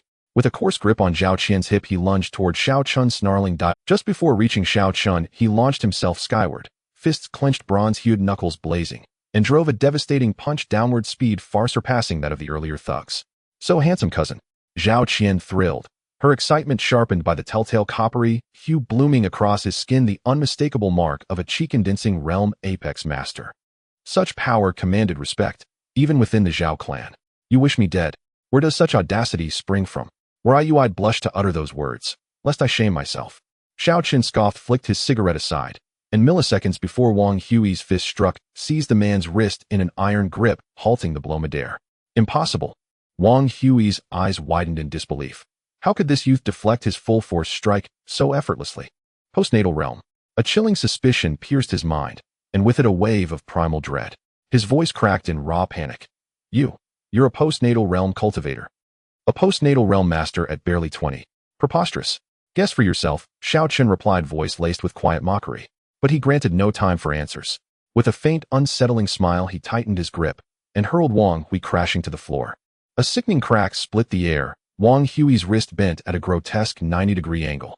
A shrill animal cry tore from his throat. "Ah, my hand." Since you sought to sever my limbs, I shall return the courtesy, exactly as you intended. Xiao Chen smiled faintly at Wang Hui. You dare? I am of the Zhao clan. Wang Hui shrieked, soul trembling, as that serene, merciless smile chilled his blood. The Zhao clan. Mere clay birds and tile dogs. If vengeance is your desire, come forth. I welcome it. Without waiting for Wang Hui to finish, Xiao Chen spoke coolly and brought his heel down hard upon the man's thigh bone. Ah! A sickening crunch of bone echoed as Wang Hui's face contorted in agony, his shriek piercing and desperate. At the sound of his scream, the onlookers in the bar, momentarily amused, paled and fell utterly silent. Zhao Qian's complexion turned ashen. Now it's the right leg's turn. Xiao Chen remained unmoved by Wang Hui's wails, his voice cold and, Xiao Chen, is that your name? I was wrong. Please let me go, I beg you. Terrified beyond dignity, Wang Hui burst into tears and pleaded outright. In reply came only Xiao Chen's foot descending once more, hard and deliberate. Wang Hui's right leg snapped with a sharp final crack. This time he did not endure, his eyes rolled back, and he collapsed rigidly to the floor. Already unconscious. There are still 2 arms left. Xiao Chen showed no mercy. He raised his foot again, shattering both of Wang Hui's arms before kicking the limbless, broken man like a lifeless sack, sending him sprawling at Zhao Qian's feet. With a chilling smirk he asked, anyone else? You're dead. Do you have any idea what you've done? You've shattered my cousin's limbs. Zhao family will never let this pass. Zhao Qian stared at Xiao Chen, trembling with shock and fury. Enough noise. With a thunderous slap, Xiao Chen sent Zhao Qian crashing to the ground. I already told you, Zhao family is welcome to retaliate. Yet here you are babbling without end. He glanced at her dismissively. At the sight, Zhou Yeyun instinctively shrank back in her seat, and gripping Su Lanlan's hand, whispered timidly, Lanlan. Xiao Chen is terrifying. Su Lanlan offered a faint, rueful smile. She understood. Xiao Chen was truly enraged, and that slap had been as much a warning to her as it was punishment for Zhao Qian. In that instant, she felt profoundly childish. Until now, she had always leaned upon her status as a Su family heir, treating Xiao Chen with quiet condescension, even summoning him unknowing and unprepared to fight her battles. She had given no thought to consequence. In her mind, even if Xiao Chen possessed exceptional medical skill and rare talent before the Su family, he could only ever be an aspirant, eager, deferential awestruck. But that slap, the one Xiao Chen delivered to Zhao Qian's face, had jolted her awake. If he held Zhao family in such contempt, what claim could Su family possibly have upon his regard? After all, among Han City's elite clans, the Zhao family ranked slightly above the Su family. Su Lanlan's heart churned with complex shame, her cheeks burned, and she dared not meet Xiao Chen's gaze. Meanwhile, in a soundproof private lounge on the bar's 2nd floor, bar owner Chen Yuhu hosted a guest. Seated across from him reclined a pale, strikingly refined young man, Chu Qingyun, his hands brazenly buried beneath the blouse of a stunning young woman nestled beside him on the sofa. Behind the youth stood an elderly man, motionless and deep in serene meditation. Young Master Chu, please understand, I am no fool who spurns honor. This bar is my most profitable enterprise, the very lifeblood of my livelihood. To demand it outright is to tear out my heart. I beg your magnanimity. Grant me reprieve, and I shall repay your grace tenfold in days to come. Chen Yuhu dared not afford carelessness. The man before him was none other than Chu Qingyun, the 2nd young master of the imperial capital's illustrious Chu family, newly arrived in Han City. Repay me? With what? Chu Qingyun's expression hardened as his fingers stilled. His tone dripped with mockery. That the Chu family deigns to notice your possessions is your highest fortune, Chen Yuhu. Do not mistake favor for weakness. Comply willingly, and our family may yet remember your humility. Your future in Han City will shine brightly. Resist, however, and overestimate your worth. Then do not blame me for offering no second chance. Young Master Chu, I yield other assets freely, but this bar, I must respectfully decline. Should you insist on such ruthless terms, know this: after decades in Han City, I am no lamb awaiting slaughter. Chen Yuhu's face darkened. He had risen from nothing in Han City, a hard-won ascent. Among the city's underworld, he commanded respect as Lord Hu. With further cultivation, he believed he might even challenge the Black Dragon Society, the apex of Han City's shadow realm. Yet just as his power neared its zenith, an unexpected interloper appeared, Chu Qingyun, scion of the capital's mighty Chu family, demanding his crown jewel outright. How could he consent? Still, the Chu family of the capital was untouchable. Thus, against such arrogance, Chen Yuhu could only bow lower and plead for mercy. Yet now, seeing no softening in Chu Qingyun's stance, Chen Yuhu steeled himself and unleashed his martial umph. A martial cultivator. Latest Foundation establishment, 2nd rank. Lord whose talent is indeed commendable. Chu Qingyun betrayed only mild surprise. For a man nearing 45 attaining latest foundation establishment second rank, placed Chen Yuhu among Han City's elite cultivators. After all, even the prestigious Zhao and Su families, both martial dynasties, counted no practitioner stronger than latest foundation establishment ninth rank. Your praise honors me, Chen Yuhu replied with a respectful bow, lifting his chin with quiet pride. Do not rejoice too soon, elderly. Let these provincial fools witness true lineage. Chu Qingyun sneered, glancing toward the elder behind him. As you command, young master. Elderly opened his eyes, just slightly nodded, and fixed his gaze on Chen Yuhu. A mere latest foundation establishment second rank. Do you truly imagine yourself extraordinary? Filthy cur, behold. With that, elderly released his full aura. Instantly, an invisible pressure filled the lounge, crushing Chen Yuhu's face bloodless. He stared in horror. Latest foundation establishment ninth rank. Perfected. Chen Yuhu had anticipated strength, but assumed the elder standing silently behind Chu Qingyun would rank no higher than latest foundation establishment fifth rank. Yet this overwhelming presence defied that assumption entirely. Most unnerving was the faint shimmering chi veil encasing the elder's body, a clear sign he stood at the threshold of ascendant mastery, transcending even perfected foundation establishment. Lord Hu elderly is but an ordinary guest cultivator of our Chu family, one among over 100 such retainers. Chu Qingyun spoke with quiet amusement. What a... Stunned beyond composure, Chen Yuhu shot upright, his voice cracking with disbelief. No wonder Han City's strongest clan patriarch barely reached latest foundation establishment ninth rank, yet in the capital such a master was merely an average retainer. Was this the chasm between provincial houses and imperial dynasties? In that moment, Chen Yuhu grasped, truly grasped, for the first time the gulf between regional power and capital supremacy. He had imagined disparity, but never fathomed its staggering magnitude. Lord Hu, this is your final choice. Surrender the bar's ownership voluntarily, or shall I take it from your corpse? Chu Qingyun watched satisfied. Decide now. Chen Yuhu's brow glistened with cold sweat, trapped in a dilemma more harrowing than any he had faced. Uncle Hu, something terrible has happened. Just as Chen Yuhu found himself caught between a rock and a hard place, someone suddenly knocked on the private room door. When it opened, one of his underlings rushed in, his face pale with panic, and blurted out the news. What's going on? Why are you so flustered? Have you no decorum left? Don't you know I'm entertaining distinguished guests? Chen Yuhu rebuked him sternly, but inwardly he exhaled in quiet relief. He had already decided to reward the man handsomely once Chu Qingyun departed. Otherwise, he truly would have had no graceful way out. Tiger Lord, forgive me. I beg your mercy. Someone's causing trouble at the bar. They've beaten our men and smashed our establishment. The underling stammered. What? Where are the bouncers? Are they all useless? Where's Lin Hao? Upon hearing this, Chen Yuhu's expression darkened sharply. Lin Hao was Chen Yu's strongest subordinate, a mere 23 years old, yet already at the midstage of the postnatal realm. 2 years ago, gravely injured, had been saved by Chen Yuhu, and ever since had sworn unwavering loyalty. Chen Yuhu held Lin Hao in exceptionally high regard. Talents like him were rare, even among Han City's two great martial clans. Thus he nurtured Lin Hao as his right-hand pillar. Yet Lin Hao possessed an unusually reserved temperament. Though Chen Yuhu entrusted him with full authority over the bar, including unrestricted access to women and liquor, a normal man would long since have indulged in unrestrained revelry. Lin Hao, however, spent each day seated silently in a corner booth, so unobtrusive that he went unnoticed unless trouble erupted. Report, Tiger Lord. The young man who caused the disturbance was watched closely by Master Lin the entire time. The underling reported truthfully. What? Why did he not intervene? Chen Yuhu flared with anger. He valued Lin Hao above all others. Yet now this man had simply stood by while outsiders desecrated his domain. Unforgivable.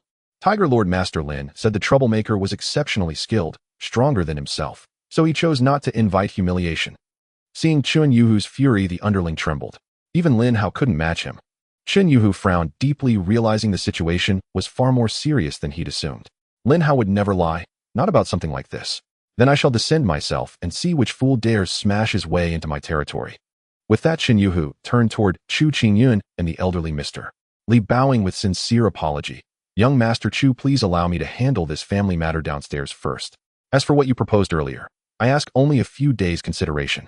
He gave a respectful nod and strode out of the private room. Young Master, this Chen Yuhu is clearly stalling. In my view, we should simply cripple him where he stands. Old Master Li snorted coldly. Unwise. Many elders back home are watching my every move on this out. If I resolve everything by brute force alone, those elders will surely disapprove of my methods. And how then could I possibly contend with the eldest brother for the position of young master? Moreover, to unite Han City's many clans' sheer force cannot win hearts. Chu Qingyun smiled faintly, then lightly patted the woman beside him. She rose instantly, deferential and discreet. Brilliant, young master. Old Master Li chuckled approvingly. Shall we descend as well, to observe what methods Chen Yuhu will employ to resolve this predicament? Flattered by the praise, Chu Qingyun rose smoothly from the sofa and departed the room without another. Old Master Li followed closely behind. Minutes later, downstairs.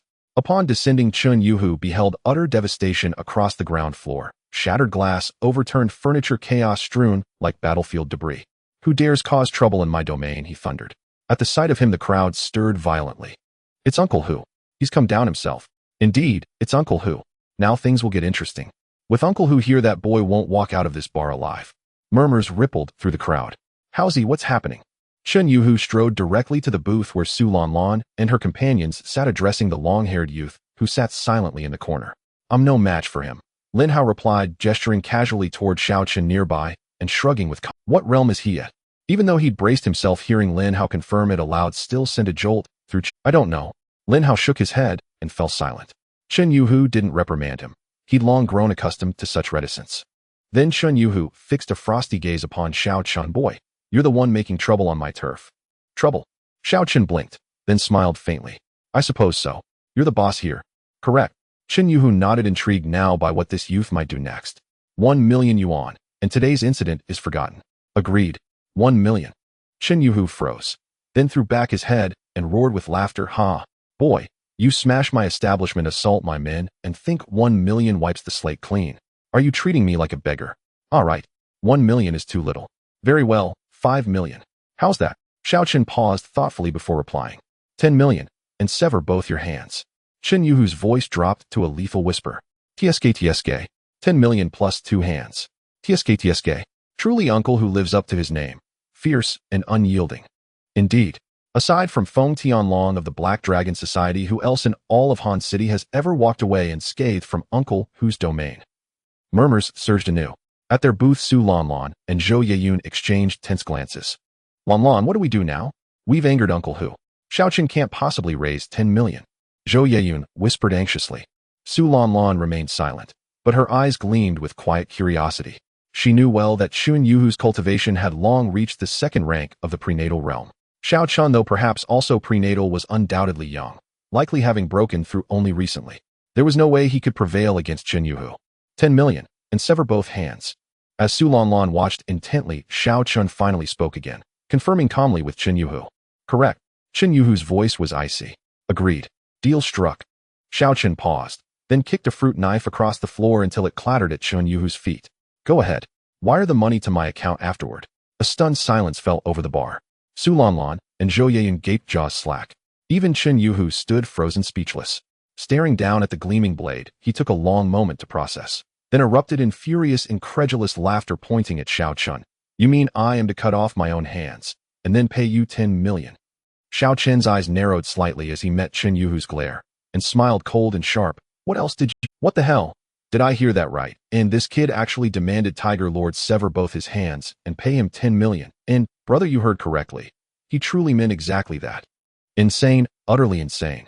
This kid must have lost all will to live. And the moment Xiao Chen finished speaking, the entire bar erupted into chaos. At the staircase, Chu Qingyun and the elderly man surnamed Li had just descended from the second floor and witnessed the scene unfold.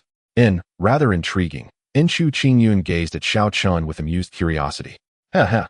Young master, does this youth pique your interest? And the elder surnamed Li, noticing the subtle shift in Chu Qingyun's expression, smiled and spoke. Indeed. At such a tender age, few in Hanqing dare confront Chen Yuhu face-to-face without flinching. Elderly, does this youth hail from one of Hanqing's prominent clans? Chu Qingyun nodded, then asked. And before arriving in Hanqing, the elder surnamed Li had thoroughly researched the city's major clans and power structures. So whenever Chu Qingyun needed insight, he naturally turned to the elder. My apologies, young master, but no. Among the outstanding youths of Hanqing's elite families, I know them all, and this young man is not among them. Most likely he's an outsider, a dragon crossing the river. The elder paused briefly before replying. A dragon crossing the river. Ha! Does he even dare bear that title? Chu Qingyun frowned faintly, clearly displeased with the elder's phrasing, and let out a cold snort. Forgive this old servant's blunder, young master. Do not hold it against me. Before you, not a single soul in all of Hanxing dares claim the title of dragon crossing the river, and the elder hastily offered his apology. Well said. Still, if this youth survives 3 moves against Chen Yuhu, I'll require your intervention. Chu Qingyun gave a light, dismissive snort, then continued. In hearing this, the elder's expression flickered with surprise. Does the young master intend to recruit him? Precisely. To withstand 3 strikes from Chen Yuhu implies at least perfected mortal realm cultivation. Such raw talent merits a gesture of grace, and once cultivated he shall become my own unwavering death servant.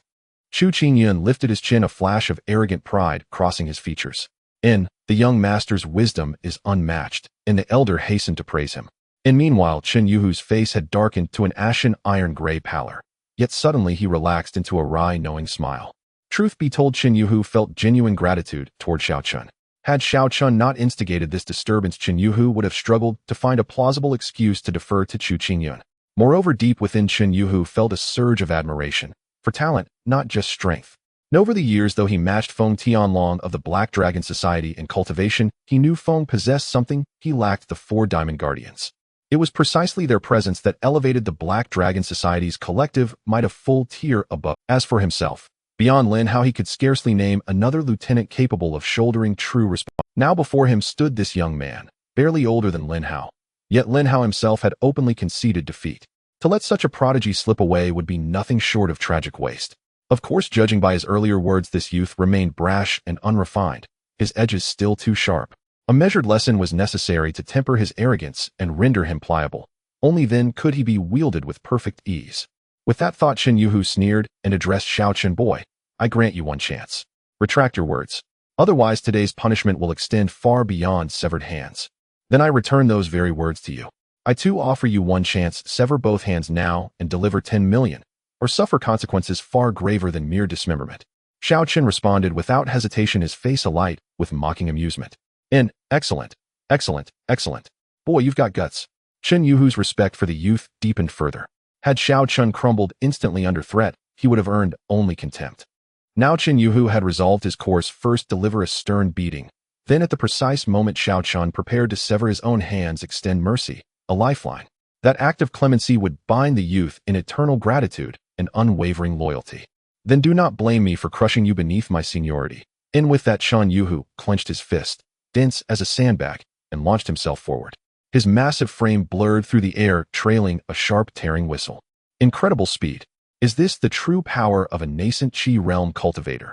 In from her booth, Su Lanlin's expression tightened with alarm as she fixed her gaze upon Xiao Chun.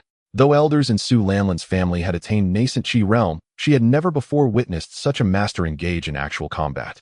Seeing Chen Yuhu move now left her stunned. She could not even track his motion.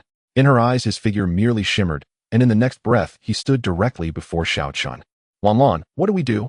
Tiger Lord won't spare Xiao Chun. In Zhou Yiyun's round face twisted with, calm yourself. Tiger Lord won't kill him outright. I'll intervene shortly. I brought Xiao Chun here after all, and Tiger Lord will surely grant the Su family some face. Su Lanlan paused, then replied thoughtfully. In truth be told, she'd held her tongue deliberately, partly hoping to see Xiao Chun humbled. After all, hadn't that insufferable rogue just glared at her with such brazen audacity? In with that, Su Lanlan refocused her gaze on the center of the floor, just in time. As expected, Chen Yuhu's fist struck Xiao Chen's chest in the blink of an eye. Boy, why didn't you dodge? Chen Yuhu roared, assuming Xiao Chun had frozen in terror. And then he saw it. The faint, effortless curl of Xiao Chen's lips. Do you truly believe you can harm me? Arrogant fool. Chen Yuhu nearly choked on his rage. Fury surged, and any intention to hold back vanished entirely. Thom, not deep, resonant impact echoed. Chen Yuhu's fist landed squarely on Xiao Chen's chest, producing a sound like a war drum struck by thunderous force. At that heavy, hollow boom, expressions across the bar shifted dramatically. In immense strength, Tiger Lord's punch could fell an ox. Indeed, such force must have shattered his ribs. And he kicked a steel plate this time. Murmurs rippled through the crowd. As the saying goes, outsiders watch spectacle, connoisseurs discern essence. Unlike the bar's patrons, Lin Hao, the long-haired youth seated in the booth, leapt to his feet, voice cracking in disbelief. Impossible. Su Lanlin's eyelids twitched sharply as well. Even elderly beside Chu Qingyun wore an expression of genuine astonishment. Tsk. This youth's physique is astonishingly dense. Could he be practicing external martial arts? To onlookers, the sheer volume of that impact suggested Xiao Chun must be dead, or at least half dead. But cultivators like Lin Hao Su Lamlin and elderly understood the truth. The drum-like resonance did not signify overwhelming force from Chen Yuhu. Rather, it revealed the extraordinary resilience of Xiao Chen's body, his muscles vibrating in perfect harmony to absorb and dissipate the blow. Like striking a taut drumhead, if the force falls short of rupture, the result is a rich, sonorous tone. Only when the strike exceeds the membrane's tensile limit does it yield a weak, deflating ft. And so it was with Xiao Chen. Unbroken, unyielding, perfectly resonant. You're unharmed. Chen Yuhu remained locked in his striking stance, staring in disbelief, convinced his eyes had betrayed him. Should I be? Xiao Chen met his gaze with cool disdain, then declared, voice sharp as drawn steel, now. It is my turn. Without pause, Xiao Chen pivoted and delivered a lightning-fast sidekick. So swift Chen Yuhu failed to react. The blow crashed into his shoulder with brutal precision. A sharp cough. In one kick, Chen Yuhu turned as pale as rice paper and flew sideways like a broken kite, spitting blood midair before crashing into several bar tables and finally tumbling onto the floor. Brother Hu, filthy mongrel, dare you strike Brother Hu? Everyone attack him now. Seeing Chen Yuhu's humiliating collapse, his underlings in the bar lost all sense, roaring like rabid beasts as they charged toward Xiao Chen. Still loyal, are they? Xiao Chen sneered. He had just felled Chen Yuhu himself, yet these petty lackeys still refused to retreat, a clear sign that Chen Yuhu must have treated them well in ordinary times. Stop. All of you, cease at once. Chen Yuhu, lying on the ground, clenched his teeth and forced himself upright despite the churning agony within his body. Wiping blood from his lips and clutching his shoulder in pain, he staggered to his feet. Never imagined. You young sir are already a primordial realm martial cultivator. I Chen Mao mistook a mountain for a molehill. Today I yield. Unconditionally. Chen Yuhu gritted his teeth, his gaze upon Xiao Chen, now laced with dread. A primordial realm cultivator, barely 20. What kind of ancestral legacy could possibly produce such an anomaly? Such a person, no amount of deliberation, not even the most rudimentary logic could suggest he was someone Chen Yuhu dared offend. At his words, the entire bar fell utterly silent. Every patron stared at Xiao Chen as though gazing upon a mythical beast. Among them stood Su Lanlan and Zhou Yeyun. Indeed, primordial realm, and not merely at its initial. Though Su Lanlan had long suspected this possibility back at Yang Tianfeng's residence, witnessing it firsthand now stirred a turbulent storm of emotions within her. They were barely peers in age, yet Xiao Chen had already soared beyond her reach, a towering figure she could only look up to. Elsewhere, Lin Hao, the long-haired youth, gazed at Xiao Chen, a fierce competitive fire igniting in his chest. Primordial realm. I shall break through myself within 2 years. Seniorly, what is this young man's true cultivation level? Can you discern it? Chu Qingyun remained stunned for a long moment before finally regaining his composure. A primordial realm cultivator in his early 20s. Even among the elite clans of the capital, such talent ranked among the finest. A sudden surge of envy welled within Chu Qingyun. Had I attained primordial realm at 20, would I still need to fight for control over the entire Chu family? Surely the elder patriarchs would have thrust authority into his hands without hesitation. How then had such a genius emerged in Han City? A barren, forgotten corner where even birds refused to roost. Young master, judging by the sheer force behind that single kick, he is at least primordial realm 4th rank. Frankly, I suspect he conceals even greater strength, possibly 5th rank. Yet he cannot exceed 6th rank, otherwise Chen Yuhu would never have risen after such a blow.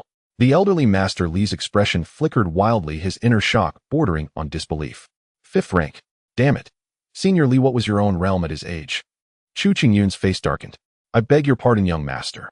I had only just entered the mortal realm at that age. The elder replied, visibly embarrassed at being asked. Then when did you reach primordial realm 5th rank? Chu Qingyun pressed on. Around 40. No, 39. The more Master Li spoke, the more uncomfortable he grew.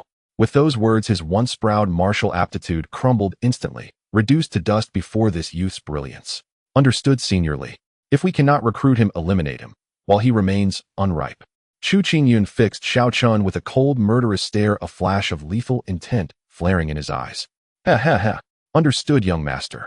Master Li chuckled grimly. What good is supreme talent if it never matures? Meanwhile, Xiao Chen suddenly sensed something. An instinctive glance toward the staircase revealed Chu Qingyun and his elder attendant. Xiao Chen paused, puzzled. I don't recognize them. So why do I feel hostility? Yet he dismissed it instantly. Whoever they are, if they provoke me, I'll crush them without mercy. With that thought, he turned to the ashen-faced Chen Yuhu and said, Well, Brother Hu, why do you hesitate? The blade is already before you. Will you take it yourself, or must I assist you? Or is it true? Does Brother Hu the mighty truly lack the courage to accept defeat? His voice dripped with unmistakable disdain. Those words flushed Chun Yuhu's pallid face crimson. Brother Hu, this cannot be done. His men cried out in frantic alarm. For a martial cultivator, severing both hands amounted to utter ruin. Just as chaos erupted, Lin Hao, the long-haired youth who had stood silently until now, sighed deeply and stepped forward from behind Chun Yuhu, meeting Xiao Chen's gaze. Oh, give me your reason. Xiao Chen studied Lin Hao briefly, a faint, enigmatic smile playing on his lips. Brother who saved my life. Without hesitation, Lin Hao bent to retrieve the blade, but before his fingers touched it, Chun Yuhu lunged forward, shoved him aside, and seized the knife first. Get lost. Since when did you speak for me? When I've made a vow. Chun Yuhu's face burned red with fury as he barked at Lin Hao. Brother who? Lin Hao's eyes brimmed with tears. Haozi, on the path of martial cultivation you walk farther than I ever did. Don't disappoint me. Chun Yuhu clapped Lin Hao's shoulder, then raised the blade and bowed respectfully toward Xiao Chun. Young sir, before I draw blood, may I ask one final question? Will you grant me this clarity? Speak. Xiao Chun nodded, granting permission. Where, pray tell, did I offend you? Or what misdeed did I commit to incite your wrath and bring you here to dismantle my establishment? Chun Yuhu's confusion ran deep. A primordial realm cultivator, barely 20. How could our paths ever have crossed? How then had this storm descended upon him so abruptly? At his words, a few patrons in the bar couldn't help but chuckle. The irony was almost too much for Brother Hu. You asked me. Xiao Chun blinked, then laughed bitterly, pointing toward the crowd. Ask them. Chun Yuhu froze. Then realization struck like lightning. He whirled and roared at the room. Who the hell will tell me? What in blazes happened here? At that moment, one trembling underling pointed toward the unconscious, half-dead server slumped on the floor and recounted the full chain of events. Upon hearing the account, Chun Yuhu's face twisted into a livid purplish hue. Tears of despair welled, not of sorrow but of absurd injustice. So, it was my own men who provoked him. Haozi, how the hell do you run this place? Didn't I decree that every challenger must personally understand the stakes before stepping into the ring? And this is how you've managed it for half a year. Chun Yuhu nearly choked on his rage, ready to strangle Lin Hao on the spot. Lin Hao scratched his head. I told you. I didn't want this duty. You insisted I take it. Besides, who has time to oversee such trivialities? All that matters is there's fighting. That's enough. And truth be told, I'd even promised Miss Han of the Han family I'd compete for her in the ring. Who knew? He'd be this formidable. Now the match is moot. Lin Hao glanced sheepishly at Xiao Chun. Enough. Shut your mouth before you kill me outright. Chun Yuhu's composure shattered completely, realizing at last he was nothing more than a scapegoat. In utter exasperation, he slapped Lin Hao hard across the head, then threw his head back and sighed toward the heavens. How bitterly ironic. I, Chun Yuhu, have walked the straight and narrow all these years, only to fall because of these witless fools beneath me. It's laughable, truly laughable. Then turning toward the motionless server, his eyes turned glacial. Hang that conscienceless cur, break his limbs, and toss him into the river to feed the fish. Also, investigate thoroughly whoever else has committed such vile acts. Leave none unpunished. Sever their tendons and cast them out to rot. Yes, Brother Hu. After Chun Yuhu spoke, one of his underlings immediately complied and dragged the waiter out like a lifeless dog. And you?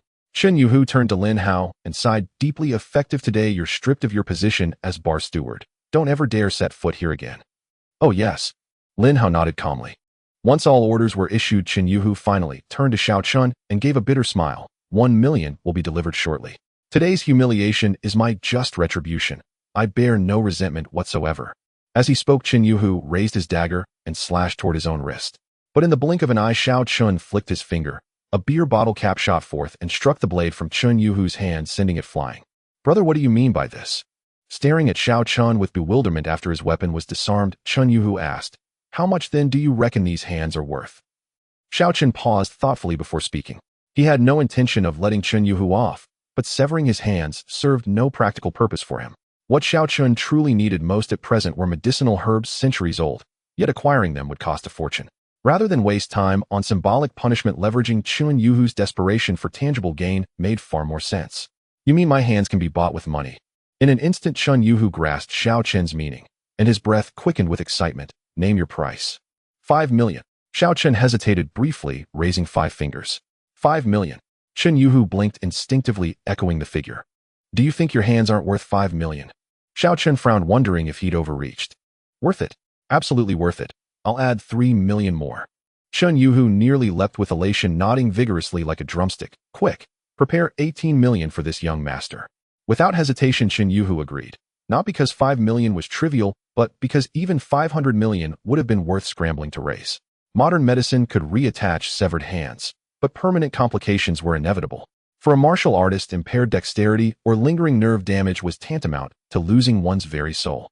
Within 5 minutes per Chun Yuhu's command, a subordinate stepped forward and presented Xiao Chun with a bank card. Xiao Chun accepted it without ceremony, slipping it into his pocket before turning back to Chun Yuhu. Well then, brother Hu. If the money settled, our accounts are cleared, yes. Of course, if you wish to retaliate, feel free to come anytime. By the way, my name is Xiao Chun. No. I Chun Yuhu swear upon heaven, I harbor not the slightest trace of vengeance. At Xiao Chen's words, Chun Yuhu's face paled, shaking his head violently. Mockery flashed across his mind. Retaliate. He couldn't withstand even a single kick. Did Xiao Chen expect him to strike back with his face? Having risen from nothing to dominate Han City, Chun Yuhu was no fool. Far from plotting revenge, he was already scheming how best to win Xiao Chen's favor. Best if you don't. In that case, I'll take my leave. Hearing this, Xiao Chen nodded approvingly, tossed the words over his shoulder, and strode toward the exit. Brother Xiao Chun, wait. Chun Yuhu suddenly called out. Have you changed your mind? Xiao Chen frowned. Brother Xiao Chun, please misunderstand me not.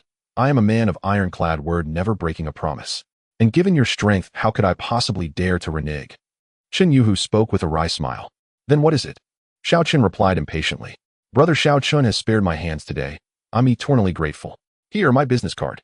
With one hand, Chun Yuhu retrieved a card from his inner pocket and offered it with solemn deference.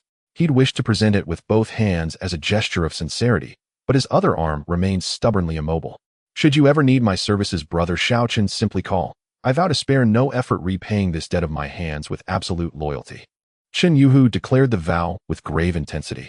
Very well, then I'll accept without further ado. As the saying goes, one does not strike a smiling face. Coupled with Chun Yuhu's genuine humility, Xiao Chen accepted the card without reservation. More importantly, Xiao Chun knew his future investigation into his origins would inevitably require navigating the underworld. Having a man like Chun Yuhu as an informant in Han City would prove invaluable. After accepting the card, Xiao Chun turned once more to depart, only to find at the threshold the elderly man and youth from the staircase blocking his path. Seeing Chu Qingyun and the elder intercept Xiao Chun, Chun Yuhu's expression darkened, but wisely held his tongue. To him, neither Xiao Chun nor Chu Qingyun was someone he dared provoke. A bitter pang tightened his chest. So this is the day, the mighty brother, who is reduced to silence. Good dogs don't block the road, Xiao Chun remarked, coolly glancing at them. How dare you speak so rudely to my young master? The elder's face hardened instantly, his voice sharp with rebuke. My mouth is mine to use. What right have you to control my speech? So, you two choose to play gate dog, yet forbid others from naming you as such. From the outset, Xiao Chun had no intention of showing courtesy. Moments earlier, he'd sensed a faint, chilling aura of killing intent radiating from them. This confrontation offered the perfect opportunity to gauge their true depth. Chun Yuhu, meanwhile, felt his heart hammer against his throat. Damn, this is thrilling. If brother Xiao Chun clashes with this Chu family dog, it'll be glorious. Chun Yuhu resented Chu Qingyun bitterly, but lacking power, he'd swallowed his fury for years. Compared to Chu Qingyun, Xiao Chun kept his word and reasoned fairly. Chun Yuhu wasn't foolish, he naturally aligned himself with Xiao Chun. Yet recalling the elder's cultivation realm, latest stage 9th rank of the mortal realm, Chun Yuhu swallowed hard, carefully masking his inner turmoil behind a neutral expression. Boy, you seek death. Don't mistake raw talent for license to scorn the world. The elder's gaze turned icy and ominous. I've no intention of scorning anyone. Yet who else stands before me but two gay dogs? How else am I to look? Xiao Chun retorted, utterly unflinching. Chun Yuhu nearly burst into silent laughter. His thighs ached to slap in delight. Deathwisher. The elder's eyes narrowed, his temper flaring at Xiao Chen's provocation. Masterly, calm yourself. I feel an immediate kinship with brother Xiao Chun. Our abrupt blockade was rude. We beg his forgiveness. Though inwardly seething, Chu Qingyun suppressed his rage, for he sought to recruit talent for his future empire. Forcing a thin smile, he placated Masterly first, then addressed Xiao Chun. Brother Xiao, your aptitude impresses me greatly. Would you pledge allegiance to me? Huh. Xiao Chun dug absent-mindedly at his ear, convinced he'd misheard. When certainty settled in, he laughed, not in amusement, but in disbelief, as if gazing upon a simpleton. Allegiance to you? Chun Yuhu's pulse spiked. If Xiao Chun joins Chu Qingyun, I'm finished. A fish on the chopping block awaiting. Indeed, swear fealty to me, serve as my sworn shadow, and rest assured I shall reward you richly, with wealth, status, and boundless prospects. Chu Qingyun lifted his chin haughtily, his tone dripping with condescension. Allegiance? Shadow? Xiao Chun chuckled. Just then his phone rang. Lu Lingxin. His patience evaporated. To the pair he snapped, "Who the hell are you? I've got no time for your nonsense." He shoved past them and headed outside to answer the call. "My identity." Chu Qingyun sneered coldly and gestured toward Masterly. "Tell him, Masterly." Masterly nodded and smiled faintly. "Listen well, boy. My young master is Chu Qingyun's second son of the illustrious Chu family of the capital." "Who's?" Xiao Chun froze mid-stride, then whirled sharply, eyes narrowing into slits. "Who did you—" "I am Chu Qingyun, the second young master of the Chu family." Seeing Xiao Chen's reaction, Chu Qingyun lifted his head with triumphant pride. His heart soared with vindication. "Afraid yet? Stunned by my lineage? So you're Chu Qingyun?" Xiao Chun grinned, a flash of white teeth, and darted back, closing the distance in an instant. Two thunderous slaps echoed as his palms crashed across Chu Qingyun's cheeks. Snap! Snap! Two sharp, crisp cracks echoed as Chu Qingyun's two molars flew out, mingling with blood. After the elderly man, surnamed Li, announced Chu Qingyun's name, the bar, already abuzz, erupted into a frenzy. After all, the Chu family of the capital had recently arrived in Hansheng to invest in and develop a commercial district, a matter long since dominating local headlines. Seeing Chu Qingyun, the very representative of that illustrious clan, naturally stirred excitement. Some quick-witted patrons had already begun scheming how best to secure a favorable impression before him. Simultaneously, they gazed upon Xiao Chun with searing envy and jealousy, earning the Chu family's favor meant instant ascension to prominence in Hansheng. Yet just as everyone assumed Xiao Chun would gratefully accept Chu Qingyun's overture, two thunderous slaps shattered their assumptions and left them utterly stunned. In an instant, the entire bar fell deathly silent. Did I just see that right? What on earth did that young man do? Is he truly courting death? Incredible. He dared strike young Master Chu across the face. Just who is this fellow? Chu. Think carefully. A youth so young, yet capable of defeating Master Hu in a single move, and bold enough to slap young Master Chu. This one is no ordinary talent. Best we hold our tongues. HSS. You're absolutely right. Whispering among themselves, the crowd now regarded Xiao Chun with palpable awe. Elsewhere, Su Lanlan stared at the scene in disbelief, suddenly realizing with chilling clarity that Xiao Chun had never once regarded the Su family as worthy of his attention. She had clung to her noble lineage like armor radiating condescension, only to realize in this moment that she was nothing but a pitiful, self-deluded fool. Compared to Su Lanlan's humiliation, Zhao Qian was nearly euphoric. Daring to strike the heir of the capital's Chu family meant she'd no longer need to fret over how to deal with Xiao Chun. Chen Yuhu too felt inward delight. Having navigated both underworld and elite circles for decades, he prided himself on his discernment. Yet a youth achieving the foreborn realm at such an age could only hail from an extraordinary background. Just moments earlier, he'd feared Xiao Chun might indeed accept Chu Qingyun's olive branch, but instead Xiao Chun had responded not with deference, but with two stinging slaps. What did that signify?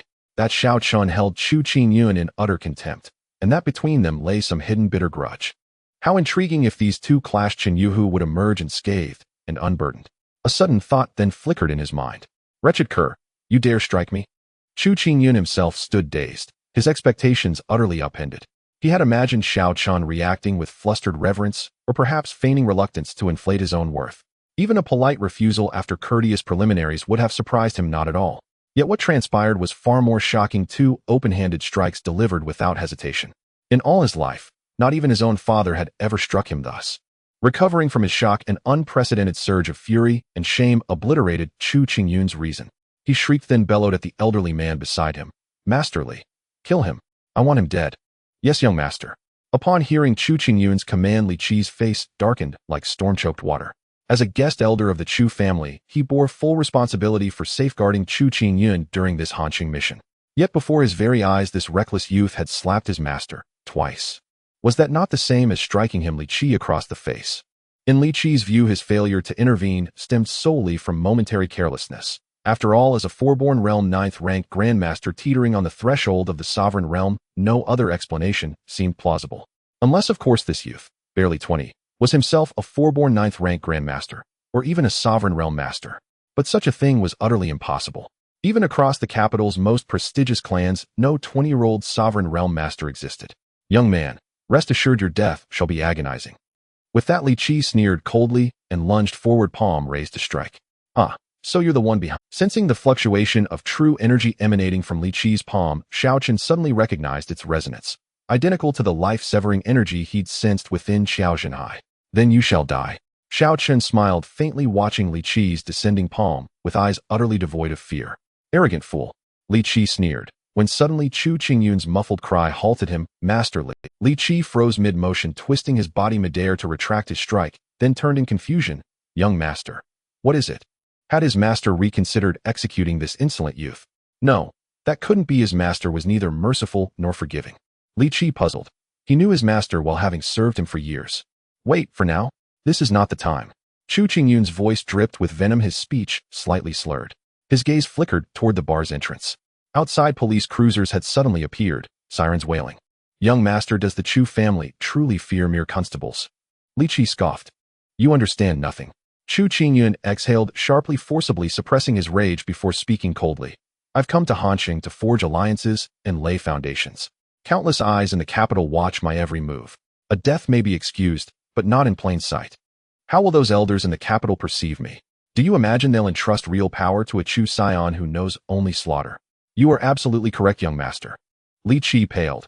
His master had barely set foot in Hanqing to kill before uniformed officers would force the Chu family into damage control, giving rivals ample pretext to undermine him. Oomph, this boy won't escape Hanqing. Find him. Bring him to me. I'll make him suffer a slow, exquisite death. Chu Qingyun's eyes burned with icy malice. Yes, young master.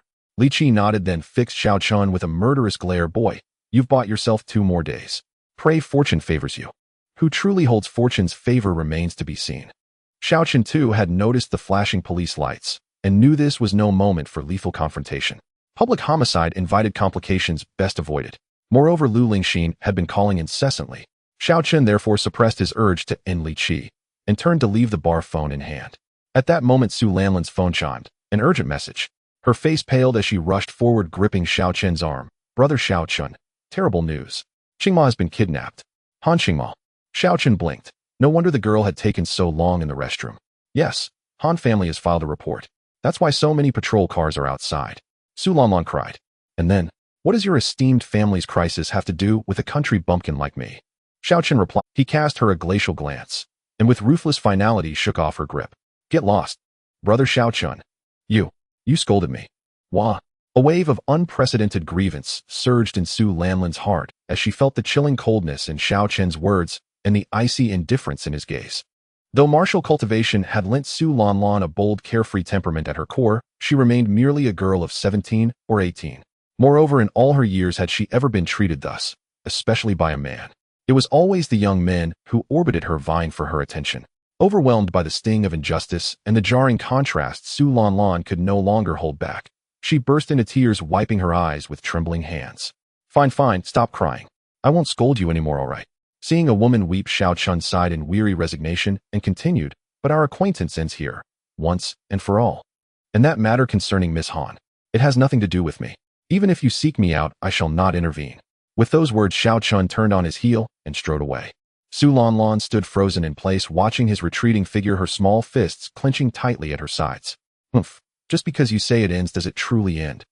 Outside the bar on the roadside, Xiao Chen gazed upon the endless procession of police vehicles and whistled softly under his breath. So Miss Han's identity is far more formidable than it appears.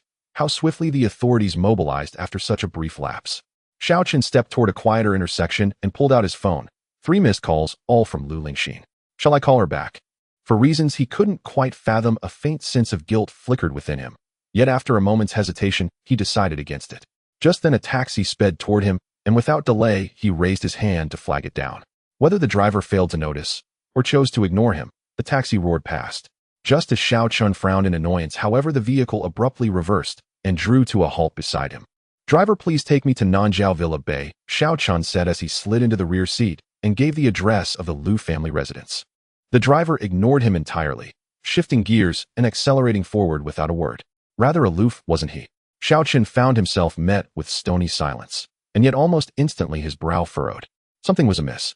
A faint coppery scent of blood hung in the air, so subtle most would never detect it, yet unmistakable to Xiao Chen's heightened senses.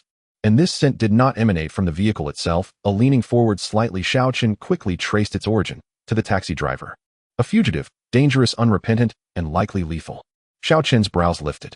The driver appeared immaculately dressed, but that delicate trace of blood clinging to his person spoke volumes. This man bore the weight of countless lives extinguished. Excuse me. This isn't the route to Nanjiao Villa Bay, is it? To confirm his suspicion, Xiao Chun asked cautiously. Silence. You'll follow my directions. No questions asked, came the driver's hoarse, frigid reply. That single sentence confirmed Xiao Chen's intuition, and linking it to Miss Han Qingma's sudden disappearance inside the bar moments earlier, he couldn't help but chuckle inwardly. It seemed fate had woven an uncanny thread between him and this Han family daughter. Having assessed the situation, Xiao Chun relaxed, leaning back into the rear seat, eyes closed, conserving energy. He would simply wait and see where this desperate criminal intended to take him. Barreling along narrow side streets at over 100 kilometers per hour, the taxi finally arrived at an abandoned factory after roughly half an hour. With no lights illuminating the interior, only the headlights pierced the gloom. Yet Xiao Chen's vision remained unimpaired. At a glance, he counted over a dozen figures within the vast hall, each gripping what appeared to be weapons. How intriguing. Those who abducted Miss Han are clearly no ordinary criminals. Xiao Chun murmured, a spark of quiet amusement dancing in his voice. 5 minutes later, the taxi halted beneath a desolate open-air carport, and the door swung open. Lone Wolf, why bring this vehicle? What if the cameras caught it? A disgruntled voice demanded. Relax. I removed the license plate and navigated around every surveillance zone on the way, and the driver replied coldly. Good. Why did you bring someone along? Keep him. Our target is no simple prey. There are too many officers swarming outside. We must stay hidden until Elder Yu and Elder Song arrive for the handover. Holding an ordinary civilian will make our movements far more discreet. And how do you ensure his obedience? What if he runs to alert the authorities? Hello, Bay. See that it stays that way, or I'll hold you accountable. Listening to their exchange, Xiao Chen's lips curved faintly. Ordinary civilian. This man had no idea whom he'd just ferried into the lion's den. He wondered, was Miss Han also held here? And who precisely were these so-called elders Yu and Song? As the thought crossed his mind, the rear door opened, and a cold black pistol barrel pressed firmly against his. Who are you? What do you want? Xiao Chen feigned panic, his voice trembling convincingly. Ask nothing you're not permitted to know, boy. Obey without question, or die. Xiao Chen stepped out, and at last saw a lone wolf, in full, barely 170 centimeters tall, with a sharp hawk-like nose and narrow triangular eyes, the very visage of a hardened killer. Yais, please don't kill me. I'll do anything you say. To dispel suspicion, Xiao Chen instantly adopted the posture of abject terror. Good. Shui Dao, lock him up. With the girl. Lone Wolf added with a leering grin, this lad's skin is fair and clean. Hand him to Elder Yu in a few days, and the girl to Elder Song. He may well reward us with extra blood coagulating pills. True enough. Boy, you're in luck. Elder Yu's harmony enjoy cultivation technique is legendary. Shui Dao glanced at Xiao Chun with something like pity, then chuckled darkly, producing a black cloth to blindfold him before leading him deeper into the factory.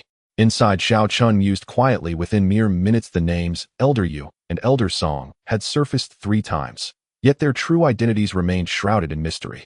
From the tone of their conversation, Elder Yu appeared to be female, and apparently intended to practice the harmony enjoy art with him. Xiao Chun smiled inwardly. Was this fortune or folly? Get in now. In the darkness, Xiao Chun was shoved into a room by a man named Shui Dao. After the footsteps outside faded, Xiao Chun removed the black cloth, blindfolding his eyes, and discovered a hunched figure crouched in the corner of the room. The figure faced away from him, obscuring her features, but her slender silhouette suggested a young woman. Recalling the day's events, Xiao Chun instinctively assumed she was Han Qingma. Little Miss Han, are you all right? Shall I take you out? If it truly were Han Qingma, things would be far simpler. Though Xiao Chun had never intended to involve himself in her affairs, having stumbled upon her now made rescuing her an effortless, if incidental, act. With that thought, he stepped forward and reached to tap her shoulder. But the moment his fingers brushed her, the figure whirled around with startling speed, launching a precise joint lock technique aimed at seizing his arm and slamming him to the floor. Oh, such a hold might subdue an ordinary person, but not Xiao Chun. Surprised, he retracted his hand, deftly dissolving her grip, then delivered a light, controlled palm strike. Ah! A startled cry pierced the darkness, followed by her furious retort. I'll kill you, my heir. I didn't mean to. Not mean to. Humph. I'll kill you anyway. Flustered and enraged, the woman drew something gleaming from her waist and snapped it onto Xiao Chen's wrist without hesitation. Xiao Chen's eyelid twitched. The gleaming object was unmistakably a pair of handcuffs. Even a dullard would have grasped her identity the instant he saw them. Officer, please, I'm an innocent citizen. Xiao Chen blurted urgently. Humph. Innocent. The young policewoman clearly had no intention of letting him off so easily. Yes, I was kidnapped by those thugs too. Now aware of her identity, Xiao Chen chose not to resist. Her martial skill posed no real threat to him. Indeed, upon hearing he'd been abducted by the same men outside, she froze, then roughly unfastened the cuffs and sat back down muttering bitterly, "Those bastards. Once I get out, I'll lock every last one of them up for life." Need me to call for help?" Xiaochen pulled out his phone. "Cell signals are jammed here. Did you really think those criminals would leave your phone intact?" She scoffed dismissively. "Well, that checks out." Xiaochen glanced at his screen. No signal bars at all, and murmured, "Then turning on the flashlight shouldn't be a problem, right?" Though his cultivation granted him heightened perception, allowing him to navigate darkness effortlessly, he switched on the phone's torch anyway. After all, most women feared the dark, and courtesy demanded consideration. "Don't turn it on, she cried out too late. "What the a?" As the beam flared, Xiao Chun froze utterly dumbstruck. "Ahem. Since you weren't assaulted, how exactly did your clothes end up like this?" He scratched his nose awkwardly and turned his head away. "Humph. I was chasing the kidnappers on my motorcycle lost side of the road and fell. Just fell." Recalling the incident, Zhang Xiaoyu seethed inwardly. She'd taken a shortcut to overtake the abductors, only to veer blindly into a ditch. Instead of capturing them, she'd been captured by them. TSK. Those kidnappers must have astonishing self-control. Xiao Chen murmured, impressed. This time he also noticed vivid bruises blooming across her arms and shoulders. "You're dead meat. I'll arrest you for assaulting an officer the second I'm free." Zhang Xiaoyu wanted nothing more than to knock him senseless. She seriously doubted whether this nonchalant youth was truly a captive. Ordinary people thrown into such peril would be weeping, screaming, paralyzed with terror, not quipping about wardrobe malfunctions. Remembering his reflexes, her expression hardened as she fixed him with a sharp gaze. "Tell me, who are you?" "Just an ordinary citizen. I got into the wrong taxi. Didn't realize it had been hijacked until it was too late." Despite herself, Zhang Xiaoyu burst into laughter, then quickly masked it with a stern frown. "Yeah, right. Ordinary citizens don't move like that. I trained in martial arts as a child, on the mountains under my master. Officer, I swear, I'm no criminal." He grinned sheepishly, then asked, "By the way, do you know where they've stashed little Miss Han Qingma?" Han Qingma, the Han family's heiress. Zhang Xiaoyu blinked, then sighed in frustration. "No idea. Our precinct received the alert only after she'd already been taken. But she's almost certainly somewhere in this abandoned industrial complex. Why else would all the kidnappers congregate here?" Xiao Chun pursed his lips. He knew Han Qingma was held within the compound, yet the site sprawled across over 1,000 mu. Finding her would be like seeking a single leaf in a storm-tossed forest. Zhang Xiaoyu opened her mouth to speak, when suddenly Xiao Chen's eyelids flickered. He pressed a finger to his lips and whispered, "Shoo, someone's coming. Elder, you elder song. How unexpectedly swift your arrival. No idle talk. Where is he?" He's right here in this room. I'd thought we'd wait days before you two graced us with your presence. Take us in. And mind well, the Han family girl is of great use to the sect master. Not a single mistake. Rest assured, she's secured in the cold storage chamber. No mishap will occur." A moment later, footsteps and voices echoed from outside the door. One voice struck Xiao Chun as deeply familiar, the man known only by the codename Bloodblade. Before he could ponder further, the door exploded inward with a thunderous kick. 3 figures strode in without hesitation. Alongside Bloodblade stood a man and a woman. Then a blinding beam of light from a high-intensity flashlight slashed across Xiao Chun and Zhang Xiaoyu. He's quite the catch. At the sight of Zhang Xiaoyu, Song Hong, a gaunt man in his 40s, flashed an eager, ravenous gleam across his sharp features. "Giggle. Brother Hung, don't let this little beauty make you forget your dear sister." The woman beside Song Hung cooed playfully. This woman was Elder Yu Shuang, as Bloodblade had once named her. "Haha, Sister Shuang. How could your elder brother ever forget you?" Song Hung laughed with a sinister edge. Yu Shuang swayed forward, her waist tracing a serpentine curve, then lifted Xiao Chen's chin with her middle finger. "Handsome boy, you've got fine features. Shame your attire's so vulgar. Let sister give you a proper makeover, shall we?" "Ugh, filthy woman. How revolting." Enraged, Zhang Xiaoyu spat straight at Yu Shuang. Yu Shuang's expression darkened instantly. Her palm clamped down on Zhang Xiaoyu's throat as a chilling laugh escaped her lips. "Brother Hung will make you beg for life, and yet be denied even death. Come now, let sister feed you this first. Otherwise you may not last long enough to enjoy what comes next." She giggled softly, then flicked her fingers, producing a pill she aimed to force into Zhang Xiaoyu's mouth. "What is this? I won't take it." Panic flared in Zhang Xiaoyu's eyes. Her instincts screamed that the pill boded nothing but ruin. She braced herself to resist. "Refuse. You'd rather drink poison than accept wine." Yu Shuang's face hardened. With one brutal slap, she sent Zhang Xiaoyu reeling, blood blooming at the corner of her split lip. "When I get out, I'll put a bullet in your skull." Zhang Xiaoyu's temper burned fierce. No wonder she'd chosen the perilous path of a detective. "Giggle. Do you truly believe you'll walk free? Once captured by the blissful valley, you're bound to servitude for life. Escape. A farce. Yu Shuang's laughter rang out. Then with a deft flick of her finger, she launched the pill straight into Zhang's. Song Hung, 40-something visage twisted with malevolence, stepped forward with a leering grin. His fingertips brushed Zhang Xiaoyu's shoulder, and her expression contorted in shock. She could no longer move. What have you done to me? Zhang Xiaoyu's face paled. Little beauty, fear not. I've merely sealed your 4 limb meridians. Song Hung burst into hearty laughter. Handsome boy, you'll take one too. Yu Shuang glided forward, lips coyly veiled, holding out a pill. Shall you swallow it yourself, or shall sister feed it to you? No, no need. My face can't take another blow. Sister, I'd gladly take several more.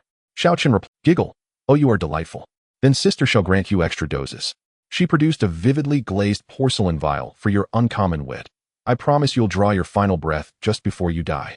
Before she could finish speaking, Xiao Chun snatched the vial from her grasp. Oh my, no need to rush. For ordinary folk, excess is fatal. Yet Yu Shuang did not rage. She merely watched unblinking. Xiao Chun smiled faintly, then brought a pill to his nose, inhaling deeply. This is the blissful valley's vilest concoction. Within 20 minutes of ingestion, its effects seize the mind, irreversibly binding the victim to eternal servitude. How? How could you possibly know? Yu Shuang and Song Hung exchanged stunned, wary glances. Who are you? Yu Shuang's gaze turned icy and sharp. That's none of your concern. Xiao Chun smiled lightly, then struck, driving a fist hard into Yu Shuang. A guttural groan wrenched from Yu Shuang's throat. Seizing the opening, Xiao Chen's right hand shot forth like lightning, clamping her jaw open. Into her horrified, wide-eyed stare, he emptied the entire handful of pills down her throat. You dare you? Yu Shuang recoiled in horror, fingers clawing desperately at her throat, but the blissful valley had foreseen such resistance. Vomiting the pills was impossible. This one's no ordinary threat. Bloodblade, kill him. Song Hang's face darkened with fury. I warned Lone Wolf the boy was suspect. Turns out I was right. Bloodblade scoffed, drawing twin daggers from his belt. Boy, you may be anyone, but having angered Elders Song and you, your death is certain. He lunged, daggers flashing toward Xiao Chun. Not bad speed, sufficient to slay common men. Xiao Chun narrowed his eyes, then raised his hand slowly. With just 2 fingers, he caught the blade mid-thrust, snapped it clean in half with a ringing clang. Wah! Bloodblade staggered back, mouth agape, but before he could utter another word, Xiao Chun hurled the broken dagger tip. It whistled through air, buried itself deep in Bloodblade's throat, pierced clean through, and pinned him skewered to the wall behind. Brother Hong, we must join forces. This boy is no mere mortal. Yu Shuang rose, face grim, her palms shimmering with faint chi. Brash pup, your time has come. No matter your origins, our combined strength, 7th rank foundation establishment, guarantees you're in tonight. Song Hang's patience had worn thin. 7th rank. Impressive. Xiao Chen scoffed, unmoved. Arrogant fool, prepare to die.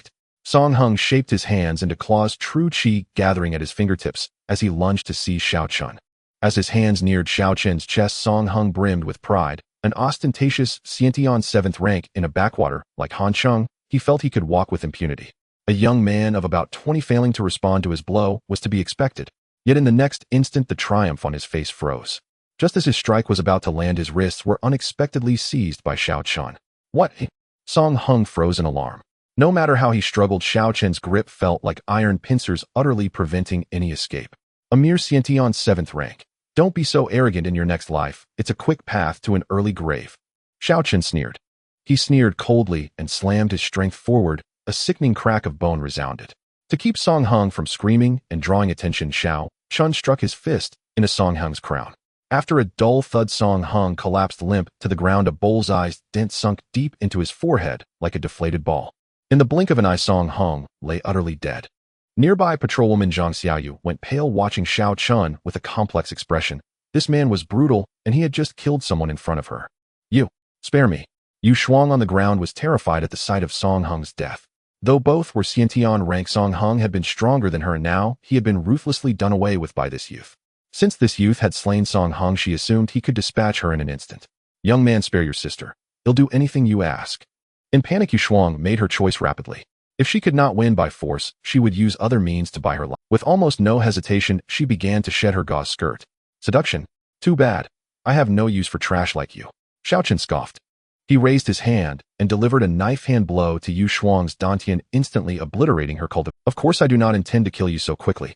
Over the years, you've ruined many with your Hahuan Sanus. Since that is the case, why not let you taste your own medicine?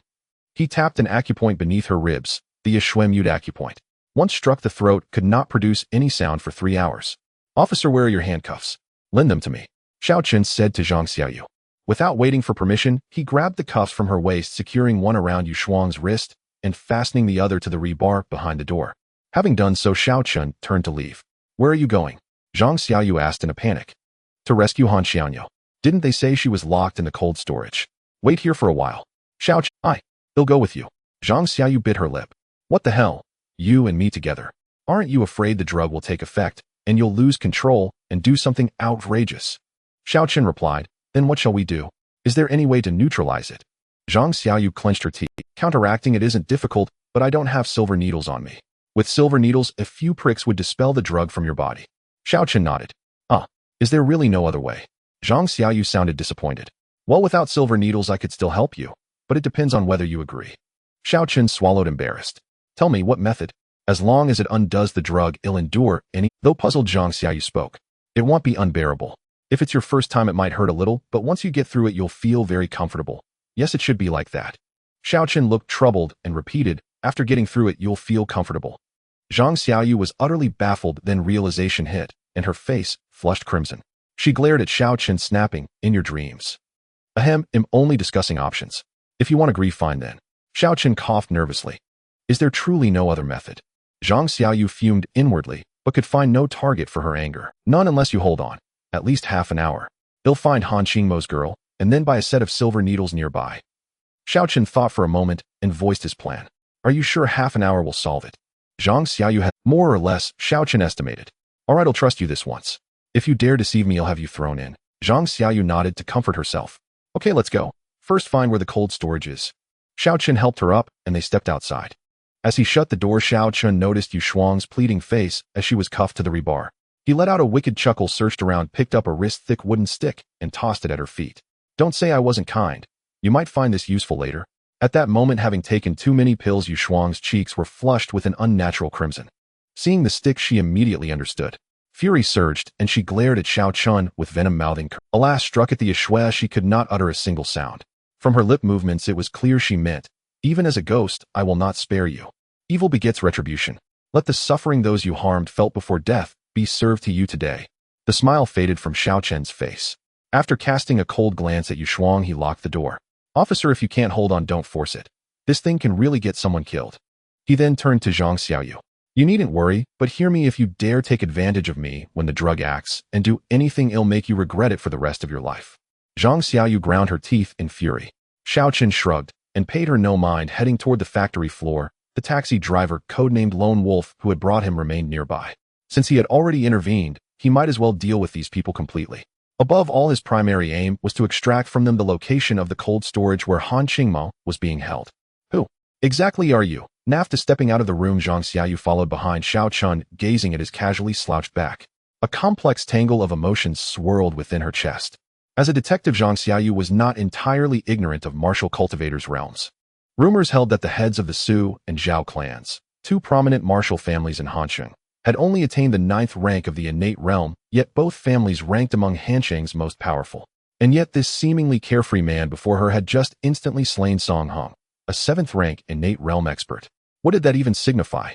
Young detective, I've already told you.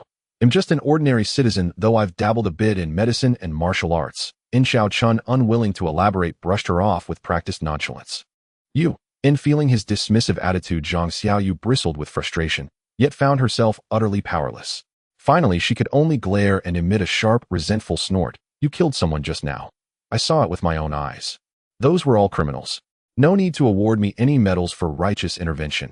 I've never cared for empty fame. In Xiaochen grinned cheerfully, then raised a finger to his lips. Show.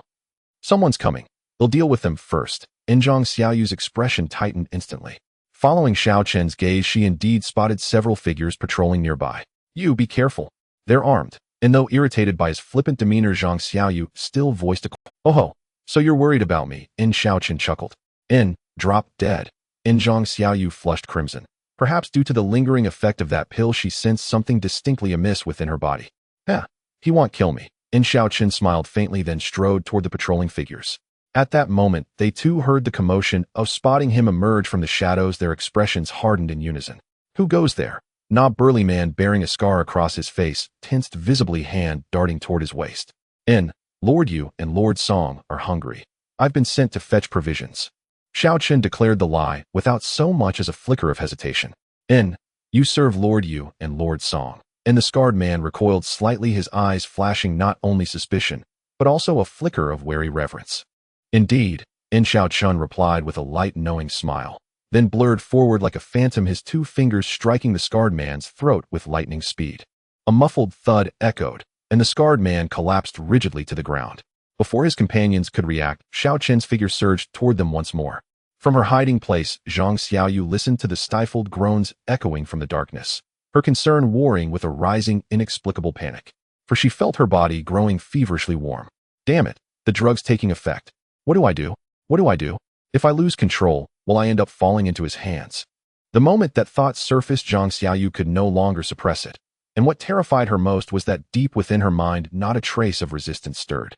In, young detective, this is it, a signal jammer. Xiao Chun had already returned, holding 3 palm-sized black devices pulsing with faint LED light. Why wise?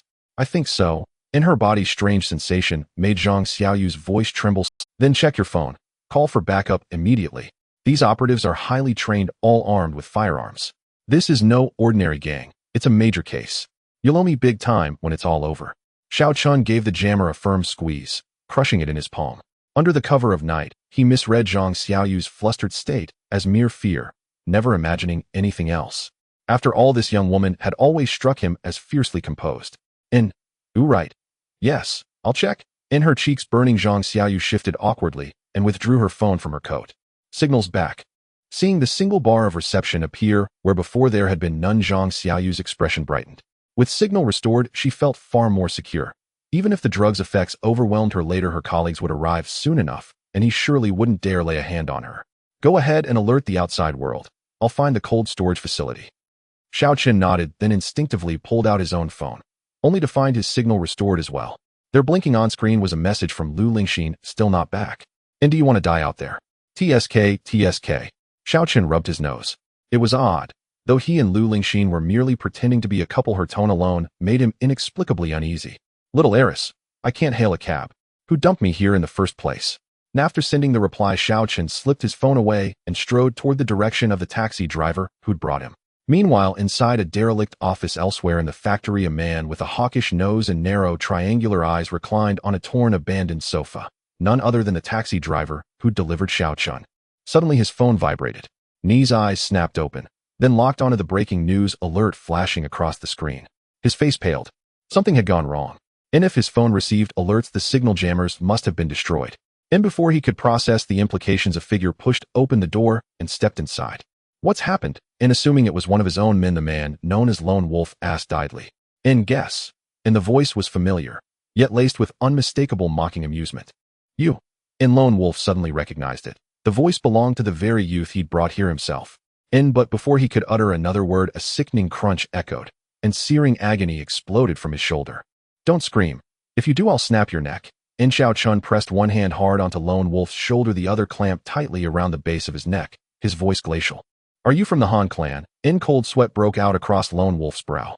If this youth stood before him unchallenged, and if Xue Dao and the 2 lords had failed to appear, there remained only one chilling possibility: Xue Dao and the 2 lords were already dead. Damn it. What kind of monster had he unwittingly ferried here?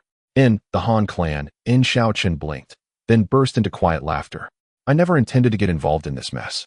But you brought me here. Just drop me off at the Lu residence. Then none of this would have happened. And for a fleeting second, Lone Wolf nearly cursed aloud, then reined in his fury and spoke low and steady. Spare me, and the card in my pocket holds 5 million. Every cent is yours.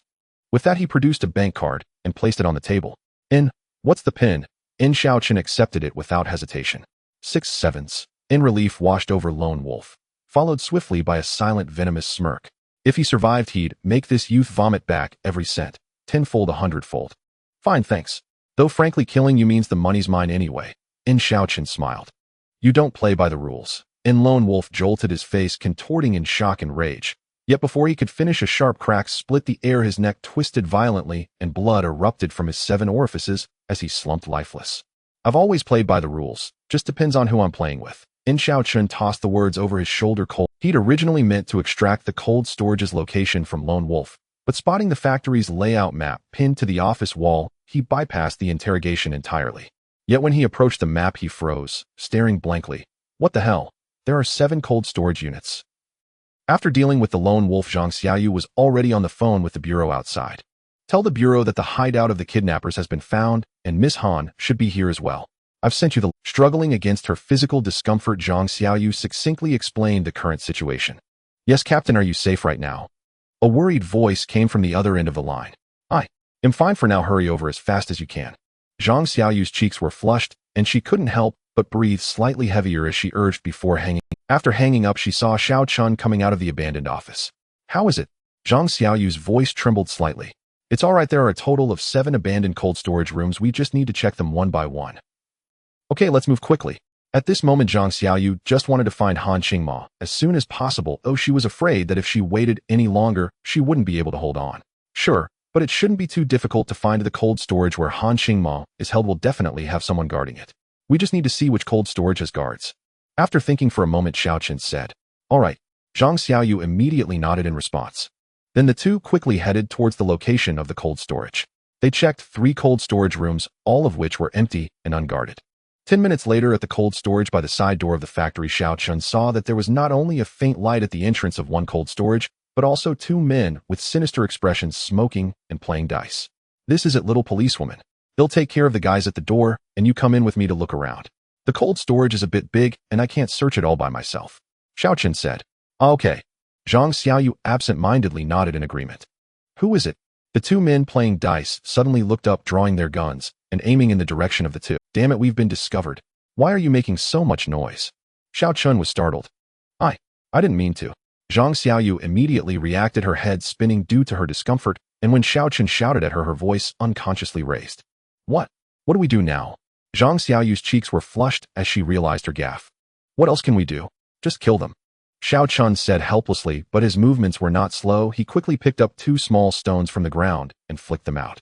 After 2 sounds of slicing air, the 2 guards at the entrance fell to the ground, each with a bloody hole in it. There shouldn't be anyone left. Oh, let's quickly go in and find the young lady from the Han family. Xiaochun said, patting his hands, and then leading the way into the cold storage. Seeing this, Zhang Xiaoyu could only follow behind, slightly panting. Just as Xiaochun had imagined, the entire cold storage was large, and since it was abandoned, the air conditioning was not on, and it was cluttered with all sorts of debris. Strangely, after searching the cold storage, they did not find any trace of Han Qingma. Han, little girl, respond if you hear me. With no other option, Xiaochun had to call out a couple of times, but there was no response. Little policewoman, let's split up to search. As Xiaochun said this, he turned back to look at Zhang Xiaoyu. However, when he turned around, he noticed, illuminated by the moonlight from the window, that there was an unusual flush on Zhang Xiaoyu's cheeks. Xiaochun. So hot. At this moment, Zhang Xiaoyu was constantly tugging at her clothes. Oh no, the drug's effect has kicked in. Seeing Zhang Xiaoyu, who was as restless as a kitten, Xiaochun's heart sank, and he hurriedly said, hang in there, wait for me to find Han Qingma, and then he'll take you out. However, his words had no effect as Zhang Xiaoyu sat limply on the ground. Xiaochun, I feel so uncomfortable. Zhang Xiaoyu's face was filled with pain as she murmured, and in the end, she even directly began to unbutton her clothes. Who could handle this? Witnessing this scene, Xiaochun nearly spat blood, his eyes turning red. Meanwhile, on the other side, Han Qingma, hiding in a corner, had actually heard Xiaochun's calls. Initially, when she heard the footsteps, Han Qingma thought it was the kidnappers who had come in and panicked, so she found a... However, Xiaochun's voice felt somewhat familiar to her. She thought of the man from the bar, but couldn't be sure, so she planned to wait for him to call out a few more times for confirmation before coming out. Strangely, though, the calls didn't sound again. Instead, strange noises faintly echoed in the empty cold storage. Having grown up, Han Qingma actually hadn't had much contact with the opposite sex, so she didn't immediately react to what was happening. After a few more minutes, the strange sounds became clearer. 2 hours later, in a hospital ward nearby, Zhang Xiaoyu slowly awoke from her hospital bed. Where am I? Looking at the white ceiling and the 4 drip beside the bed, Zhang Xiaoyu's expression was filled with confusion. She tried to move her body and discovered that she felt sore all over. Captain, you're awake. At this moment, a young uniformed police officer rushed into the ward. Upon seeing Zhang Xiaoyu awake, he hurried over with concern. Xiao, how did I end up here? What about Miss Han and those kidnappers? Zhang Xiaoyu suddenly remembered the mission she was on and anxiously asked. Captain, you should focus on recovering. You did a great job this time, All the kidnappers are dead, and Miss Han—" Hearing Zhang Xiaoyu's words, the officer named Zhao looked at her with admiration. "Miss Han has been found. That's great." Zhang Xiaoyu sighed in relief, but then she felt a soreness in her inner thigh. Her expression suddenly changed and her voice trembled as she asked again, Zhao, was there anything unusual when you found me?" "Huh, unusual?" Zhao was puzzled and thought for a moment before shaking his head and replying, "I didn't notice anything unusual. After we received your report, we rushed over. When we arrived, it was Miss Han and someone named Xiao Chun who brought you out. Aside from your clothes being torn and a few scrapes, there was nothing else. At first we thought you had been harmed by that Xiao Chun, but the officers later said it was just bruises from a fall." "Oh, I see." Zhang Xiaoyu nodded, but she felt that something was still not right. "What's wrong, Captain?" Zhao asked. "It's nothing. I did fall after the incident with the kidnappers, and my clothes were torn at that time. By the way, what about that guy named Xiao Chun?" Zhang Xiaoyu suddenly realized the issue and said with vigilance, "Quickly inform the bureau. That Xiao Chun is not simple. He single-handedly took down almost all the kidnappers." "Hey, Captain, we already checked. This Xiao Chun has an impressive background. He's a strong martial artist. Just tonight, he defeated the notorious Chun Yuhua known as the Tiger Master, and even the young lady from the Su family is vouching for him." "What? He defeated Chun Yuhua?" Zhang Xiaoyu was suddenly shocked. The name of the Tiger Master had some influence, but thinking of how Xiao Chun had killed Song Hung, a 7th grade innate, with a single move, she felt less surprised. At this moment, Zhang Xiaoyu became even more curious about Xiao Chun. She turned to Zhao again and asked, "Where is Xiao Chun now?" "He was taken away by the Special Management Bureau after giving his statement because Miss Han's kidnapping case involves martial artist forces and the Special Management Bureau is responsible for such matters." Zhao answered truthfully, while looking at Zhang Xiaoyu with curiosity and confusion. "Captain, why are you so concerned about this person?" "That's none of your business," Zhang Xiaoyu said irritably, then directly pulled out the needle from her hand. "Captain, what are you doing?" Zhao was taken aback. "I'm just going to the restroom." Zhang Xiaoyu coldly threw out a sentence and then entered the women's restroom without looking back. Although from Zhao's words it seemed nothing unusual had happened to her, she was still not at ease.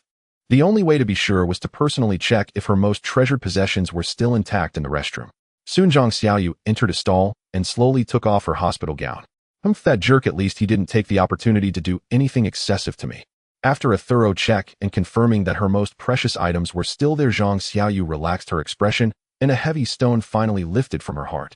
At the same time, her fondness for Xiao Chun increased significantly.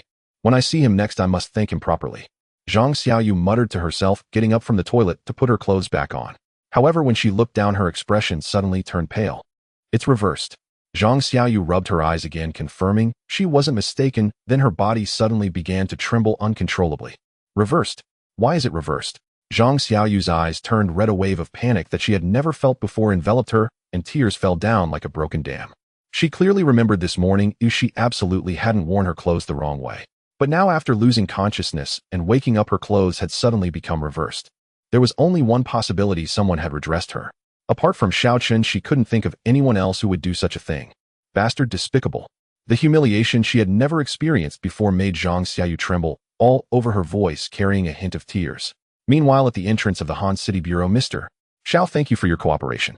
My name is Gao Feng. You're welcome. By the way, what happened to that woman from the extreme bliss valley named Yu Shuang?" Xiao Chun suddenly asked with curiosity.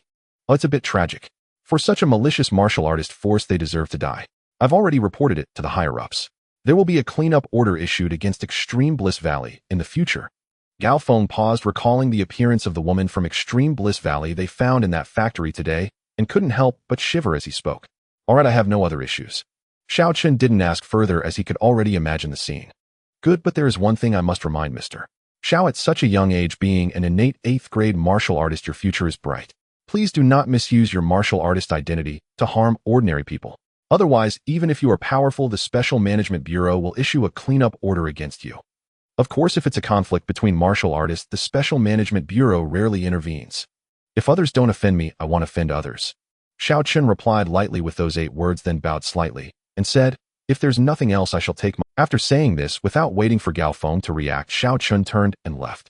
After Xiao Chun left, Gao Feng squinted slightly and turned to his secretary, saying, "Make a note in the file: Xiao Chun, 20 years old, innate 8th grade, danger level B. Director Gao, he saved Miss Han and killed only those who deserve to die. Why is his danger level set to B?" The secretary asked in confusion. I just warned him that as a martial artist he cannot harm ordinary people." "How did he respond?" Gao Feng said with a slight smile. He said, if others don't offend me, I won't offend others. Is there something wrong with that? The secretary was even more puzzled. Of course there is. The meaning of if others don't offend me, I won't offend others is that if an ordinary person provokes him, he would kill anyway. Gao Feng's face became serious and he sighed to calm the shock in his heart. At 20 years old, an innate 8th grade martial artist, this was the first time he had seen such a thing in Han City. Moreover, the innate 8th grade was what Xiao Chen claimed. Who knew if this guy's true strength was even higher? While Gao Feng was deep in thought, he did not notice that his secretary had quietly forwarded Xiao Chen's file information to someone. The note on it read, Young Master Chu. Innate grade 8. How is that possible? How old is he? In the only 5-star hotel in Han City, Li Qi took the phone from Chu Qingjian's hand, and after seeing the file of Xiao Chen sent by Secretary Gao Feng, couldn't help but shout loudly. Damn it, I also think it's impossible. But where did this kid come from? Chu Qingjian's expression was gloomy, with his jaw still swollen. When mentioning Xiao Chen, his eyes were filled with resentment. Young master, don't worry, I am innate grade 9, and killing an innate grade 8 is nothing. This kid, although talented, hasn't fully grown yet, and I will crush him right now. Li Qi's eyes flickered with jealousy. Oh, why should others have such good talent? He was merely slightly better than an ordinary warrior by chance, and over the years he had only reached innate grade 9 due to the cultivation resources of the Chu family. And that Xiao Chen, around 20 years old, is actually innate grade 8. It's simply incomparable. At this thought, an unprecedented fire of jealousy flooded Li Qi's heart. But thinking about how he could soon crush this kid with his own hands, a strange thrill and anticipation lingered in his heart. To kill someone with such talent would make this trip to Han City worthwhile. Don't act rashly. Upon hearing Li Qi's words, Chu Qingjian's expression changed, and he spoke with concern. Young master. Seeing this, Li Qi became anxious and said, Young master, with such talent, we cannot give this kid any time to grow.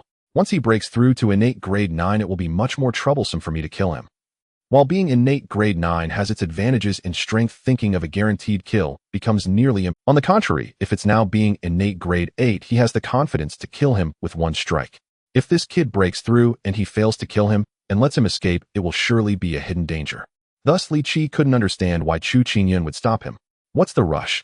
You understand the reasoning. How could the young master not?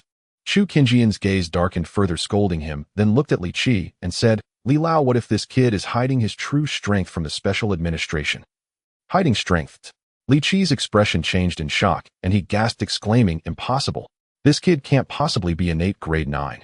I don't believe it either, but we can't rule out the possibility. Chu Qingyan snorted coldly, continuing, Li Lao, as a practitioner, you should know how important it is for a warrior to hide their true strength while outside, right? Hearing this, Li Qi's face changed, a chill running down his back. Because what the young master said was true, as a warrior, hiding one's true strength while out is a common tactic. This way, when encountering enemies, one can catch them off guard. Li Lao, have you ever thought, if this kid is merely innate grade 8, how could he be so unrestrained when facing us? If that's the case, there's only one possibility. This kid has absolute confidence that he can survive in your hands. As I say this, Chu Qingjian's face turned pale, and then he looked up at Li Qi. Moreover, this kid knows he has offended our Chu family. How could he possibly reveal his true strength when questioned by the special administration? What the young master said makes sense.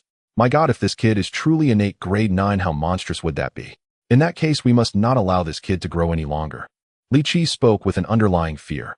That's why the young master don't want you to act rashly. Once we take action, we must have 100% certainty in killing this kid to eliminate future troubles. Chu Qingyan clenched his fists and said, But young master, if this kid really steps into innate grade 9, killing him will be very difficult unless the young master seeks help from the family head in the capital and has him send a master-level offering. Seek help. I will never seek help from those old geezers in the capital. Although I can have them send a master-level offering to assist me, it would still mean being subject to their meddling.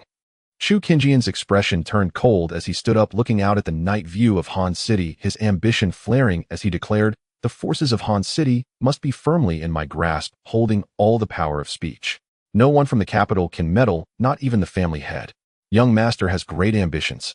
But in that case, how do we kill this kid? I currently have the confidence to kill him, but I fear that if this kid truly hides his strength, and I cannot kill him in one go, if he hides away and closes himself off, it will be troublesome. Who said we have to kill him now? Chu Qingyan squinted his eyes, looking at Li Qi with a meaningful gaze. Li Qi felt a chill run down his spine under that gaze, thinking to himself that his young master wouldn't suddenly have some strange habit, would he? Li Lao, if you break through to the master level, do you have 100% confidence in killing this kid in one strike? Chu Qingyan suddenly spoke. If I can step into the master level, I could crush this kid with just a finger. Don't say this kid. Even if all the warriors in Han City gathered, I would still be confident in fighting them. Hearing what Chu Qingyun said, Li Qi almost spoke without hesitation, but after finishing, he looked at Chu Qingyun with a bitter smile. But young master, there is an insurmountable chasm between the master level and the innate level. Although I claim to have half a foot in the master level, no one can say when I will truly break through. If luck is good, it may be possible within 3 years. If luck is bad and I can't find the opportunity, I might even be stuck at innate grade 9 for the rest of my life. Li Lao, if you think this way, you are greatly underestimating me. Chu Qingyun said proudly with his head held high. Young master, do you have a way? Li Qi was not foolish. How could he not understand the hidden meaning in his young master's words? After realizing it, his entire face flushed with excitement as he knelt on the ground before Chu Qingyun and said, as long as young master can help me step into the master level, I will serve you faithfully no matter what happens. I vow to be loyal to you. That would be best. Seeing Li Qi's reaction, Chu Qingyun nodded in satisfaction. Previously, Li Qi was loyal to the Chu family, not to him, but now it was different. Young master, I wonder what plan you have. Li Qi asked curiously, albeit hesitantly. What, don't you trust me? Chu Qingyun slightly raised the corners of his mouth, and then stopped playing coy. Before I came here, I received news that the Zhao family in Han City has a low-grade mirror-breaking pill, which was obtained by Zhao Nongwa, the head of the Zhao family, decades ago during his travels. Is it the mirror-breaking pill that is rumored to increase the breakthrough probability by 50%? Li Qi's expression was overjoyed, and he couldn't help but clench his fists. As long as young master can obtain the mirror-breaking pill for me, I will have a 70% chance of breaking through to the master level within a month after taking it. Good, I await your good news. Chu Qingyun also understood that a 70% chance was already quite substantial. He nodded gladly, then thought of something, squinting his eyes and saying sinisterly, however, before that, there is still one thing to do. Young master, what is it? Li Qi asked after a slight pause. Understood, young master. I have already injected a stream of true energy into Qiao Zhenhai's body. Once you give the order, Qiao Zhenhai will undoubtedly meet his end. Hearing this, Li Qi quickly expressed his eagerness. Good. Tomorrow I will see whether Qiao Zhenhai values his own life or his daughter. Thinking of Qiao Xuanning's exquisite figure and demeanor, Chu Qingyun felt a heat rising in his lower abdomen and said with a venomous gaze, Li Lao, many people in Han City are watching.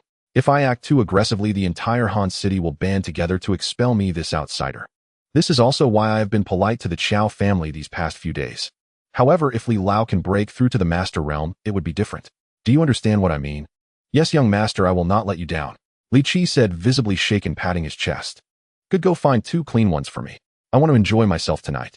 Chu Qingyun commanded with excitement. Meanwhile, on the other side, after saying goodbye to Galfeng from the Special Administration Bureau, Xiao Chun was halted by a slowly approaching black Bentley parked by the roadside. Xiao, young friend, hold on. Xiao Chun was unaware that the people in the black Bentley were looking for him. Just as he was about to continue walking, the car window suddenly rolled down, revealing an elderly man in a Zhongshan suit with white hair and glasses. Old man, who are you? Xiao Chun asked, somewhat puzzled. The elderly man smiled kindly at Xiao Chun, and then a middle-aged man stepped down first, giving Xiao Chun a friendly nod before opening the car door to help the elderly man out. As they approached Xiao Chun, the middle-aged man spoke. Xiao Chun, I am Qingtong's father, Han Shuiqing. This is Qingtong's grandfather and my father, Han Huaiyan. Oh, from the Han family. Xiao Chun was somewhat surprised, but he vaguely guessed the purpose of the Han family's visit. Indeed, Xiao Chun, my father and I have specifically come to thank you. Yes, without you, Mr. Xiao Qingtong would have faced dire consequences at the hands of those thugs. The white-haired Han Huaiyan sighed, holding Xiao Chun's hand. It was just a small act. Well, if there's nothing else, I will take my leave. It's getting late. Seeing that they had indeed come because of the events that happened that night, Xiao Chun exchanged a few polite words and prepared to leave. He had called the young rich girl several times, but she had ignored him. Han Huaiyan and Han Shuiqing were somewhat taken aback by Xiao Chun's reaction.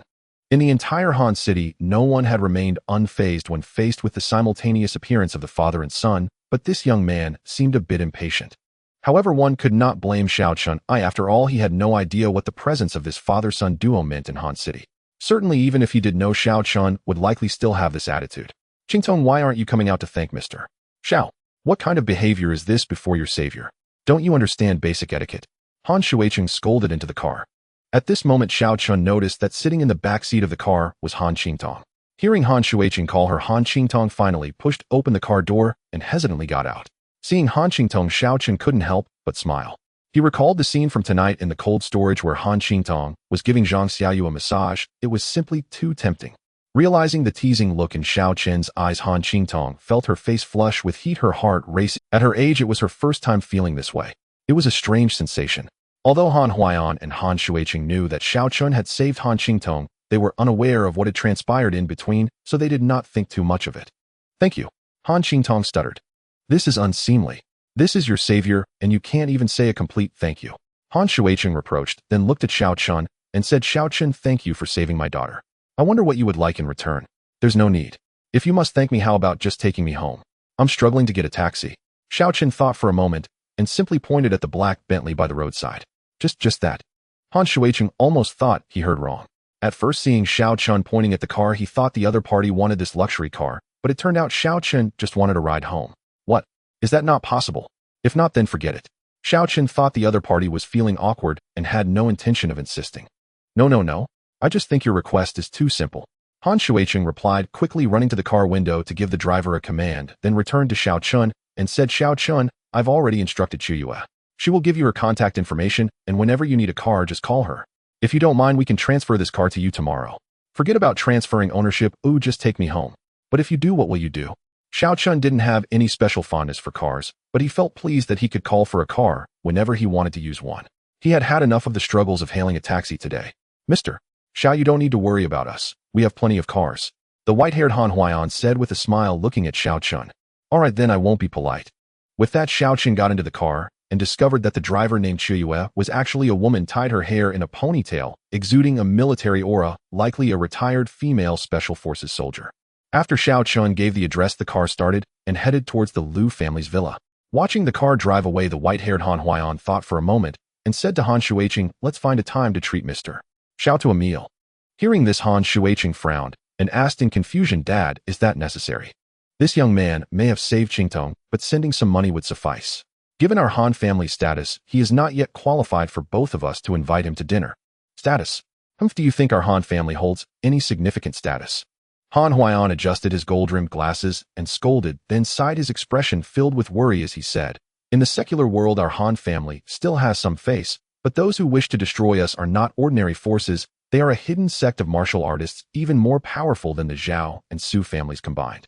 You saw what happened tonight. What do we amount to in the eyes of these cultivation factions? But what does this have to do with that kid? Dad, you can't be expecting him to help us through this crisis, right? After all, even the old masters of the Su and Zhao families refused our plea for help. Han Shuiqing was perplexed. In today's Han City, many are just waiting for our Han family to decline and fall apart. Once we truly collapse, they will swarm in to drink our blood and feast on our flesh. Although the Su family has somewhat of a righteous reputation, they do not dare to take risks at this time. As for the Zhao family, their style is even more ruthless. The first to step on our Han family will likely be Zhao Nangong.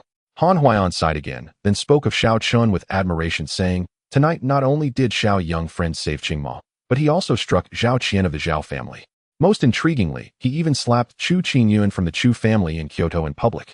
Shuiqing, do you understand what this signifies? Dad, are you implying that? Han Shuiqing's expression changed. Indeed, from what happened tonight, Xiao Chun has offended only those who may one day step on our Han family. The enemy of my enemy is my friend. Especially at such a precarious moment, we must lower our stance and connect with all the relationships we can. Han Huaiyan gazed in the direction Xiao Chun had vanished, murmuring with a serious expression, moreover, this young man is a gifted martial artist. Having defeated Qin Yuhu at such a young age, once he grows stronger, he will surely leap into greatness. Even if he cannot help us resist the revenge of those hidden forces, having him protect Qingma, if our Han family falls, would still be beneficial. Dad, has our Han family's situation become this urgent? Han Shuiqing sensed an unprecedented urgency in Han Huaiyan's tone. The situation may be even more urgent than I described. Han Huaiyan's expression was filled with concern. Dad, I understand. He'll arrange things tomorrow. By the way, Su Lanfan from the Su family has a good relationship with Qingma. She put in quite a bit of effort to save her tonight. And besides, Qingma said Xiao Chun was called over by Su Lanfan tonight. We should invite her too. Han Shuiqing's expression shifted. Indeed, how could I not think of that? This will allow us to test the Su family's stance. If Lanfan can come, it indicates that in a critical moment, the Su family might still lend us a hand, at least not kick us when we're down. If she doesn't come, Han Huaiyan's expression turned bitter. We truly cannot count on the Su family. Just as Han Huaiyan's words fell, Han Shuiqing suddenly received a message on his phone. After reading it, his face lit up with joy. What's going on? Such a loss of composure. With this demeanor, how can you take charge of our Han family's affairs in the future? Han Huaiyan said discontentedly. Dad, it's good news. Didn't you just ask me to arrange a banquet to invite Xiao Chun? We just received a dossier on Xiao Chun from our special department. Despite his father's reproach, Han Shuicheng was unbothered, excitedly presenting the dossier displayed on his phone to Han Huaiyan. What? He defeated a 7th grade innate elder of the extreme bliss valley with a single strike. Upon seeing the dossier on Xiao Chun, a flush suddenly appeared on Han Huaiyan's face as he exclaimed, "We must befriend this young man." To be able to kill a 7th grade innate martial artist with one move indicates that he possesses at least the strength of an 8th grade innate. Shuicheng, this is an opportunity for our Han family. Dad, I'll remember this, and I will ensure everything is arranged properly. Han Shuicheng realized the significance of this banquet. Absolutely no mistakes must occur. My goodness, an 8th grade innate at 20 years old, what kind of talent is this? You must know the heads of the Su and Zhao families at this age have barely stepped into the 9th grade innate not long ago. An 8th grade innate at 20 years old. If we can befriend Xiao Chun now, our Han family might gain a master-level expert to assist us in the future. Han Huaiyan's hands trembled with excitement. Then he suddenly thought of something and exclaimed, "Tomorrow's banquet should be held at our home, and we'll publicly announce that our Han family is hosting a family feast to thank Xiao Chun for saving our Han family's daughter." All right. Han Shuicheng agreed without any hesitation this time. Standing to the side, Han Qingma adjusted her black-rimmed glasses, a blush creeping onto her cheeks. How could her father and grandfather invite this insufferable guy to their home for dinner? What should she do? Xiao Chun was unaware of the thoughts of the Han family. After more than half an hour, the black Bentley slowly stopped at the entrance of the Liu family's villa. "Mr. Xiao, we've arrived." The Han family's driver Chiao Yue parked the car and stepped out to open the door for Xiao Chun. "Thanks, Mr. Xiao, please mind yourself." Noticing Xiao Chen's gaze, Chiao Yu's handsome face turned. Sorry, don't misunderstand. I was just curious because I noticed you have an injury on your left chest. Anyway, it's getting late. Please thank the Han family for me." Xiao Chen smiled awkwardly, then casually dropped a line and turned to leave. As she watched Xiao Chen walk into the Liu family villa, Chiao Yu was taken aback. She was unaware of Xiao Chen's identity and power and was astonished that he could see the hidden injury within her. After hesitating for a moment, Chiao Yu got into the car and drove away. This scene was clearly seen by Old Master Liu, who was enjoying tea on the balcony on the 2nd floor. Is that a Han family car? Old Master Liu forgot to drink his tea, looking at the departing black Bentley with uncertainty, feeling alarmed. How could Xiao Chen be connected to the Han family? However, I heard that the Han family situation has not been good lately. With that thought, Old Master Liu fell into deep contemplation. On the other hand, Xiao Chun tiptoed up to the 3rd floor, then took out his keys to push open the door. At this time, the little rich girl must be asleep. Fearing to wake Lu Lingxin, Xiao Chun moved lightly, and upon entering the room, the lights were off. Looks like she really is asleep, he thought, and without a closer look at the bed, he prepared to take a shower and then sleep. At this moment, Lu Lingxin, just waking up, was still groggy and completely unaware of Xiao Chun entering through. Xiao Chun was also bewildered by the sudden situation, unable to move forward or backward, and could only press himself tightly against the wall, not daring to make a sound. Then Lu Lingxin slowly stood up from the toilet, sleepily put on her clothes, and walked out of the bathroom without glancing to the side. As she lay back down on the bed, Lu Lingxin mumbled drowsily, "That scoundrel Xiao Chun still hasn't come back. Umph." Xiao Chun, pressed against the wall, felt his heart racing, especially when he heard Lu Lingxin muttering about him. However, he finally relaxed when he saw her quickly fall asleep with a snore. "She's still cursing me, even while asleep." Xiao Chun couldn't help but laugh. After all, it was Lu Lingxin who had left him behind first. If she hadn't abandoned him, none of this would have happened tonight. Indeed, women's thoughts are unfathomable. But thinking of the scene in the bathroom earlier, Xiao Chun sighed. It was truly tormented. Xiao Chun shook his head, not daring to take a shower to avoid waking Lu Lingxin. He quietly walked to the window, gently opened it, and sat cross-legged, beginning his cultivation. Unfortunately, due to his damaged meridians, the thin spiritual energy in the world after being absorbed into his body barely left any. It seems I need to find some time to refine the spiritual bloodwood and the century-old fire ginseng. After circulating his internal energy for a couple of rounds, Xiao Chun opened his eyes, sighed lightly, and spoke to himself. Then he closed his eyes to rest. Soon a night passed. "Hey, you still know to come back." The next morning, as Lu Lingxin awakened, her first instinct was to look toward the balcony. When she saw the figure sitting cross-legged there, she first let out a sigh of relief, as she was genuinely worried that Xiao Chun might not return out of anger, making it difficult for her to explain to her grandfather. However, recalling that she had made several calls to this guy last night without him answering, she suddenly felt a bit angry. "I came back a bit late yesterday. I saw you were asleep, so I didn't want to wake you up." "You still know you came back late?" Lu Lingxin glared at Xiao Chun. You probably don't even know which woman you were fooling around with. Little rich girl, you're wronging me here. Besides, you were the one who left me behind. Fearing that Lu Lingxin would continue to question him, Xiaochen quickly changed the subject, pulling out his phone, and, "What's this for?" Lu Lingxin tensed up, thinking Xiaochen was returning her phone to draw a line between them. There are some things on your phone. Why don't you deal with it? After all, it's your stuff, and I feel awkward deciding for you. Xiaochen awkwardly pulled up the photo album on the phone and handed it back to her. My stuff. Lu Lingxin took the phone with a puzzled expression. When she saw the encrypted album, her expression changed, instantly glaring at Xiaochen like an angry kitten. You went in. Out of curiosity, I took a shot at unlocking your phone's password, and I didn't mean to, okay? Who told you to set such a foolish password for your private album? I'll kill you, you bastard. How dare you call me foolish? Seeing Xiaochen's innocent expression, Lu Lingxin clenched her small fist, feeling both shy and angry. It's true. Who would set their password the same for everything? By the way, you didn't set the same for your payment password, Xiaochen retorted confidently, knowing he couldn't show any hint of guilt at this moment. I.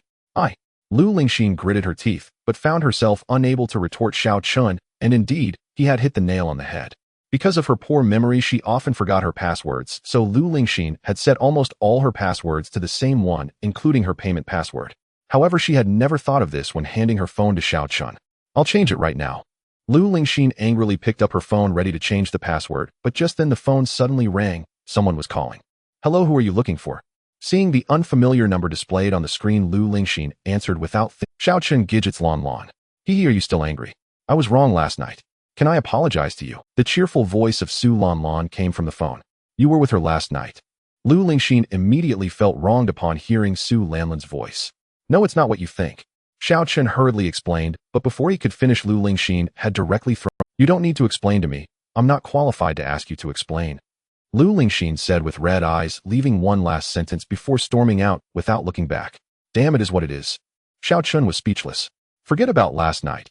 Even if something had really happened, considering their false relationship, there was no reason to be angry. How did it end up making him feel guilty? As Xiaochen and you two are actually living together.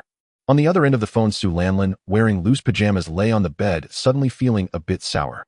Stop talking nonsense, or we'll talk about last night later. Goodbye. Xiaochen hung up in annoyance. What's with the anger? Su Lanlan tossed her phone aside, muttering, but then she cheered up. Xiaochen said they would talk about last night later, which meant there was still room for reconciliation.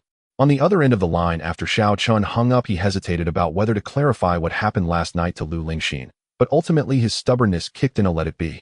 After washing up, Xiaochen came downstairs and saw Lu Lingxin and Old Master Lu sitting at the dining table. Xiaochen, you're awake. You must be hungry. Come eat. Old Man Lu greeted him with a smile. I've already eaten. Grandpa, I'm heading to the shop. Lu Lingxin dropped her chopsticks upon seeing Xiaochen, said this to Old Man Lu, and then took the car keys and left without looking back. She didn't even glance at Xiaochen. Hee, it's normal for young couples to argue. Xiaochen, you should pamper her more. Try to come back earlier in the future.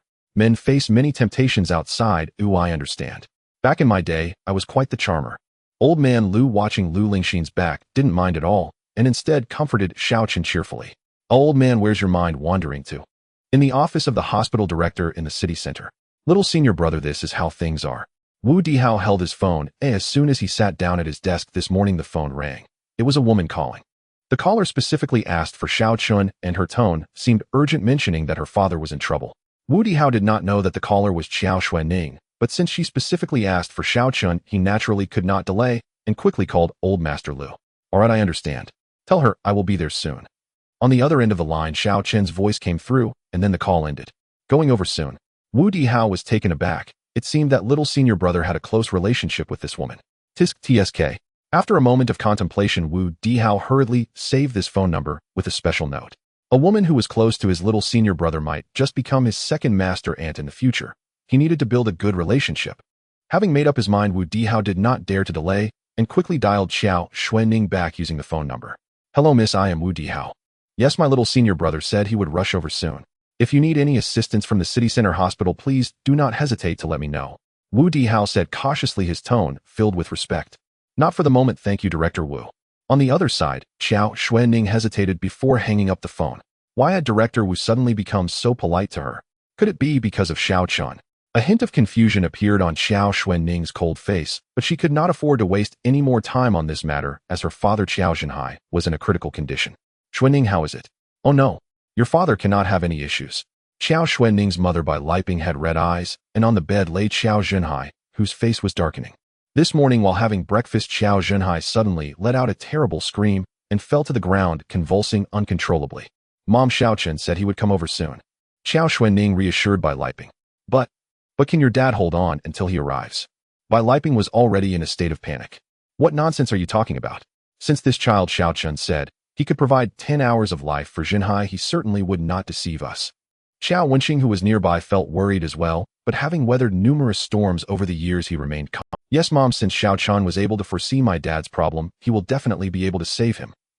Xiao Xuanning's emotions were complex at this moment. Just a day ago, she was doubting whether Xiaochen was a fraud, but today what he predicted had indeed come to pass. While worrying about her father's condition, Xiao Xuanning suddenly became curious about Xiaochen. Perhaps this fiancé whom she had looked down upon from the very beginning was not so simple after all. But what about the Chu family? Xiao Xuanning felt bitter. Even if Xiaochen was exceptionally skilled, he would likely be nothing more than a minor character in front of the Chu family. Then Xiao Xuanning chuckled to herself, realizing how naive she had suddenly become. Xiaochen saving her father's life was already a tremendous grace. How could she foolishly hope for him to resolve the difficulties posed by the Chu family? So naive. The Chu family in the capital, although not among the top-ranked families in the city, was a force not to be trifled with in Hanqing, capable of overwhelming local families. In front of such a prestigious family, no matter how skilled Xiaochen was, he would merely be like an ant trying to stop a chariot. With this thought, Xiao Xuanning let out a soft sigh. On the other side, at the Lu family's villa. Old master, I've finished eating. I need to leave for a bit. Xiaochen hurriedly finished the porridge in his bowl in a couple of gulps, then grabbed a bun and stuffed it into his mouth, mumbling to Lu Bingyan. So hurried. How much have you eaten? Have some more. Seeing Xiaochen's demeanor, Lu Bingyan was curious about what had happened. I'll eat later. A friend of mine has had some trouble with her father, and I need to check on him. Xiaochen casually, I see, fine. Do you know how to drive? We have a Buick for transportation at home. Why don't you take that? Lu Bingyan asked. Sure, thanks.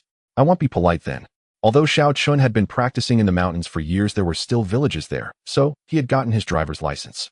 Fearing he would not be able to get a taxi, Xiaochen did not hesitate and took the car keys to leave. Half an hour later, he arrived at the door of the Qiao family's villa, driving the Buick Regal. Xiaochen, you're here. My dad suddenly fainted this morning. Hearing the sound of a car outside, Xiao Xuanning, Xiao Wenqing, and Bai Liping hurried out of the room. Upon seeing Xiaochen, the three of them felt as if they had grasped a lifeline. Xiao Xuanning spoke first, explaining Xiao Zhenhai's condition. Damn, it's really like. Even though he had already seen her once, seeing Xiao Xuanning again still felt somewhat unreal to Xiaochen. Little Chun, it's all your Uncle Qiao's fault. Quickly save him. Bai Liping pleaded with tears in her eyes, directing her request at Xiaochen. Annie, what are you saying? I'm not that petty. Where is Uncle? Take me to see him. Xiaochen finally came back. Exactly what do you think of Xiaochen? If he doesn't save him, would he even come here? Xiao Wenqing said with a stern. However, despite saying this, Xiao Wenqing still worriedly added, Xiaochen, your Uncle Qiao. Don't worry, Grandpa. Xiaochen reassured him, then turned to Xiao Xuanning. Wife, did you give the pill I prepared to Uncle Qiao? Xiao Xuanning instinctively replied, but then she realized, and her expression turned cold as she said slowly, I will remember the grace of saving my father, but I do not wish to hear such words from you again. All right. Xiaochen felt somewhat chagrined. Although these two women looked quite similar, their personalities were indeed vastly different. Lu Lingxin would get angry blush, and her emotions were more pronounced. But Xiao Xuanning was as cold as an iceberg. Nonsense. You and Xiaochen have already made arrangements. What's wrong with calling you wife? Xiao Wenqing was displeased and reprimanded directly. Grandpa, please respect my wishes. Faced with Xiao Wenqing's reprimand, Xiao Xuanning sighed, but her words carried no hint of compromise. Let's talk about this later. I need to check on Uncle Qiao's condition first. Xiaochen intervened. Mentioning Xiao Zhenhai, they finally shifted their focus away from the engagement matter and led Xiaochen into the room. Seeing Xiao Zhenhai on the bed, Xiaochen stepped forward to check his pulse and felt a hint of relief upon discovering that some life force still remained within him. If the pill had been taken too late and all of Xiao Zhenhai's life force had dissipated, even he would have been helped. How is it, little Chun? Is there still hope for your Uncle Qiao? Xiao Wenqing asked. Don't worry, just 2 injections will do. Xiao Chun said with a light smile. As long as he could release the true energy blocking Xiao Zhenhai's life force from his meridians, given Xiao Zhenhai's constitution, he should recover fairly quickly. Xiao Chun is what you say true? Seeing how casually Xiao Chun spoke, Xiao Wenqing and Bai Liping found it hard to believe. Xiao Xuanning, however, watched Xiao Chun with an inquisitive gaze. Xiao Chun offered no lengthy explanation. He rolled Xiao Zhenhai, overdrew a golden needle aimed at the 7th point beneath his throat, and drove in 2 consecutive needles. With a sharp whoosh, the onlookers saw two visible Kai forms erupt from the spots where Xiao Chun had pierced, streaking with the sound of cleaving air before striking the chandelier on the ceiling. The chandelier shattered at once, shards raining to the floor. Almost the instant the two Kai bursts dispersed, the livid hue on Xiao Zhenhai's face visibly faded. "All right, Uncle Xiao should awaken within half an hour," Xiao Chun said. "Really?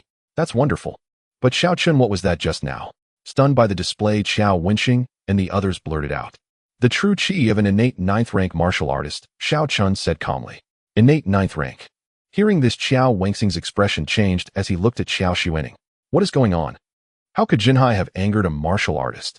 Xiao Wenxing had scraped together his fortune in Hanxing for years. He knew all too well what an innate ninth rank meant in this city. For the Qiao family, a middling clan in Hanxing, provoking an innate ninth rank would be tantamount to an Xiao Xuening was hazy about martial rankings, and having little to do with the Su or Zhao families, had no clear understanding of what an innate ninth rank truly signified. Yet seeing her grandfather's reaction, she was not naive and gradually perceived the seriousness of the matter. "Grandpa is an innate ninth rank, that formidable." Holding her question, Xiao Xuening spoke. Xiao Wenxing gave a bitter chuckle and said, "If what Zhenhai offended truly is an innate ninth rank, our Qiao family should each flee for our lives. Escape as far as possible." "Is it really so dire? Grandpa, isn't that exaggerated?" Xiao Xuening exclaimed. "Exaggerate?" Xiao Wenxing sighed with concern and said, "Do you know the Zhao family second in Hanxing and the Su family rank? These two are entrenched martial clans in Hanxing, houses the Qiao family has long looked up to. Xuening, do you know the caliber of the heads of these martial lineages?" Xiao Xuening fell silent. The head of the Zhao family, Zhao Nangong, and the head of the Su family, Su Wentian, are both innate ninth rank. Could Zhenhai have offended either of them? The Su family would not act with such malice. It must be Zhao Nangong, Xiao Wenxing said with a darkened face. "Grandpa, it's not like that. My father and I have nothing to do with the Zhao family," Xiao Xuening sighed. She and Qiao Zhenhai had originally kept the Chu family matter from Qiao Wenxing, but events had now reached a point where secrecy was impossible. So Qiao Xuening had no choice but to reveal how Chu Qingyun had pressured her. Outrageous. Qiao Wenxing flared up, then his expression collapsed into gravity as he said, "Xuening, quickly liquidate the company and go abroad with Xiao Chun to hide. We cannot afford to provoke the Chu family." "Hide? It's only Chu Qingyun. Has he overturned the heavens?" Xiao Chen said wryly, watching the Qiao family behave as if doom had arrived. But Xiao Xuening, Xiao Wenxing, and Bai Liping did not believe him. With the heads of the Su and Zhao families as backing, the weight of an innate ninth rank felt all the heavier. Thus they took Xiao Chen's words as mere bravado meant to comfort them. Exactly, just Chu Qingyun, as if he could overturn heaven. Seemingly to spare Xiao Chun embarrassment, Xiao Wenxing humored him, then added, "I refuse to believe there is no law left in this world." That remark laid bare Xiao Wenxing's inner fears. "For safety's sake, Xuening, do as I say, sell the company. With that money, you and Xiao Chun should have enough for the rest of your lives. He'll handle the Chu family." After a pause, Xiao Wenxing repeated his plan. "No, really unnecessary. Besides, if we leave and you stay behind, the Chu family wants Xuening. What do you expect to use to handle them? You might only anger that fool Chu Qingyun even more," Xiao Chun said helplessly. Hearing his brash, flippant words, Xiao Xuening frowned in displeasure. "You need not worry. The Chu family is not something you can provoke. Are you prepared to stake your life?" Fine, I won't ask anymore, okay?" Xiao Chun was at a loss with his would-be domineering fiancée. Though her concern was sincere, he could not abide it. "Is the head of the Qiao family present?" "Young Master Chu deigns to visit. Come out to receive him." At that moment, a black executive car pulled up outside the Qiao villa. The door opened, and Li Qi stepped out first, followed by Chu Qingyun with a swollen corner to his mouth. Li Qi strode to the gate, gathered his qi, and let out a thunderous shout. Chu Qingyun clasped his hands behind his back and lifted his chin with a haughty air, trying to disguise the redness at his mouth. "It's bad. The Chu family has come. Stay inside or we'll go deal with them." Xiao Wenxing's face went pale as he instructed everyone. "Grandpa'll go with you." Xiao Xuening steeled herself and, heedless of his consent, prepared to follow. Seeing this, Xiao Chen smiled and intended to follow as well. "What are you doing? Stay here. If Chu Qingyun learns you are betrothed to me, he'll kill you." Xiao Xuening scolded coldly. "Kill me?" Xiao Chen scoffed. "What are you trying to prove?" "Xiao Chen, I know you want to show yourself off, but this is not the time to be reckless. Stay inside and go nowhere. Chu Qingyun will be dealt with by Grandpa and me." Xiao Xuening said sternly, brooking no argument. "All right." Seeing further argument was futile, Xiao Chen stopped. He wanted to see how Xiao Wenxing and Xiao Xuening would handle Chu Qingyun. Soon Xiao Wenxing and Xiao Xuening reached the gate. Xiao Wenxing, forced a smile, stepped forward with clasped hands and bowed with exaggerated courtesy. The old Xiao Wenqing had no idea young Master Chu would visit today. My apologies for not receiving you sooner. Forcing a grin, Xiao Wenqing advanced and spoke warmly. Xuening, have you given it any thought?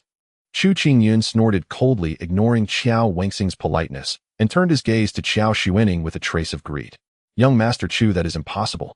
I will not trade my purity for my family's future. Thank you for your kindness, Xiao Xuening replied politely and without hesitation. Hearing her firm words, Xiao Chun inside chuckled. So this was her way of confronting Chu Qingyun. Was she not inviting trouble? At that moment, Xiao Zhenhai on the bed slowly stirred and woke. Though he had been unconscious, his awareness had never been fully extinguished. He had heard the events: his collapse, Xiao Chen's arrival, and the needle treatment. Now awake, seeing by Li Ping's reddened eyes and glancing at Xiao Chun, his expression grew complicated as he forced a dry laugh. Xiao Chun has come, has he? Yes, uncle, I arrived a bit early. Missed the funeral offerings. Xiao Chen teased. Cough, cough, you brat.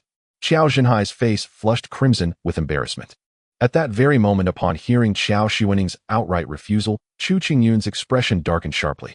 He sneered coldly. Xiao Xuening, worthless wretch. Don't mistake courtesy for weakness. Young Master Chu, I urge you to choose your words with care. Hearing this, Xiao Wenqing could no longer contain himself. Though the Chu family wielded immense power, he could not stand idly by while his granddaughter suffered such humiliation. Old man, do you dare threaten me? Heh, if I'm not mistaken, your son is already breathing his last this very day. Chu Qingyun's features hardened into icy severity.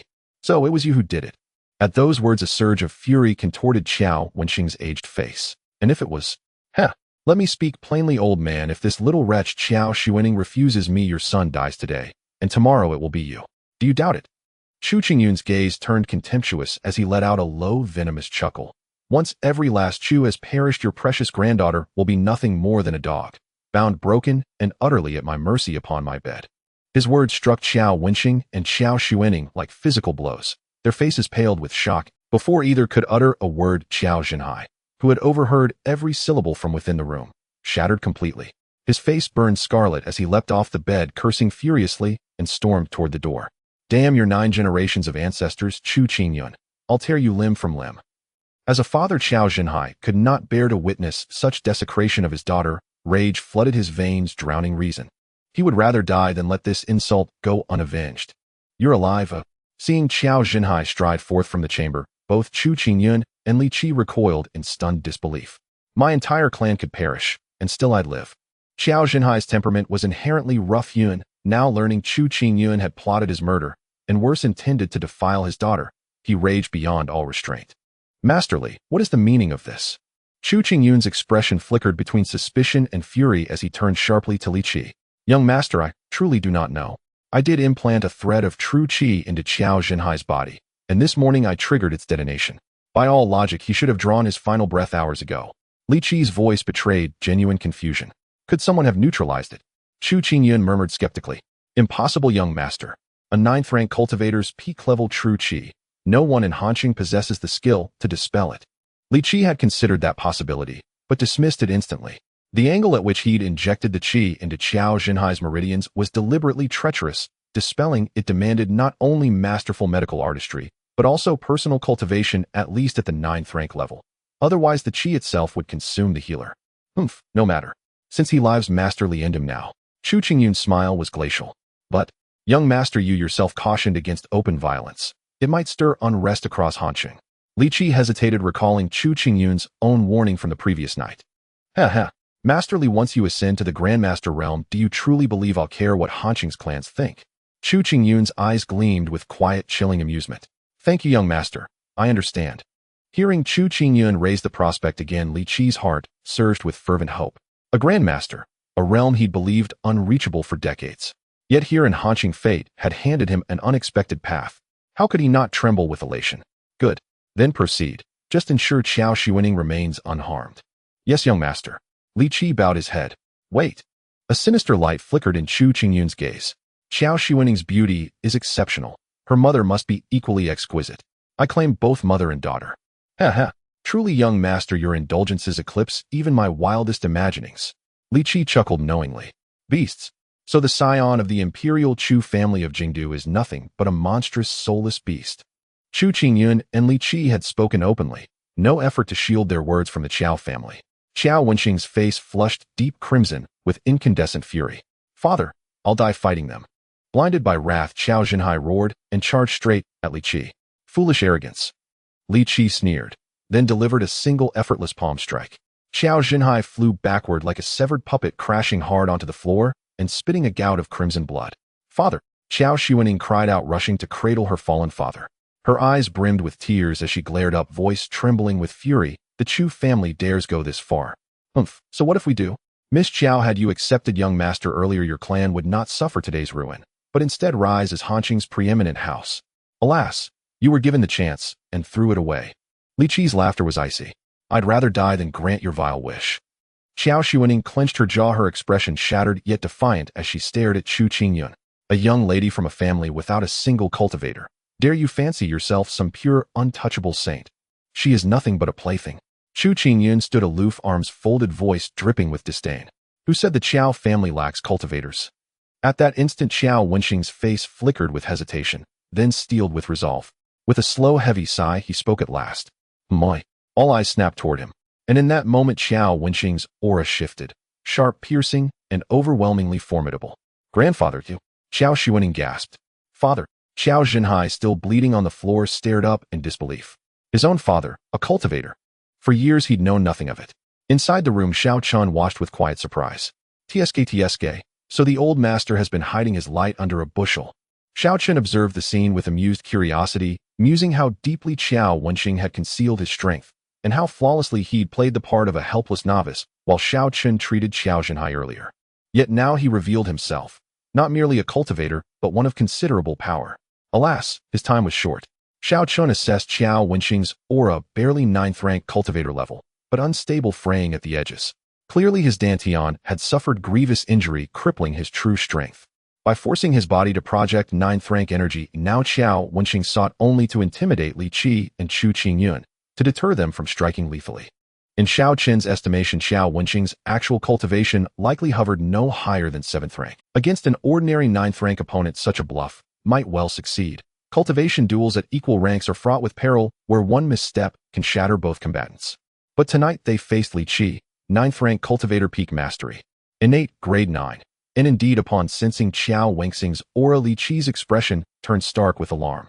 Chu Qingyun's face also darkened instantly, his gaze turning so grim it seemed to drip with cold malice. Another innate, grade 9. Chu Qingyun's heart churned with bitter disgust, as if he'd swallowed fly droppings. He had assumed bringing an innate grade 9 grand perfection cultivator to Hancheng would suffice to crush all martial artists here. Yet one disruption after another had unfolded. Had he known this beforehand, he would have swallowed his pride and begged his elders to send a master-level cultivator instead. How much simpler that would have been. As for a grandmaster, that was utterly unthinkable. The entire Chu family possessed only 2 grandmasters. Young master, fear not. This old man's aura is unstable. His dantian must have suffered grave injury, perhaps even catastrophic damage. Hence his decline in strength. His innate grade 9 status is likely mere posturing. No obstacle to my slaying him. Li Qi scrutinized Xiao Wenxing's aura closely, then suddenly scoffed with disdain. And injured. So that's it. In relief flooded Chu Qingyun's chest. The weight that had pressed upon his heart finally lifted. Old fiend, you nearly frightened me for real. Even injured, what of it? I'll drag half your life down with me, even if it costs me mine. In seeing Li Qi and Chu Qingyun expose his true cultivation level outright, Xiao Wenxing's face flickered with unease. Drag half my life. Then let us see whether you possess such capability. Old man, once I kill you, who in the Qiao family will dare stand against the young master? Li Qi sneered coldly. Go to hell. Cough, cough. I still have a son-in-law. And my son-in-law himself declared your little young master a witless fool. On the floor, Xiao Zhenhai, pale-faced and furious, coughed twice, then pointed fiercely at Chu Qingyun. And inside the room, Xiao Chun stared blankly, stunned. What the hell? Just like that, he's volunteered as father-in-law. Father, what nonsense are you speaking? Zhenhai, hold your tongue. Xiao Wenxing and Xiao Xuaning spoke simultaneously, clearly unwilling to implicate Xiao Chun. What's wrong? That boy wants to marry my daughter, but healing skills alone won't cut it. If his own wife stands humiliated before others, and he merely hides away. No, I despise such spineless cowards. To become my son-in-law, he must first prove himself a true man. In spitting a mouthful of blood-tinged phlegm, Xiao Zhenhai declared it boldly. In what? You wretched brat, you're already married. In hearing this, Chu Qingyun erupted in fury, his venomous glare locking onto Xiao Xuaning. Though he held no aversion to married women in his mind, Xiao Xuening had always remained an untouched, unwed maiden, making this revelation a profound psychological blow. Xiao Chun and I are merely fiancé and fiancé. My family's affairs bear no relation to him. Chu Qingyun grievances have their origins, debts their reckonings, do not involve the innocent. Xiao Xuening spoke with icy composure. In fiancé, he startled me. But anyone daring to rival Chu Qingyun for a woman, do you truly believe I'd spare him? Chu Qingyun's mood lightened. He laughed heartily. Na fiancé meant they hadn't yet consummated the union. And then it was simple. Eliminate this so-called fiancé without hesitation. As Chu Qingyun reveled, Li Qi beside him suddenly froze, convinced his ears had betrayed him. He whirled around sharply, eyes locking onto Xiao Xuening with razor intensity. In a shrill voice he demanded, "You said your fiancé's name is that any concern of yours?" And Xiao Xuening frowned faintly, realizing too late she'd erred. A quiet pang of guilt stirred within her. I shouldn't have uttered Xiao Chen's name. It endangers him. You said his name is Xiao Chun. Which Xiao Chun? At Li Qi's question, Chu Qingyun abruptly grasped what he'd overlooked. His laughter died midair. His eyes bulged wide, staring at Xiao Xuening as though beholding a specter. This sudden shift left Xiao Wenqing and the wounded Xiao Zhenhai on the floor utterly bewildered. Even Xiao Xuening herself could not fathom it. Why did mentioning Xiao Chun provoke such violent reactions? And did they know him? Just as Xiao Xuening hesitated over whether to inquire, a calm, gentle voice softly resonated behind her. Young Master Chu, calling you a fool seems almost too generous. Tell me, have the 2 slaps I delivered last night already faded from memory? Daring to lay hands on my wife. You truly wish to die. And having observed the scene from within the villa, Xiao Chun smiled faintly and stepped forward. My dear, I told you long ago, there's no need to fear this Chu family fool. Yet you refuse to believe me. With that, Xiao Chun strolled up to Xiao Xuening, grinned mischievously, and gestured toward the fresh red swelling, still visible on Chu Qingyun's cheek. See, last night I already avenged you. Chu Qingyun's face, you struck him. Xiao Xuening's mind reeled. She'd noticed the bruising earlier, wondering silently who in Hanqing dared strike the mighty young master of the Chu family. Yet now Xiao Chun claimed responsibility. And how could that be possible? And don't believe me, Uncle Xiao, I'll avenge you myself. Xiao Chun smiled faintly, then vanished in a blur. A sharp crack echoed, and Chu Qingyun spun violently midair before crashing hard onto the floor. You dare strike me?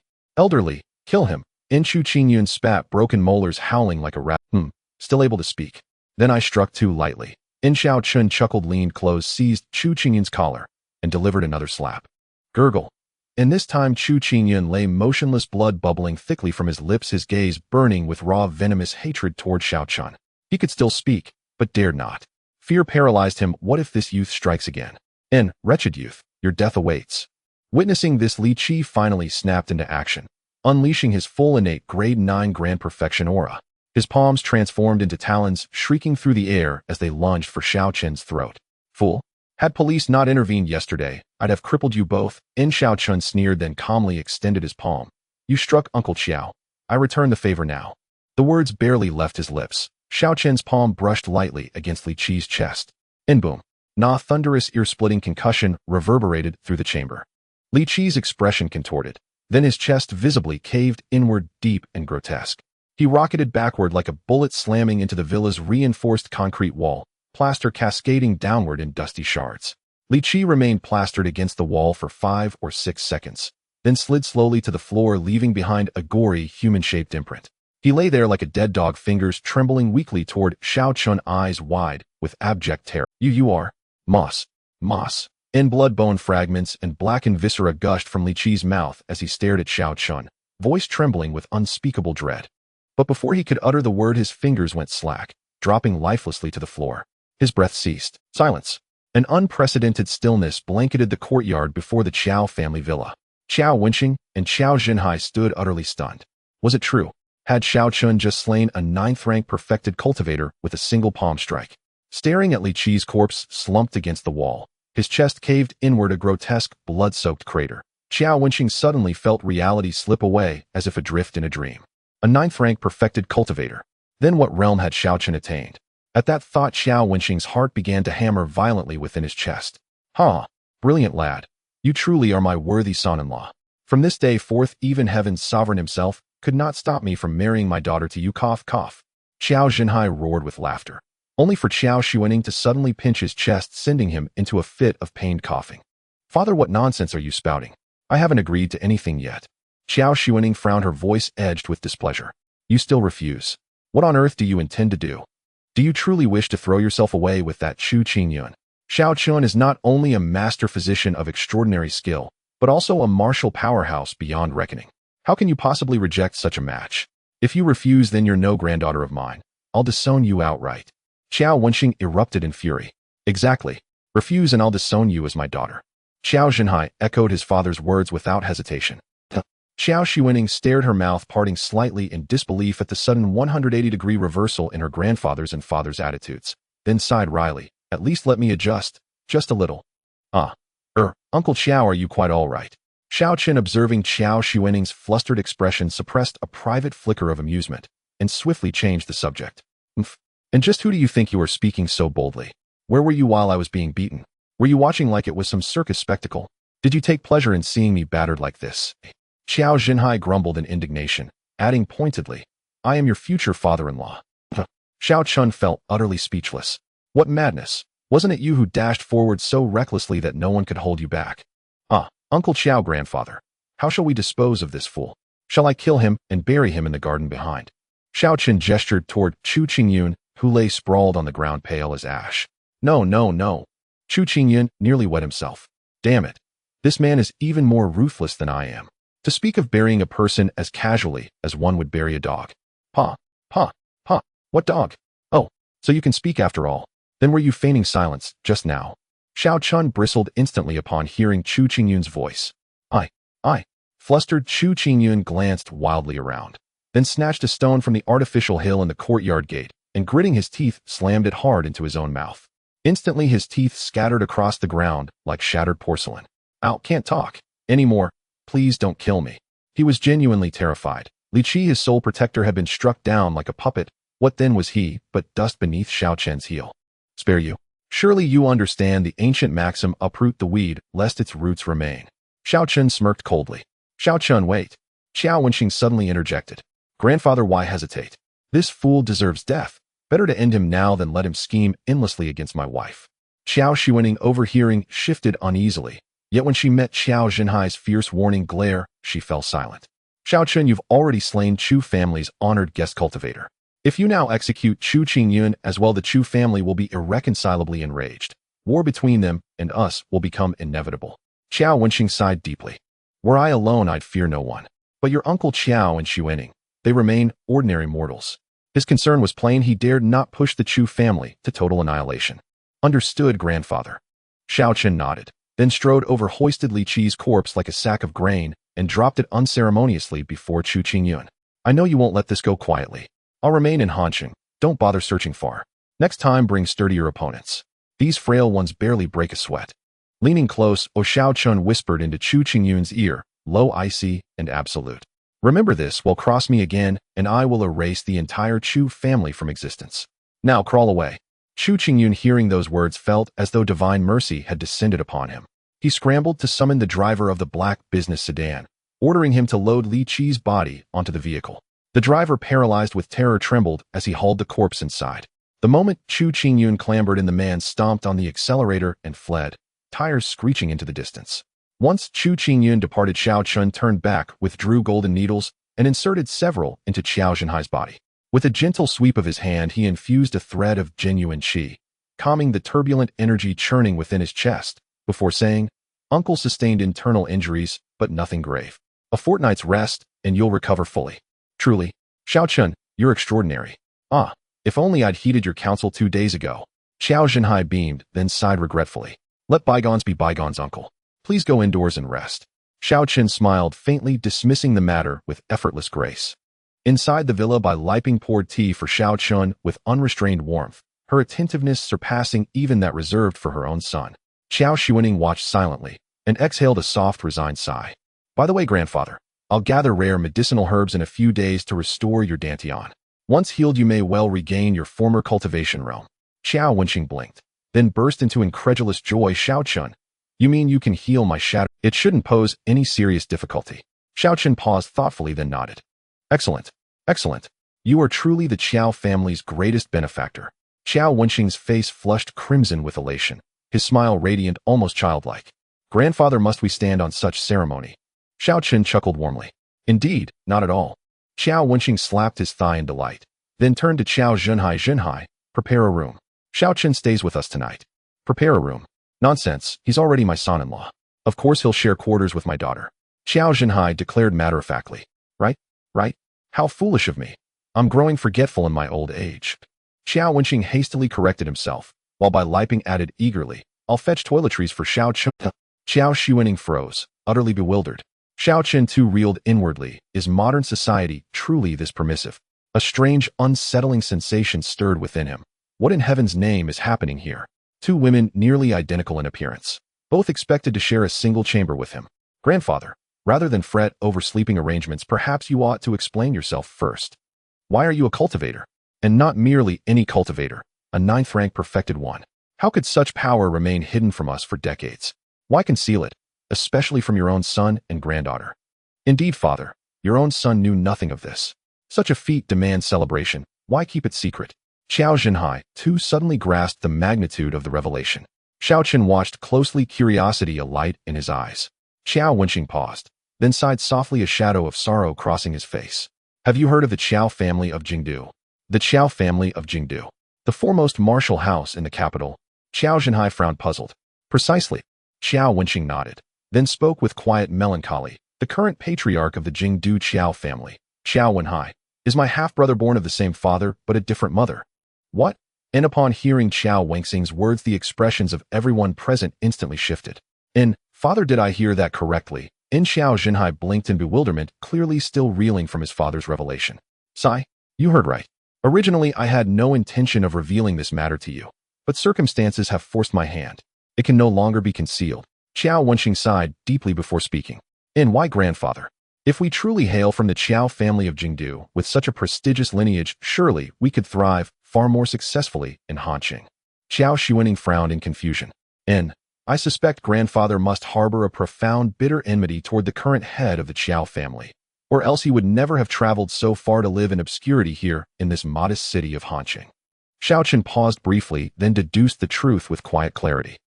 Grandfather, is this indeed the case? Hearing Xiao Chen's words, Xiao Xuening's brow furrowed further, a subtle unease stirring deep within her chest.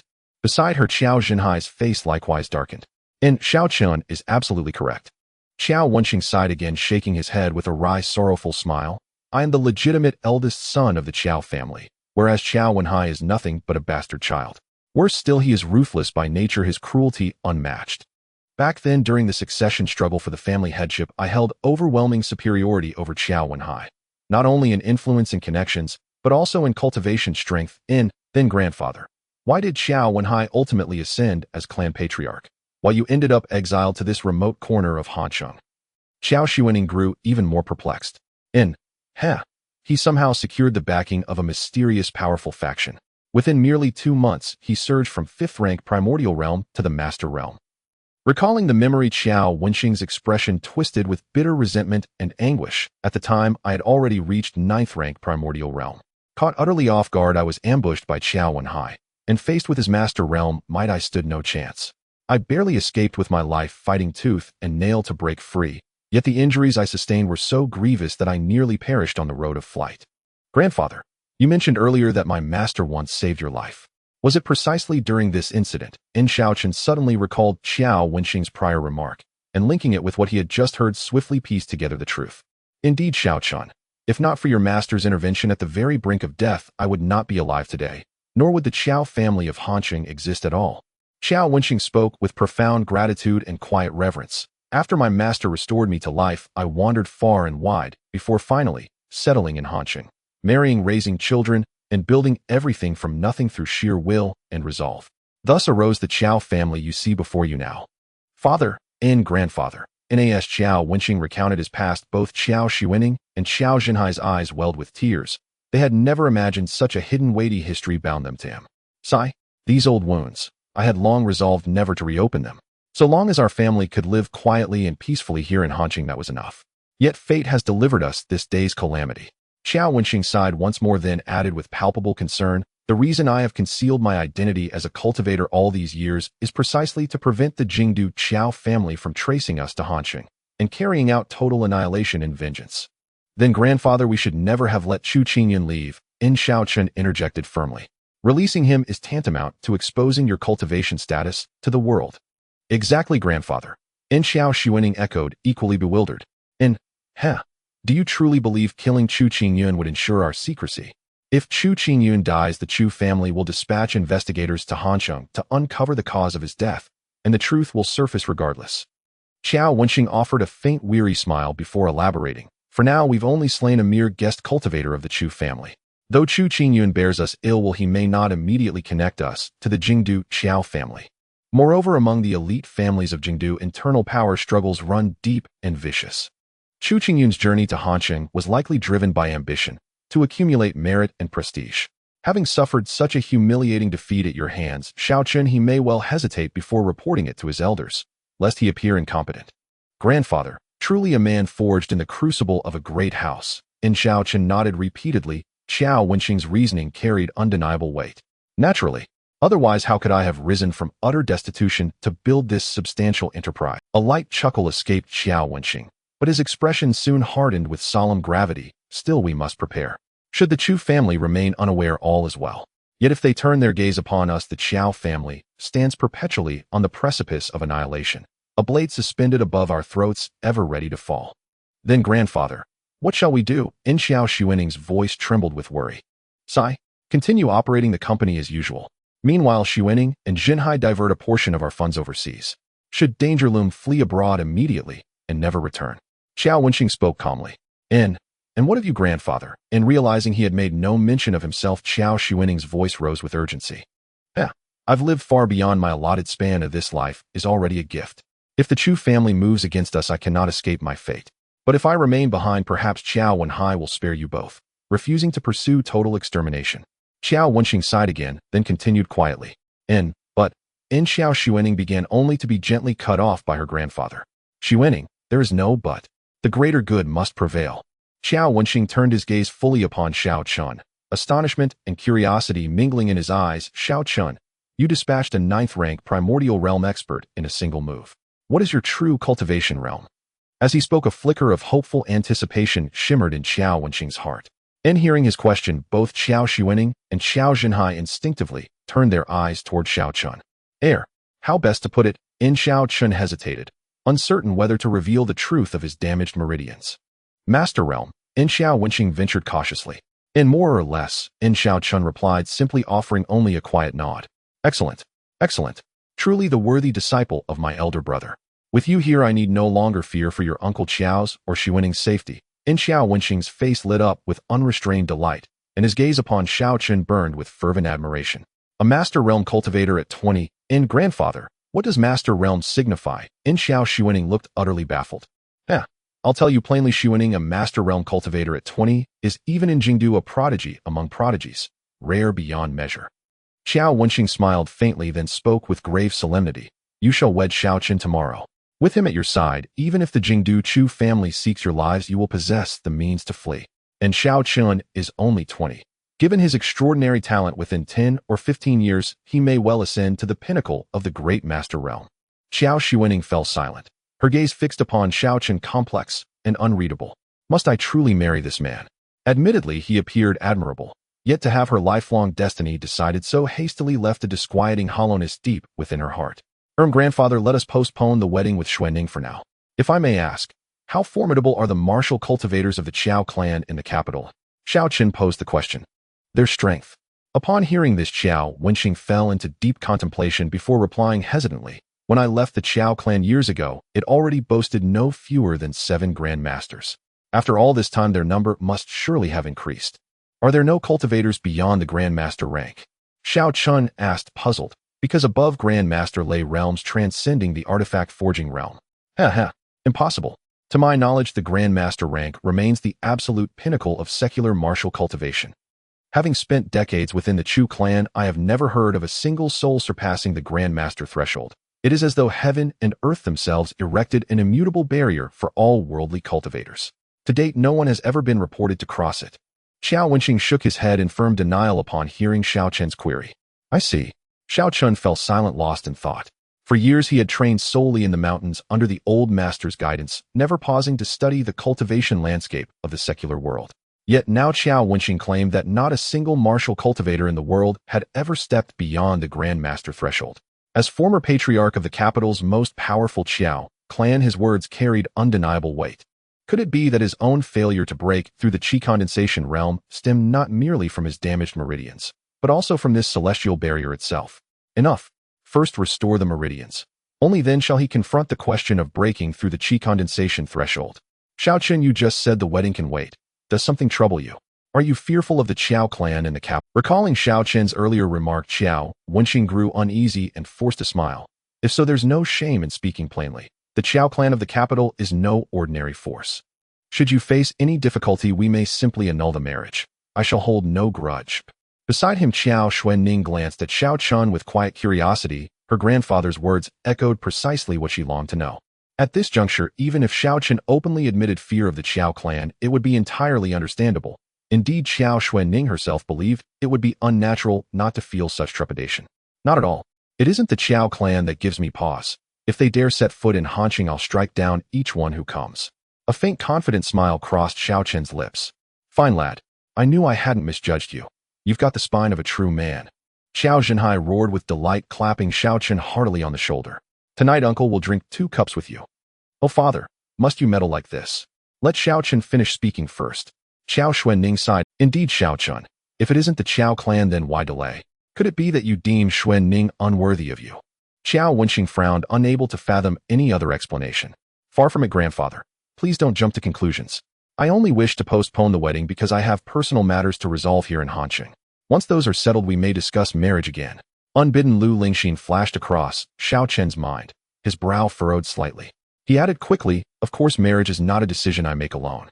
Should Xuanning object, I would never impose my will upon her. Xuanning, what say you? Qiao Wenqing turned to his granddaughter. Qiao Xuanning exhaled softly before replying. I am no ungrateful fool. Let Xiaoqun and I spend more time together these coming days, deepen our understanding. If in practice I find no aversion to him, I shall raise no further objection to this marriage. Excellent. Then it's settled. By the way, Xiaoqun, where do you reside now? I'll have your aunt prepare a room. Now that matters are decided, you'll live here henceforth. Grandfather, I'm currently lodged elsewhere. Might I move in only after resolving my affairs? Rest assured, I shan't stand on ceremony with you. Xiaoqun replied, voice tinged with mild unease. Very well. And tell me, do you presently hold employment in Hanqing? Qiao Wenqing inquired. Father, why ask? With this young man's medical mastery and cultivation prowess, does he truly need a job? Qiao Zhenhai interjected, bewildered. Silence. Qiao Wenqing snapped irritably. Qiao Zhenhai promptly fell mute. No, I do not. Xiaoqun reflected. If employment meant anything, it was merely Lu Elder's casual request that he occasionally assist at Lu Lingxin's shop, a far cry from formal work. He thus shook his head. Then prepare yourself. You'll begin working at Xuanning's company. Qiao Wenqing declared decisively. Off. 2 startled exclamations rang out, the first from Qiao Xuanning, the second from Xiaoqun. What? Qiao Wenqing bristled. But grandfather, my company remains operational. If I appoint Xiaoqun without consulting the shareholders, they're certain to object. Qiao Xuanning reasoned. Right. And grandfather, what on earth would I do in an office? Honestly, what could I possibly do? Xiaoqun blinked, utterly flustered. No one said you'd actually perform office duties. Qiao Wenqing chuckled, then explained, with the Chu clan already offended, and the Qiao clan's blade hanging over our heads, I fear for Xuanning's safety. You joining her company provides the perfect cover to protect her discreetly. Besides, doesn't this arrangement offer ample opportunity for you both to deepen your mutual understanding? This? Qiao Xuanning hesitated. The logic was undeniable. Agreed. Xiaoqun accepted without further protest, adding briskly, in that case, assign me a low-profile, inconspicuous position, one requiring minimal attention. A low-profile, inconspicuous position. Qiao Xuanning pondered briefly, then nodded. That's feasible. Tomorrow morning at 8, wait for me at my gate. I'll take you to the company. Very well. Then I'll take my leave now. Xiaoqun nodded, then paused, turning to Qiao Wenqing. By the way, grandfather, is there an auction house in Hanqing? I might visit one later. Should suitable materials appear, full restoration of your dantian may yet prove possible. What? You mean my dantian can still recover? Qiao Wenqing's face flushed with sudden fervor. It's uncertain, grandfather. Don't set your hopes too high. Without appropriate medicinal herbs, even I cannot act. Xiaoqun mused aloud. Excellent. Xiaoqun, you're a fine boy. Grandfather won't stand on ceremony with you.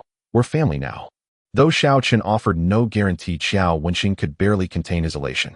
He had never. Beside him, Xiao Xuanning rolled her eyes. Her grandfather was already declaring them family before she and Xiao Chun had even begun to acquaint themselves. By the way, Xiao Chun killed the Chu clan's guest expert. Will there be repercussions? What about the police? Xiao Zhenhai suddenly recalled, voicing his concern. Unlikely. First, Chu Qingyun struck first. Second, if he brings this matter into the open, he'll become a laughingstock among the capital's Chu clan elders who already disdain him. Xiao Wenxing smiled faintly, then continued, moreover, with Xiao Chen's current strength, few in Hanqing dare challenge him now. Let us hope so, Xiao Zhenhai murmured, sighing deeply before falling silent. Well then, I'll depart now. Here's my number. Call me should anything arise. As he handed over his phone number, Xiao Chun felt a flicker of relief. Luckily, the SIM card belonged to Lu Lingxin and was rarely used. Otherwise, Xiao Xuanning would surely have noticed something amiss upon seeing it. Even so, after watching Xiao Chun drive away in his Buick, Xiao Wenxing frowned faintly, his gaze lingering on the license plate. Something about that number stirred a vague, unsettling familiarity. Half an hour later, Xiao Chun drove back to the Lu family. You're back? Have you finished your business, kid? Upon seeing Xiao Chun enter, Lu Bingyan, who was tinkering with a chessboard in the yard, immediately became interested. Almost, old man. Here's your car key. Xiao Chun smiled as he handed the car key back to Lu Bingyan. Could want to play a couple of games. Lu Bingyan eagerly pointed at the chessboard. Sure, old man, but I can't stay for too many games. Xiao Chun, not wanting to dampen Lu Bingyan's enthusiasm, nodded in agreement. What's the matter? Got something else to do later? Lu Bingyan asked casually while adjusting the chessboard. It's nothing serious, just bought some herbs at the medicinal market. I'll brew a tonic for you. Xiao Chun said with a Oh, in that case, I can't waste your time. Let's play a few games, and then you can get back to it. Lu Bingyan nodded appreciatively, smiling cheerfully. All right. Xiao Chun was not polite, finding a stool and sitting down beside the table. Soon after playing a few games, Xiao Chun grinned. Old man, I concede I'll go brew the medicine for you. You kids so young, yet I really don't know where you learned your chess skills. Lu Bingyan sighed with a wry smile, shaking his head. He considered his own chess skills to be decent, yet every time he faced Xiao Chun, he was utterly defeated. Haha, natural talent, what can I say? Xiao Chun laughed heartily and went straight to the kitchen. Seeing this, Lu Bingyan chuckled, looking at Xiao Chun's retreating figure, filled with admiration. He genuinely appreciated this young man. He couldn't help but wonder if his granddaughter could bring him some pride. Just then, Lu Bingyan's phone suddenly rang. Glancing at the caller ID, Lu Bingyan smiled and answered, saying, Old Xiao, why are you calling? If you're really bored, come play chess with me. Haha, come on, old Lu, playing chess with you would just be torture for me. I might as well tend to some plants. On the other end of the line, Xiao Wenxing laughed. You old guy, what's up? Lu Bingyan smiled and asked. Nothing much, just heard you were discharged from the hospital. I've encountered some issues and couldn't come to see you, so I called it. Xiao Wenxing asked with concern over the phone. I'm fine now, old Xiao. I'm quite lucky to have met a miraculous doctor. He recently Lingxin found me a son-in-law, and I'm quite proud of it. I'll bring him over for you to vet. Lu Bingyan said with a raised eyebrow, his words dripping with pride. Really?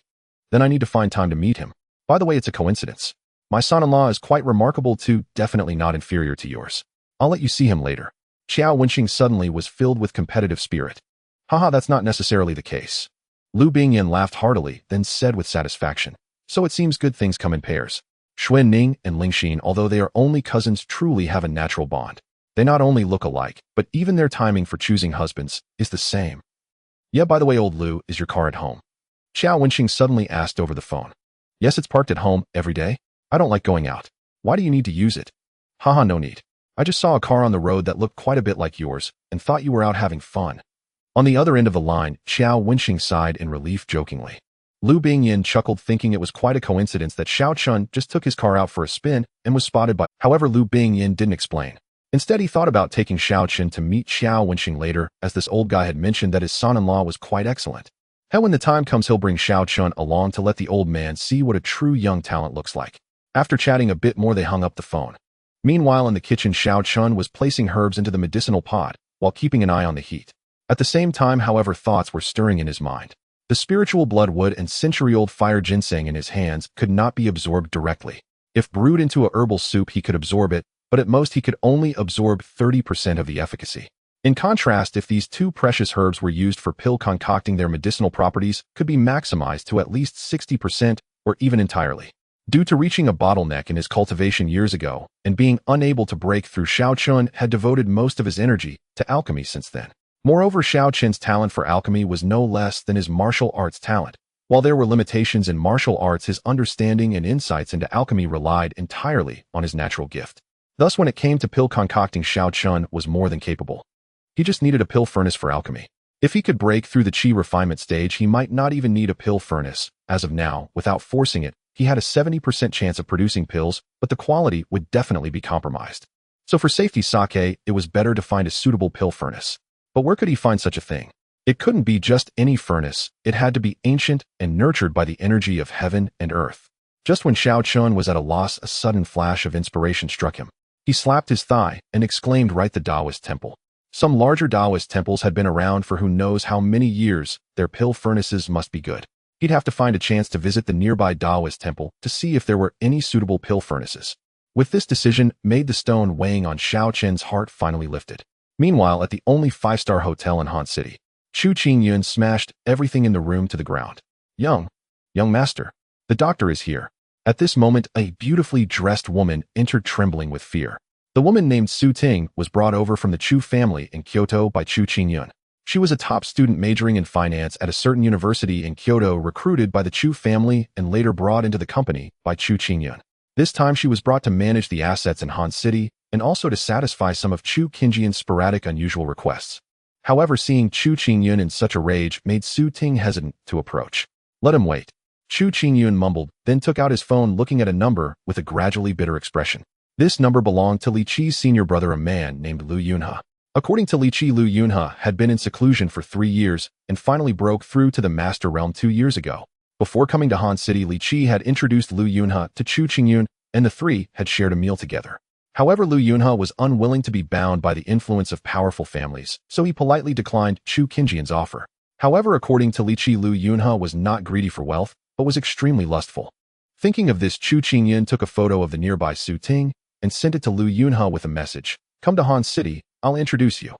Soon Chu Qingyun received a reply from Lu Yunhe consisting of just 3 simple words: "Send the lo." 2 hours later in Han City, at the entrance of the Zhao family, Chu Qingyun, with a thick layer of concealer on his face, stepped out of the car.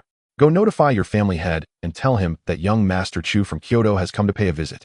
Though Su Ting appeared obedient and docile in front of Chu Qingyun, she was quite formidable in the eyes of. With a haughty expression, she spoke to the guard at the Zhao family's entrance, then turned her face up arrogantly and fell silent. Seeing this demeanor, the guard did not dare to delay and hurriedly went to announce her presence. Unlike the villas of the Qiao and Lu families, the Zhao family consisted of a large courtyard resembling an ancient garden. After the guard went in to announce, Zhao Nangong, the head of the Zhao family, quickly came out. Upon seeing Chu Qingyun, the elderly Zhao Nangong with a bald head hurriedly approached in his long robe, his face full of courtesy, as he said, "Oh dear young Master Chu, your esteemed presence is an honor. Please forgive our inadequate welcome."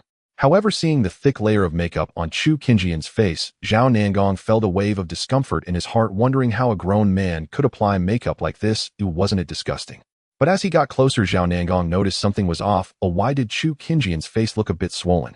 Of course, even though he sensed something was amiss, Zhao Nangong dared not voice it. He carefully opened his mouth and said, "Young Master Chu, what brings you to the Zhao family?" "There is indeed an important matter to discuss with the head of the Zhao family. It concerns the future development of the Zhao family." Chu Qingyun forced a stiff smile, his expression troubled as he spoke. Beside him, Zhao Nangong, who was secretly observing Su Ting, immediately changed his expression upon hearing this.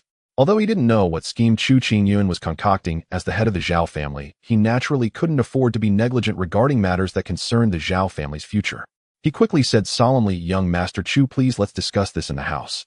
After saying this, Zhao Nangong respectfully invited Chu Qingyun into the house and summoned all the notable figures of the Zhao family to accompany them in the hall. After all, the Chu family from Kyoto still held considerable influence in Han City. Once the prominent figures of the Zhao family gathered, Zhao Nangong personally brewed a cup of tea for Chu Qingyun and handed it over, his face full of confusion, as he said earlier, "Young Master Chu mentioned an important matter that relates to the future of my Zhao family. I wonder if you could enlighten me on what this matter is." Hearing Zhao Nangong's words, the prominent figures of the Zhao family in the living room also changed their expressions. This was no trivial matter, and the other party was the young master of the Chu family from Kyoto, so they could not afford to be dismissive. Thus, everyone instinctively turned their gazes towards Chu Qingyun. Noticing this, Chu Qingyun took a sip of tea and then smiled lightly, looking at Zhao Nangong, head of the Zhao family. "Forgive my bluntness, but when do you think you will break through to the Grandmaster realm?" "This The unexpected question caught Zhao Nangong off guard, and being inherently suspicious, he hesitated, unsure of how to respond to Chu Qingyun. Since he was unaware of Chu Qingyun's intentions and the topic was extremely sensitive, Zhao Nangong felt quite conflicted. Chu Qingyun naturally understood Zhao Nangong's concerns. To put it simply, how soon Zhao Nangong could step into the Grandmaster realm directly affected the Zhao families standing in Han City. For instance, if Zhao Nangong claimed he could break through to the Grandmaster realm within 10 years, and this information spread, then Su Wentian, the head of the Su family, would likely declare he could achieve the same in 5 years. In that case, the subsidiary forces in Han City would naturally lean towards the Su family. Therefore, this topic was indeed quite difficult for Zhao Nangong to answer. Chu Qingyun had realized this, so he chuckled lightly and said, "Head of the Zhao family, there's no need to worry. I have no ulterior motives. Please just tell me honestly. My Chu family has countless grandmasters. If I had other intentions, I wouldn't go through so much trouble to beat around the bush with you. This." "Well, all right." Zhao Nangong considered this, and after a moment of hesitation gritted his teeth and said, "To speak candidly, based on my current feelings, I will definitely break through to the Grandmaster realm within 7 years." "What? 7 years? Head, is that true?" Upon hearing Zhao Nangong's words, the various influential figures of the Zhao family immediately rejoiced. 7 years sounded long, but no Grandmaster-level individuals had emerged in Han City for many years. Even the heads of the Zhao family throughout history had only reached the innate 9th rank, and no one had ever broken through to the Grandmaster realm.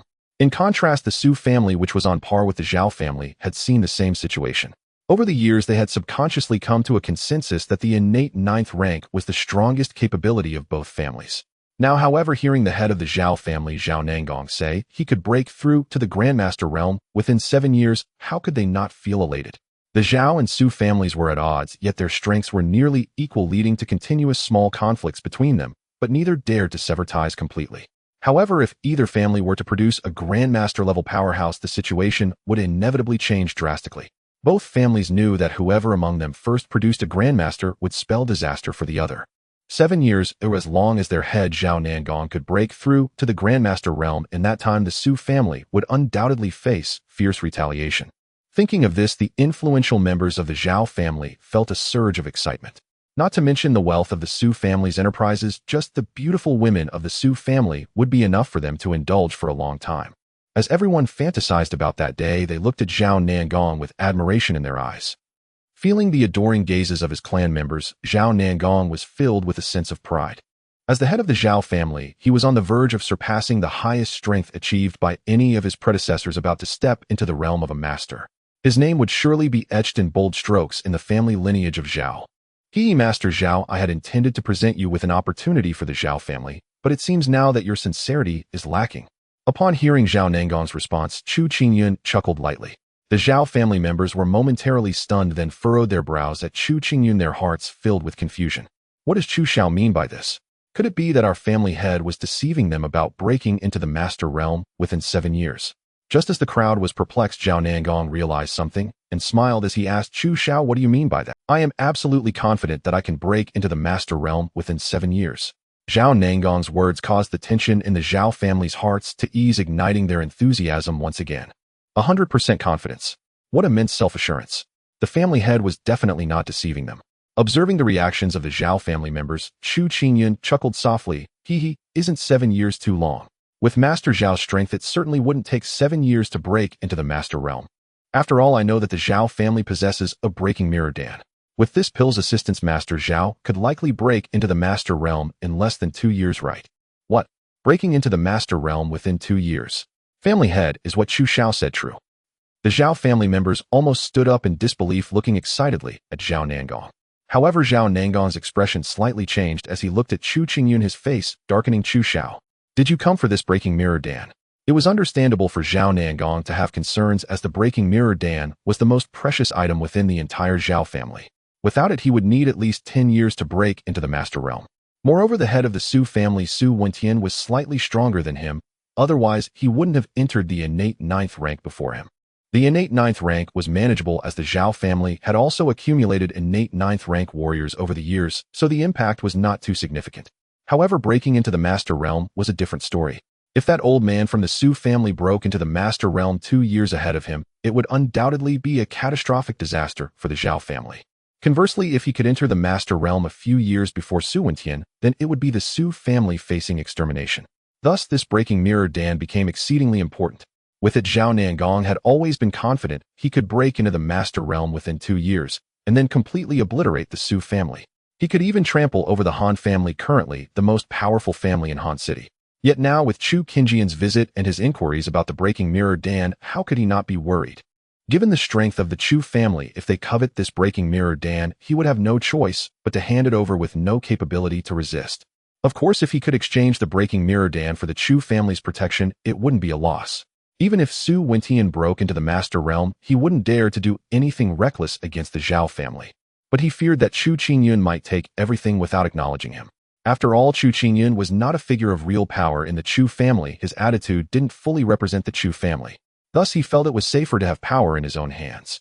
Contemplating these matters, Zhao Nangong's expression fluctuated between light and dark. Master Zhao is overthinking it, don't misunderstand. I have no interest in the breaking mirror Dan. This. Observing the changing expressions on Zhao Nangong's face, Chu Qingyun sneered internally. If Li Qi were still alive, he indeed planned to use his status as a young master of the Chu family to pressure Zhao Nangong into handing over the breaking mirror Dan. But plans cannot keep up with changes. Since Li Qi had died, he had no further use for the breaking mirror Dan. Then what is the purpose of your visit, Chu Xiao? Hearing Chu Qingjian's words, Zhao Nangong let out a sigh of relief, yet looked at him in confusion. If he wasn't interested in the breaking mirror Dan, then what was he here for? Zhao Nangong racked his brain, but couldn't think of anything else the Zhao family had that would interest Chu Qingyun. Could it be a woman? Was it possible he had his eyes on some woman from the Zhao family? If that were truly the case, Zhao Nangong would have no hesitation in agreeing. After all, it would be a great opportunity to curry favor with the Chu family. Master Zhao, if I say that I am here to assist you in breaking into the Master Realm within 6 months, would you? As he spoke, Chu Qingyun slightly narrowed his eyes, displaying an air of superiority. Upon hearing his words, whether it was Zhao Nangong or the powerful figures of the Zhao family present, they were all stunned, thinking they must have misheard. After a brief silence, the entire hall erupted in a frenzy. What? 6 months? I must have misheard. The crowd buzzed with discussions. Zhao Nangong's breath grew heavy, nearly losing his composure from excitement. But he quickly calmed down, forcing a bitter smile, as he replied, Chu Xiao, to be honest, even with the breaking mirror Dan, the possibility of breaking into the Master Realm within 6 months is very slim. Zhao Nangong was well aware of his own strength. Breaking into the Master Realm within 6 months was absolutely impossible. He couldn't fathom what method Chu Qingyun would use to help him achieve that. Moreover, such a breakthrough in realm is highly dependent on understanding and insight into martial arts. If one's comprehension isn't sufficient, and they fail to grasp that fleeting opportunity of the heavenly Tao, they may never break through in their lifetime. Those like them who had stayed at the innate 9th rank for over a decade were in essence constantly accumulating their resonance ability for that fleeting opportunity to break through. The breaking mirror Dan, in fact, does not directly enhance a warrior's strength, but significantly improves their perception after consumption, thereby increasing the probability of breaking through by enhancing their understanding within a short time. Although Zhao Nangong had remained at the innate 9th rank for over a decade, he knew perfectly well that his comprehension of that fleeting opportunity was still inadequate. Thus, even with the breaking mirror Dan, it would be difficult to break through in 6 months, potentially wasting this hard-won Dan. Master Zhao, don't underestimate yourself. My claim that I can help you break into the Master Realm within 6 months is based on solid reasoning. Chu Qingyun smiled lightly, looking at Zhao Nangong. Chu Xiao isn't joking, is he? Zhao Nangong's expression tightened as he hurriedly asked. Do you think I am joking, Master Zhao? Chu Qingyun looked at him with a teasing expression. How exactly will Chu Xiao assist me? Realizing that Chu Qingyun was serious, Zhao Nangong's face flushed, his breathing heavy as he abruptly stood up and looked at Chu Qingyun, asking the question that had been on his mind. What if I bring over a powerful Master Realm expert to guide you in seclusion to perceive the heavenly mechanism? Coupled with the breaking mirror Dan, wouldn't you have a chance to break into the Master Realm within 6 months? Chu Qingyun squinted his eyes, looking askance at Zhao Nangong, asking each word deliberately. Chu, Senior Chu, do you truly mean what you say? Can you really invite a master-level expert to aid me in breaking through? And overwhelmed with excitement, Zhao Nangong stammered involuntarily. With guidance from a master-level expert, and aided by a breakthrough pill, achieving masterhood within 6 months was not merely plausible, it held a solid 70% chance of success. 6 months. How could Zhao Nangong remain composed? In truth or falsehood, you shall know tonight, Patriarch Zhao. Chu Qingyun spoke calmly, then paused as if recalling something and added, however, this master-level expert possesses a notoriously roguish temperament. I may summon him, But retaining his presence at your Zhao residence will require thorough preparation on your part. Na sly, enigmatic smile flickered across Chu Qingyun's lips. Zhao Nangong instantly grasped the implication, and without hesitation thumped his chest in assurance. A daughter. The Zhao family has no shortage of them. Should Senior Chu truly enable me to ascend to masterhood, within half a year, such an unparalleled grace would bind our family to you forever, to march into fire and water without flinching. So saying, Zhao Nangong openly declared his solemn vow before the entire assembly. Hearing this, the Zhao elders felt no unease. Securing a master-level cultivator within their own bloodline in just 6 months was a boon so immense it defied hyperbole. As for that roguish master, inhumph, what pretentious euphemism. It meant only one thing: lust. And after generations of flourishing progeny, the Zhao family truly lacked for neither daughters nor maidens. More crucially, once a single Zhao cultivator ascended to masterhood, he could guide the elders long stranded at the 9th rank of the pre-heaven realm, potentially birthing not 1 but 2, or even 3 masters for the Zhao family. And at this vision, the Zhao elders nearly swooned with rapture, and chorused fervently indeed, Senior Chu. If you enable our patriarch's ascension to masterhood, the Zhao family pledges its absolute devotion. Precisely. Henceforth the Zhao family shall repay you handsomely. In seeing Zhao Nangong and his kin so perceptive, Chu Qingyun nodded in quiet satisfaction. I ask no grand repayment, only that you eliminate several individuals for me. Among them the Su family stands foremost. Chu Qingyun declared. He bore no deep grudge against the Su family, yet the thought of that contemptible Su girl drawing near Shao Chun stirred cold fury. Better she perish. Moreover, implicating the Su family would cement Zhao loyalty. And the Su family. Ha ha ha. Had you not spoken, we would have raised them ourselves. Exactly. How blind they are, to dare provoke Senior Chu. Truly deserving of death. And indeed, upon hearing Chu Qingyun's words, the Zhao elders instantly drew closer to him, united in righteous indignation. By the way, may I ask who the others are? And Zhao Nangong suddenly recalled, his brow furrowing in curiosity, who he wondered could possibly incite such venom in Chu Qingyun. Humph. A pack of vermin, nothing more. Chu Qingyun gritted his teeth, then named Qiao Wenxing and Xiao Chun. What a... Senior Chu, you claimed Qiao Wenxing of the Qiao family is a hidden martial artist, and already at the 9th rank of the pre-heaven realm. Impossible. The Zhao elders recoiled in disbelief. In having dominated Han City for decades, how could they have remained ignorant of a 9th rank master lurking within their very domain? How could the Zhao family, proud heirs of a martial lineage, bear such humiliation? Humph. Why impossible? Chu Qingyun sneered coldly, then spat with venomous bitterness. Or do you imagine these scars on my face appeared by themselves? At his grim visage, the Zhao elders fell silent, lost in grim contemplation. Observing their silence, Chu Qingyun spoke again, voice icy. Let me speak plainly. I brought Li Elder, my 9th rank retainer, from the Chu residence, and he is dead. Do you still doubt my word in this? Xiao Chun, he's so young. How could he possibly be 9th rank? The Zhao elders hesitated, faces clouded with doubt.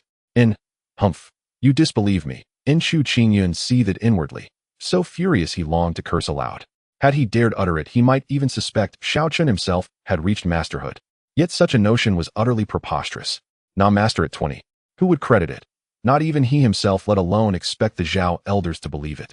Senior Chu, this tale borders on myth. A youth nearing 20 achieving 9th rank.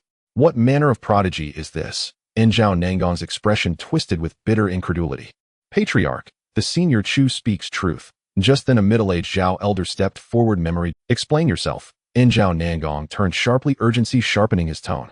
Earlier today, my niece Xiao Qian came complaining. She'd been humiliated last night at Chun Yuhu's tavern by none other than Xiao Chun. Moreover, this youth shattered both arms of our disciple Wang Hui and defeated Chun Yuhu, a 2nd-rank pre-heaven master, in a single move. Such terrifying talent. Zhao Nangong's countenance darkened instantly. He swiftly grasped the peril. This youth, now an enemy of the Zhao family, must be eradicated without delay. To leave him alive was to nurture a future scourge. Humph. Patriarch Zhao, you truly are astute. Allow me to impart one further piece of intelligence. At Zhao Nangong's declaration, Chu Qingyun's lips finally curved into a satisfied smile. Oh, what intelligence might that be, Senior Chu? Zhao Nangong's pulse quickened. This wretched Xiao Chun appears intimately acquainted with Su Lanlan of the Su family. What a... Zhao Nangong recoiled. His face, already grim, now hardened into iron gray. Yes, Patriarch. My niece Xiao Qian confirmed it. Xiao Chun was invited to the tavern by Su Lanlan herself. The elder reaffirmed Chu Qingyun's report with quiet certainty. Humph. Then he must die even sooner. Naviri increment of Su strength multiplies Zhao peril. Such a threat will not be tolerated. In Zhao Nangong's eyes narrowed into abyssal slits. Indeed, Patriarch Zhao, in certain respects our goals align perfectly. In hearing those words, Chu Qingyun knew his mission had succeeded. And Li Qi was dead, while Lu Yunhe, his senior brother, would surely react violently upon learning of his. Then, with Lu Yunhe and Zhao Nangong, two masters acting in concert, Xiao Chun, that wretched cur, would not survive. Very well, young Master Chu. The Zhao family pledges its allegiance to you. So long as you help me attain the Grandmaster realm within 6 months, I shall join you in slaying this youth and razing the Su family to the ground alongside him. After hearing Chu Qingyun's words, Zhao Nangong deliberated for a moment, then clenched his teeth and spoke decisively. So be it. Head of the Zhao family, I await your good news. Though he had long known his objective on this visit had been achieved, seeing Zhao Nangong now declare his stance so unequivocally still caused a faint satisfied smile to rise at the corners of Chu Qingyun's lips. Young Master Chu, may I ask? Zhao Nangong suddenly recalled something, his expression turning hesitant, yet he pressed on, when precisely might we expect to meet this Grandmaster realm expert you mentioned? His anxiety was understandable. Thus far he had not even laid eyes upon the master. What if Chu Qingyun were merely deceiving him? Without meeting the Grandmaster, how could he receive personal guidance? And how then hope to break through to the Grandmaster realm within half a year? By tonight at the latest. Chu Qingyun declared with unwavering confidence, for Lu Yunhe, known for his insatiable lust, would surely hasten to Han City the moment he saw Su Ting's photograph, eager to claim his prize. Still, though confident in his words, Chu Qingyun hesitated briefly, then pulled out his phone and dialed Lu Yunhe. Senior Master Lu, where are you now? As soon as the call connected, Chu Qingyun spoke without delay. Young Master Chu, I shall arrive in Han City within 1 hour. See that the woman in the photograph does not disappoint me. Lu Yunhe's voice echoed from the receiver. She will not. Rest assured, Senior Master Lu. Upon your arrival you shall be honored beyond measure. Hearing that Lu Yunhe would reach Han City within the hour, Chu Qingyun's heart swelled with delight, and his posture straightened noticeably. After hanging up, he turned to Zhao Nangong with unmistakable pride. Well, head of the Zhao family, surely you are reassured now. Zhao humbly thanks, young master. Zhao Nangong, with his keen hearing, had clearly caught every word from the call, and now a great weight lifted from his chest, filling him with uncontainable elation. But do consider carefully who shall host Senior Master Lu. Should his mood be dampened, the consequences would be most unfortunate. Chu Qingyun smiled faintly. Understood. Zhao Nangong immediately grasped his meaning. His expression hardened as he turned to the middle-aged man who had earlier stood among the Zhao elders and commanded sharply, summon your niece, Zhao Qian, tonight. Head of the family, this is... The man faltered, visibly uneasy. What? If outsiders may have her company, why should a Grandmaster be denied? Do not think I am unaware of her disgraceful conduct. Zhao Nangong's face darkened. No. I shall bring her tonight, without fail. Zhao Nangong snorted coldly. She shall not serve in vain. Once the Su family is eradicated, she shall receive a 0.3 equity stake in their entire enterprise. His gaze swept across the other Zhao family powerholders. Convey this order. Any Zhao clansman willing to offer a daughter or niece in service to Senior Master Lu shall likewise receive a 0.3 stake in the Su family's assets upon their downfall. At these words, the Zhao elders nodded in unison. Indeed, the Zhao family was vast. Its main branch, cadet branches, and affiliated lineages together formed a sprawling kinship network. Thus, not all those under the Zhao banner lived in opulence. Many lesser affiliated clansmen, lacking authority or exceptional talent, enjoyed little more than modest comfort compared to commoners. Moreover, raised in a prestigious house, they spent lavishly, so financial hardship was far from uncommon. And the Su family's fortune, valued at no less than 10 billion, meant that a 0.3 stake yielded annual dividends in the tens of millions. Such rewards stirred desire not only among the junior clansmen, but even among senior Zhao executives wielding real authority. Calculations began instantly. As expected, within half an hour, 5 or 6 cadet branches had already volunteered their female relatives. Bolder still, some shamelessly offered their own wives to secure the stake. 1 hour later, before the Zhao family gate stood a slender, wiry elder in his 50s, clad in a black martial robe, hands clasped behind his back. It was Lu Yunhe. Gazing upon the courtyard before him, he drew a slow, deep breath and called out, "Is young Master Chu present?" "I have arrived." Though his voice carried no shout, its resonance pierced the air, clearly audible even inside the Zhao family's reception hall, where Zhao Nangong and Chu Qingyun sat. "He's here." Chu Qingyun leapt to his feet, elated. A true Grandmaster, legend confirmed. Who would have thought the Zhao family would one day welcome such a sovereign figure? Zhao Nangong, nearly trembling with excitement, glanced at his kinsman and waved his arm emphatically. "What are you waiting for? Follow me, immediately, to greet the Grandmaster." Only then did the assembly stir, rushing en masse behind Zhao Nangong toward the main gate. Within moments, the entourage led by Zhao Nangong and Chu Qingyun reached the entrance and beheld Lu Yunhe standing motionless, hands clasped behind his back. Senior Master Lu, long time no see. Zhao Nangong on behalf of the entire Zhao family welcomes Senior Master Lu. The first greeting came from Chu Qingyun. Born into the illustrious Chu family, he bore innate pride. Even before a grandmaster, he bowed, neither low nor subserviently. Zhao Nangong, however, was different. Not a single grandmaster had ever emerged from the Zhao lineage. Not once had they engaged deeply with such a sovereign cultivator. This first encounter thus inspired profound reverence. My thanks, young Master Chu, for your kind remembrance. Likewise, though Lu Yunhe stood as a grandmaster, he dared not assume excessive hauteur before Chu Qingyun. His tone held deference. Toward the Zhao elders, however, he merely cast a cursory glance, betraying no deeper interest. To Zhao Nangong and the others, this subtle distinction spoke volumes, suddenly elevating Chu Qingyun's stature in their eyes yet again. Truly a great clan, so formidable that even a grandmaster treats them with utmost courtesy, murmured the Zhao elders in awe. Just then Lu Yunhe's gaze fell upon Su Ting beside Chu Qingyun, and his expression brightened instantly. His eyes locked onto her shapely figure, lingering with unabashed hunger. Chu, young Master Chu. Su Ting trembled under Lu Yunhe's brazen stare, her voice quivering as she turned helplessly toward Chu Qingyun. Silence, and serve Senior Master Lu faithfully. From this day forth you belong to him alone. Fail to please him, and I shall make your existence unbearable. Chu Qingyun glared fiercely at Su Ting, then slapped her buttocks, sharply propelling her forward into Lu Yunhe's arms. In that instant, Su Ting's face drained of color. To be handed over to such an ugly aged man. Yet she had no choice but to submit to her fate. Composing herself, she regained her composure, raised a delicate hand to trace Lu Yunhe's chest, and murmured in a honeyed voice, Senior Master Lu, please be gentle with me. Her allure left Lu Yunhe parched, his eyes blazing with raw, greedy light. Quick, prepare a chamber for Senior Master Lu. Zhao Nangong, ever perceptive, seized the moment. My gratitude to young Master Chu, and to all present. This favor I shall never forget. Delighted, Lu Yunhe swept Su Ting into his arms at the waist, and strode laughing into the Zhao family. Meanwhile, the Zhao family was ablaze with lights, and bustling with activity at night. To entertain Chu Qingyun and Lu Yunhe, the Zhao family laid out a grand feast, creating an exceptionally lively atmosphere. Master Lu, during this period, please rest well at my Zhao family.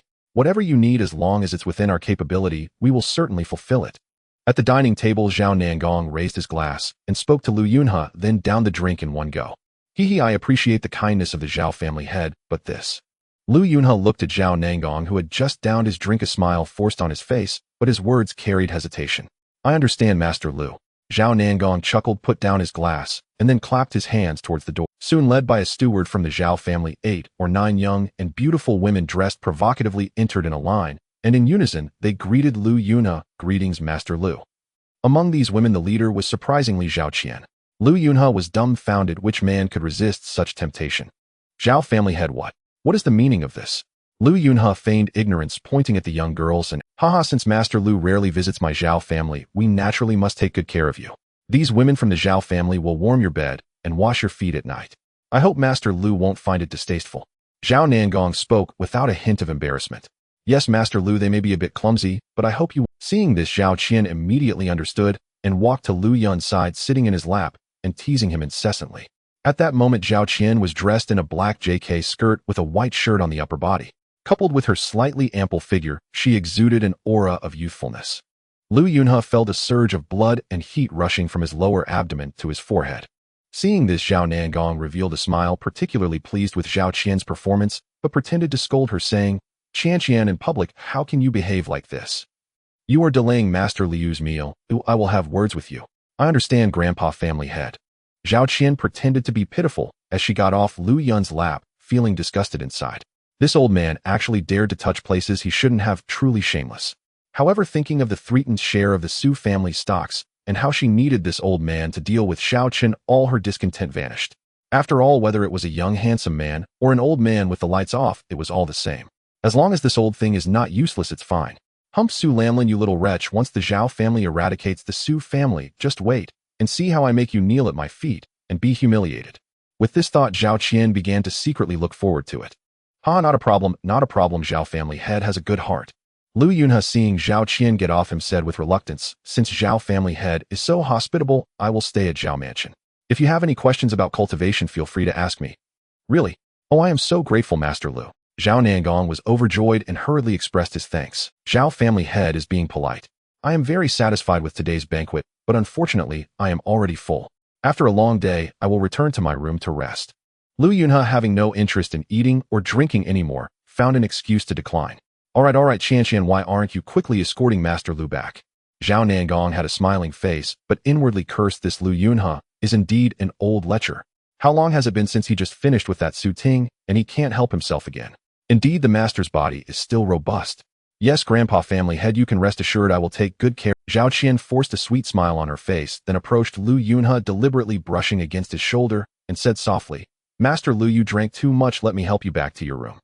Sensing the faint scent of perfume wafting around him, Lu Yunhe felt a rush of excitement, and quickly responded, feigning a headache, "Alas, I can't handle my liquor, then I must trouble you, young lady." Soon, with Zhao Qian's assistance, Lu Yunhe headed toward the room prepared for him by Zhao Nangong.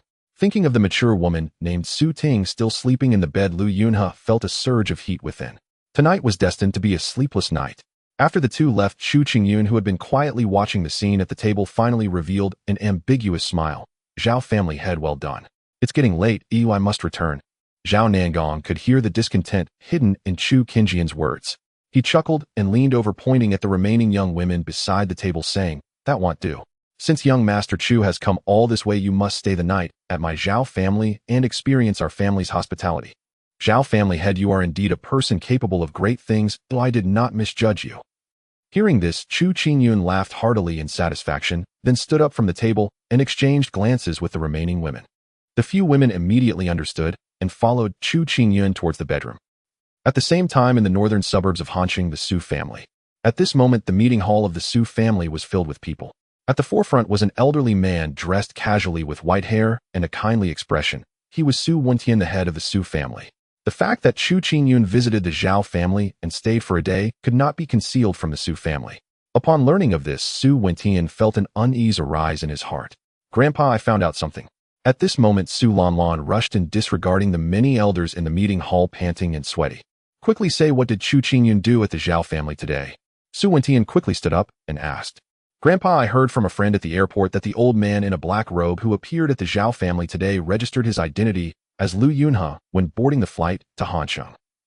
Su Lanlan thought for a moment and said, "Lu Yunhe, Dad, this name sounds somewhat familiar." Before Su Wentian could speak, a middle-aged man with glasses frowned and interjected. This man was Su Lanlan's father, Su Dingshan. "I feel the same, it sounds somewhat familiar." After Su Dingshan finished speaking, Su Lanlan's uncle Su Dingguang also hesitantly chimed in. "It's him. The martial artist Lu Yunhe, who broke through to the Master Realm 2 years ago, it must be. Why would he go to the Zhao family?" Su Wentian's expression darkened. A sense of unprecedented crisis surged in his heart. A master? What would a master be doing in a small place like Hanqing?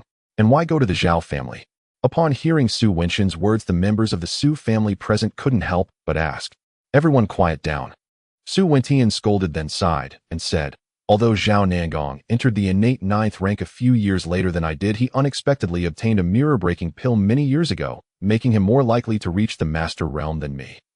Now, with someone like Lu Yunhe, a Master Realm powerhouse, coming to Hanqing and staying with the Zhao family, this clearly indicates a good relationship with them, which is not good news for our Su family." "Dad, don't say such discouraging things. A powerhouse at the Master Realm should have their own pride and wouldn't be swayed by the Zhao family, right? After all, the Zhao family and our Su family, while powerful in Hanqing, still pale in comparison to those major families. Indeed, big brother, I have heard that Lu Yunhe was once courted by major families in the capital, but he rejected them all, claiming he disliked being bound. It doesn't make sense for him to affiliate with the Zhao family, now does it?" Su Dingshan and Su Dingguang expressed their opinions. Hearing their analysis, the members of the Su family couldn't help but nod in agreement, as their points were quite reasonable. "Yes, Dingshan, Dingguang, your analysis is sound, but..." Su Wentian nodded in agreement, yet his worry remained, furrowing his brow as he sighed. "But if the Zhao family offers conditions, and Chu Qingyun mediates, what if Lu Yunhe comes to guide Zhao Nangong in breaking the mirror? This can't be possible." Upon hearing this, everyone was shocked, their expressions turning grim. What's impossible about it? You don't know the innate 9th rank perfect guest elder of the Chu family, Li Qi, who was brought by Chu Qingyun, is Lu Yun's fellow disciple. With that connection, and if Chu Qingyan speaks a few kind words, it's not out of the question. Su Wentian voiced his greatest fears. What should we do? Father, if that's the case, wouldn't Zhao Nangong soon reach the master realm? Our Su family's doom will be imminent. Indeed, what should we do? Hearing Su Wenqian's speculation, everyone began to panic. Currently, the situation between the Su and Zhao families is clear to everyone. Either both families lack a master, or both have master realm powerhouses. Otherwise, this delicate balance will inevitably be broken, and one family will face annihilation. Head of the family, do you know when you can reach the master realm? One of the Su family members couldn't help but voice their thoughts, as if Su Wentian could reach the master realm, the current predicament would be easily resolved. I am afraid it will be at least 5 years.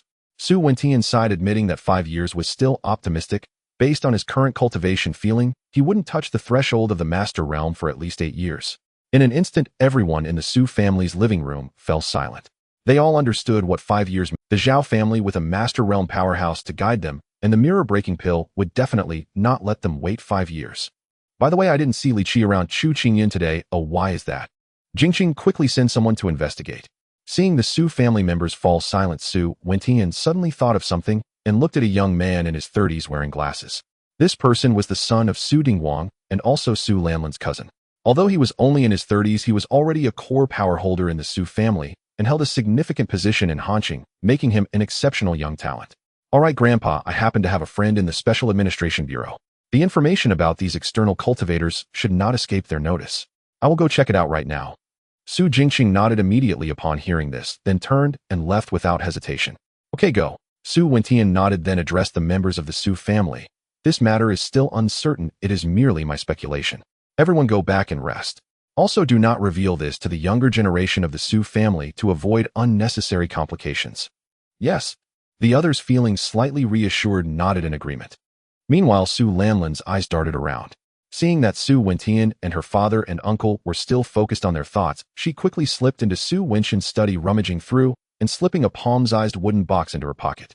Grandpa, Dad, Uncle M. I'm going to sleep now. After emerging from Su Wenqian's study, Su Lanlan greeted the three with a hint of guilt. Go ahead, don't run around outside. You're a girl after all. What kind of behavior is that? Su Dingshan scolded with annoyance. What's wrong with young people running around? When you were young, I didn't see you so obedient and well-behaved. Su Wentian shot an unhappy glare at Su Dingshan, who immediately fell silent.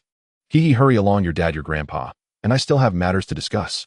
Su Dingwang said with a smile. Upon hearing this, Su Lanlan stuck out her tongue and quickly dashed out.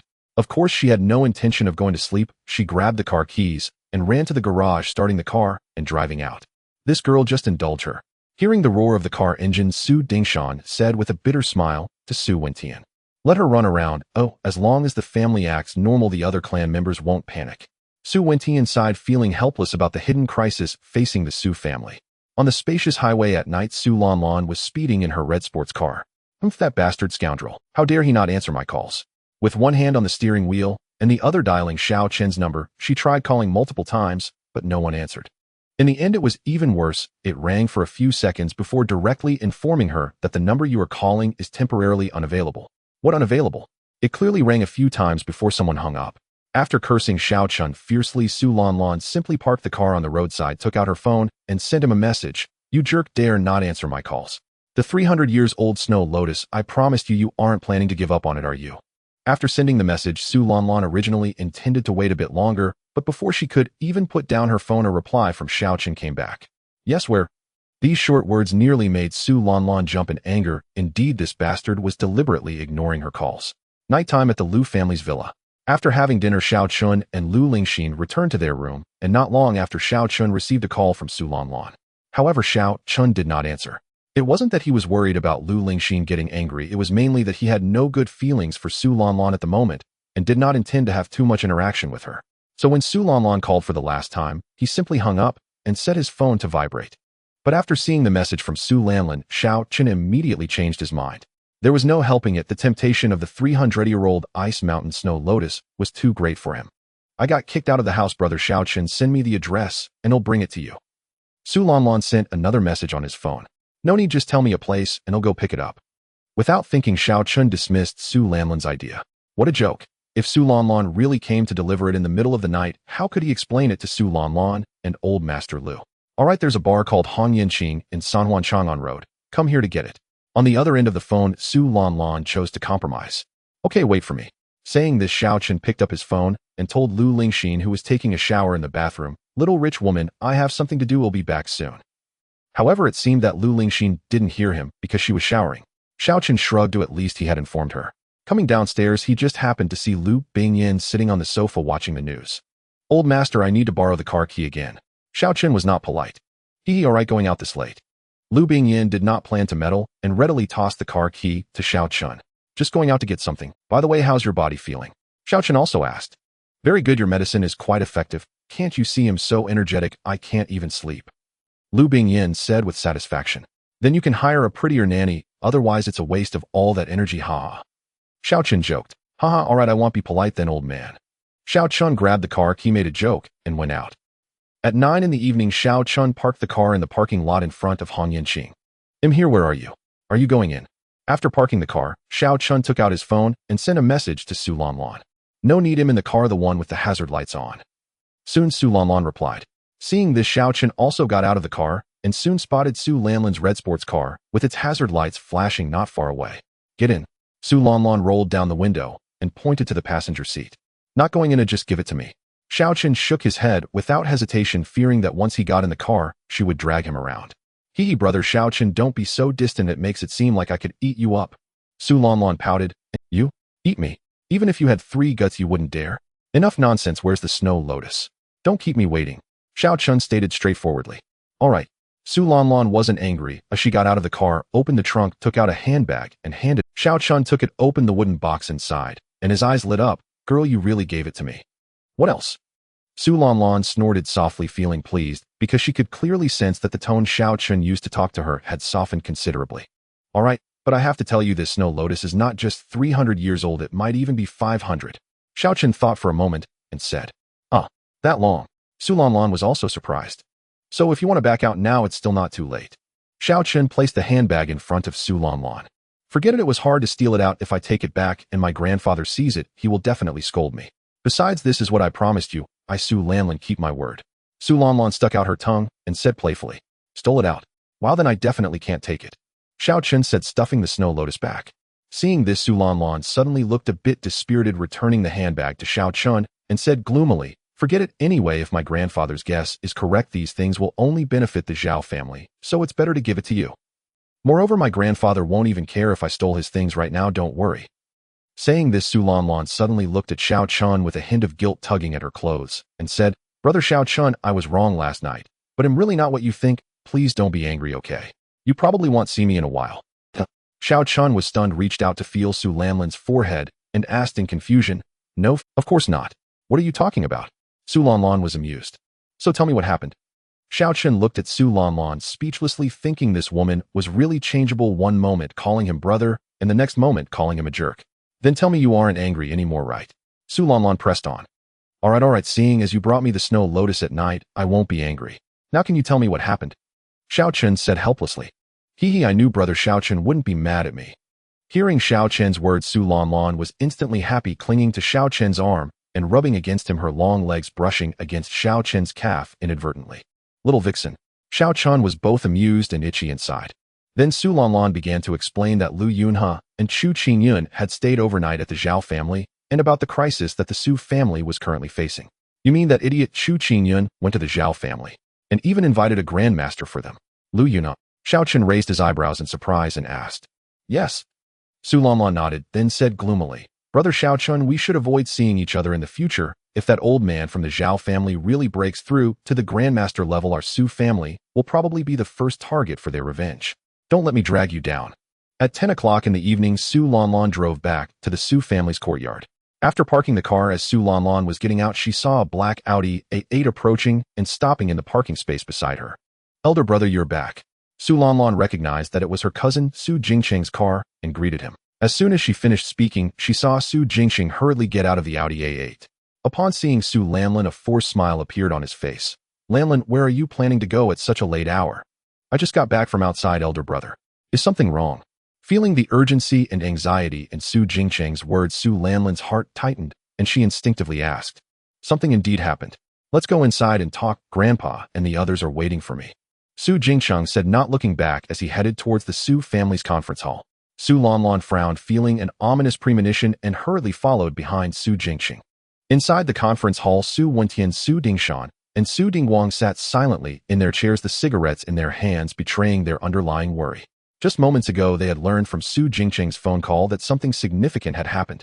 The innate ninth-grade peak expert from the Chu family, next to Chu Qingyun, seemed to have died. Grandpa, Dad, Uncle, I'm back. Quick, tell us in detail what happened. How did Li Qi die? An innate ninth-grade peak expert known as a half-step master who can kill him in Hanqing. As soon as Su Jingcheng entered the room, the three men who had been smoking involuntarily stood up. Li Qi is dead.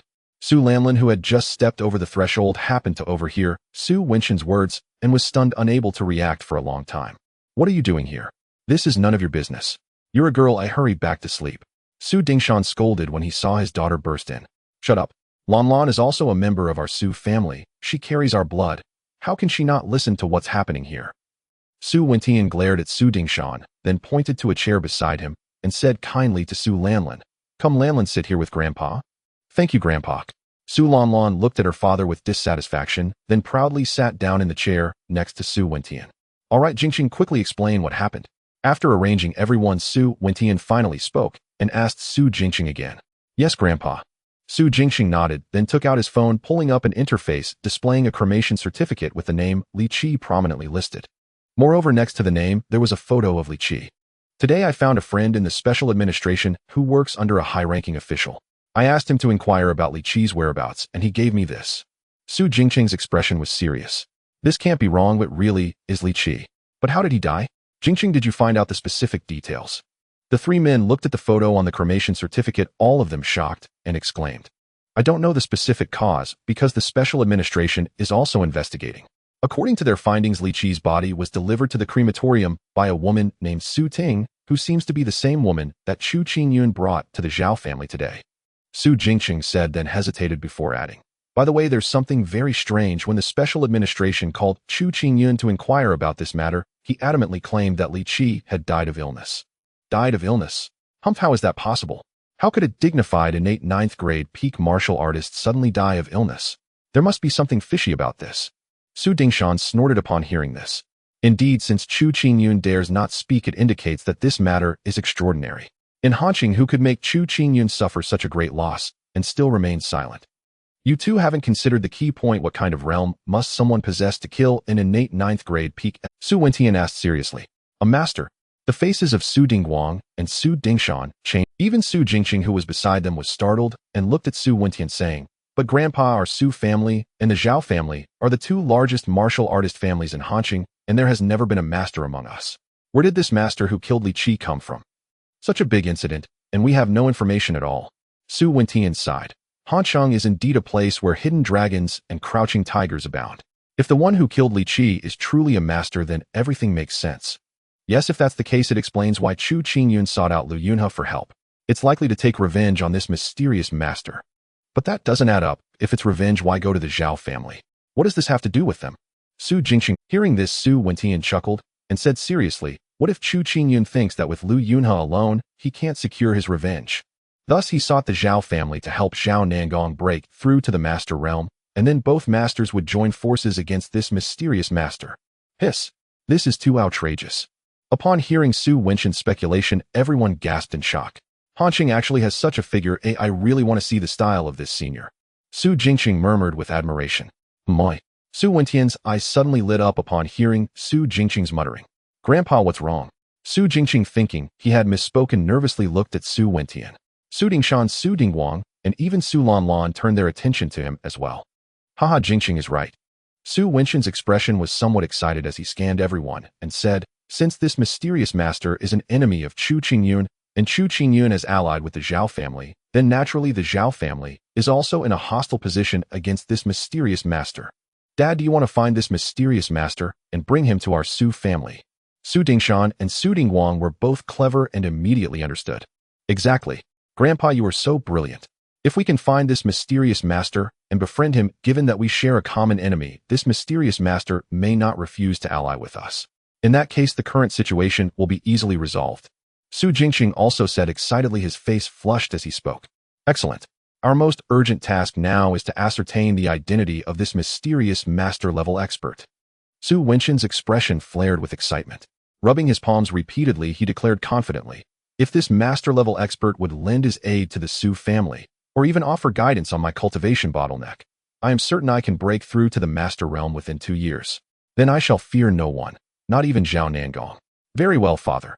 I will immediately assign personnel and spare no expense to uncover this mysterious master-level expert's identity. Su Dingshan spoke with grave weight. No, this matter must be entrusted to Jingqing.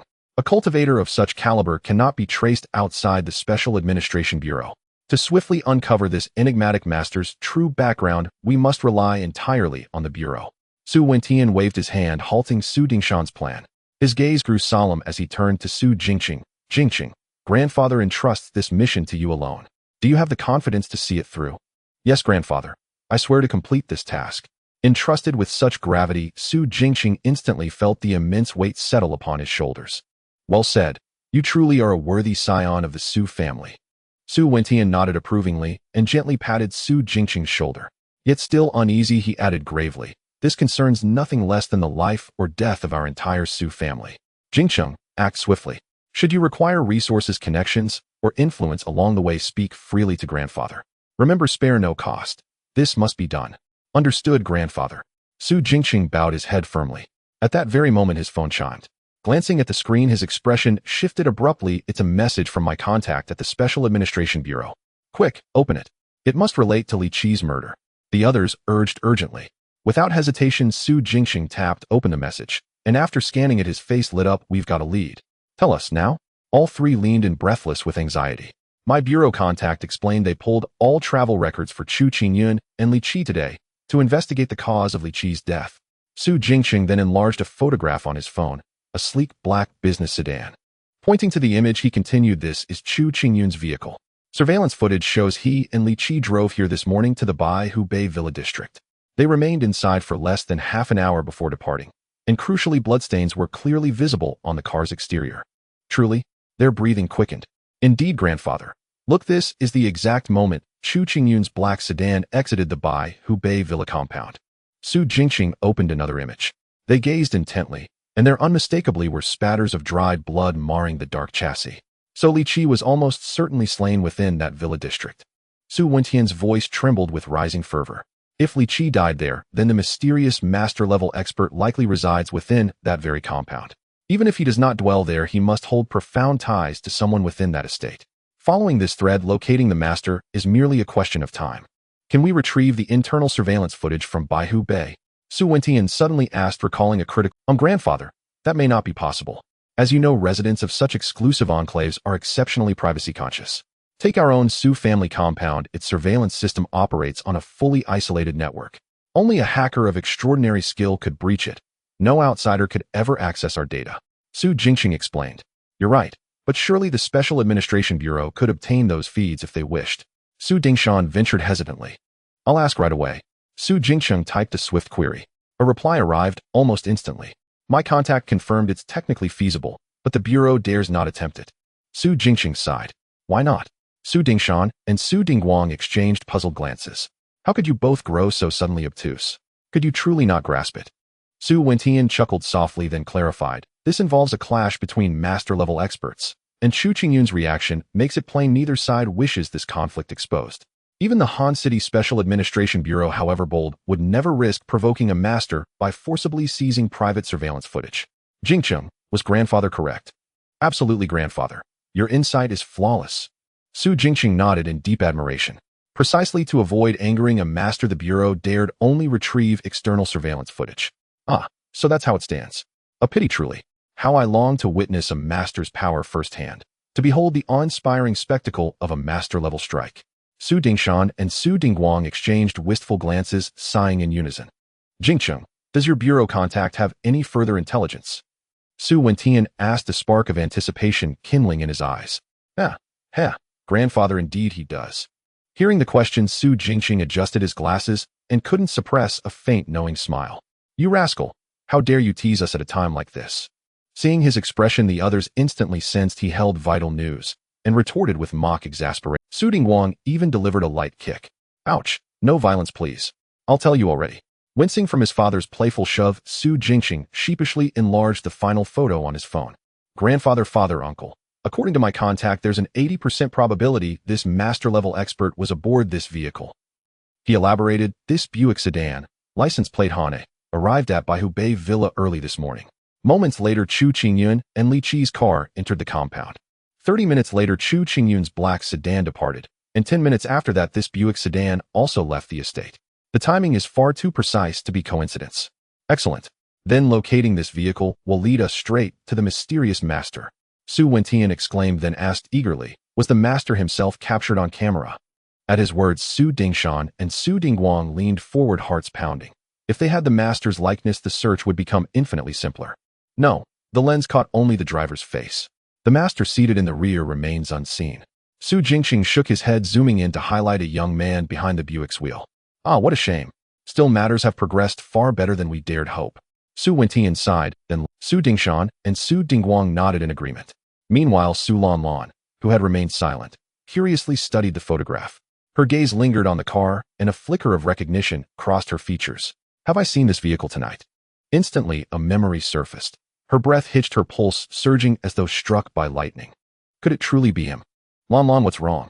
Several people noticed the unusual expression on Su Lanlan's face and turned to ask, is there a possibility that this young driver is the mysterious master-level expert? Su Lanlan realized her reaction was a bit off and quickly composed herself, asking curiously. After she finished asking, she discovered her palms were sweating and her heart was racing. Could that annoying guy really be a master-level expert? Lanlan, what are you thinking? This kid looks to be only around 20 years old. How could he possibly be a master-level expert? Su Dingshan couldn't help but shake his head and laugh, clearly pleased that things had taken a turn for the better. Su Lanlan nodded upon hearing this, but felt it was quite strange, unable to articulate why. Dingshan, what Lanlan said might not be without merit. In any case, we need to investigate this young man's identity.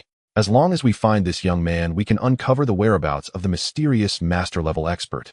Su Wentian took this seriously and said with a grave expression, then looked at Su Jingxing. Su Jingxing immediately understood and nodded, saying, all right, Grandpa, let's start by investigating this young driver. I'll personally visit the Special Management Bureau tomorrow. The sooner the better, we cannot delay. Su Wentian nodded and glanced at everyone, saying tiredly, all right, it's getting late. Let's call it a day. Everyone should go back and rest. There's still much to do tomorrow. Got it, Dad. We'll head back first. All right, Grandpa. Su Dingshan and the others nodded, while Su Lanlan hesitated, wondering whether to reveal her relationship with Xiao Chun. However, in the end, she did not speak up. She felt it would be better to call Xiao Chun and clarify the situation. After all, she had previously taken the initiative to bring him to the bar to challenge herself, which nearly caused that jerk to distance himself from her. Now, if she rashly mentioned these matters, who knew if he would get angry again? After saying goodbye to Su Wentian and the others, Su Lanlan returned to her room. Once back, Su Lanlan hesitated for a moment and still sent Xiao Chen a message. Li Qi is dead. Does it have anything to do with you? Xiao Chen replied quickly, what does it have to do with me? Su Lanlan, is it really unrelated to you? Xiao Chen, I could handle Chen Yuhu, but killing a peak innate expert. You think too highly of me.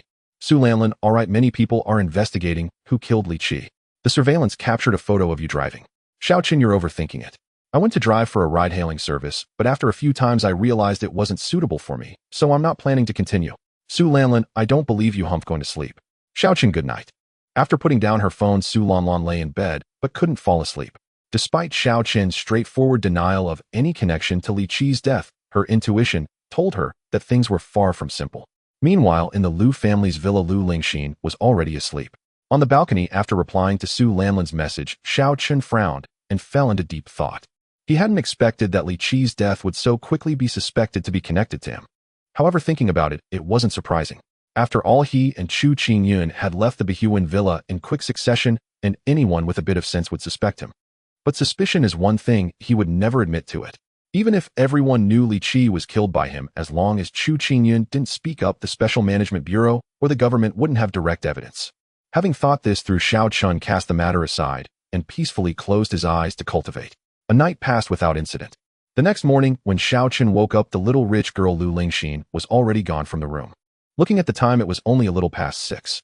When he went downstairs, Liu Bingyan was setting the table with bowls. Seeing only 2 sets of bowls and chopsticks, Xiao Chun couldn't help but feel puzzled. Old man, has Lingxin? Yes. Lingxin needed to check on some new stock for her cosmetics store, so she left a bit early. Don't worry about her, it's just the 2 of us. Lu Bingyan cheerfully served Xiao Chen a bowl of millet porridge, placing it in front of him. Oh, okay. By the way, old man, I have to go out today. Xiao Chen nodded in response. What, still have unfinished business? Do you need a car? I'll get you the keys. If it comes down to it, you can keep the car keys. Ew, I hardly drive my old bones. Lu Bingyan stood up as he forget it, old man, no need for the car. I'll take a taxi today. I don't have much else to do, mainly I've found a new job, and I'm going to check it out today. If all goes well, I'll start working regularly. Hearing that Xiao Chen was going for an interview, Lu Bingyan was genuinely happy for him. That's great. Let's have a drink tonight to celebrate. All right, no problem. Xiao Chen readily agreed. After eating 2 bowls of porridge, 4 eggs, and 3 buns, he bid farewell to Lu Bingyan and went out. Perhaps due to it being a weekday, it was easy to catch a taxi today. When he arrived at the entrance of the Qiao family villa in Behuan, it was not even 7:30 yet. Seeing Xiao Wenxing, who was exercising in the yard, immediately perked up. Xiao Chen is here. Come in quickly, have you eaten? Come in and eat. I've already eaten, you guys eat. I won't be formal with you. Xiao Chen casually walked into the yard. Seeing fruits on the table under the eaves, he picked up an apple and started munching on it. You brat, eating these cold things so early isn't good for you.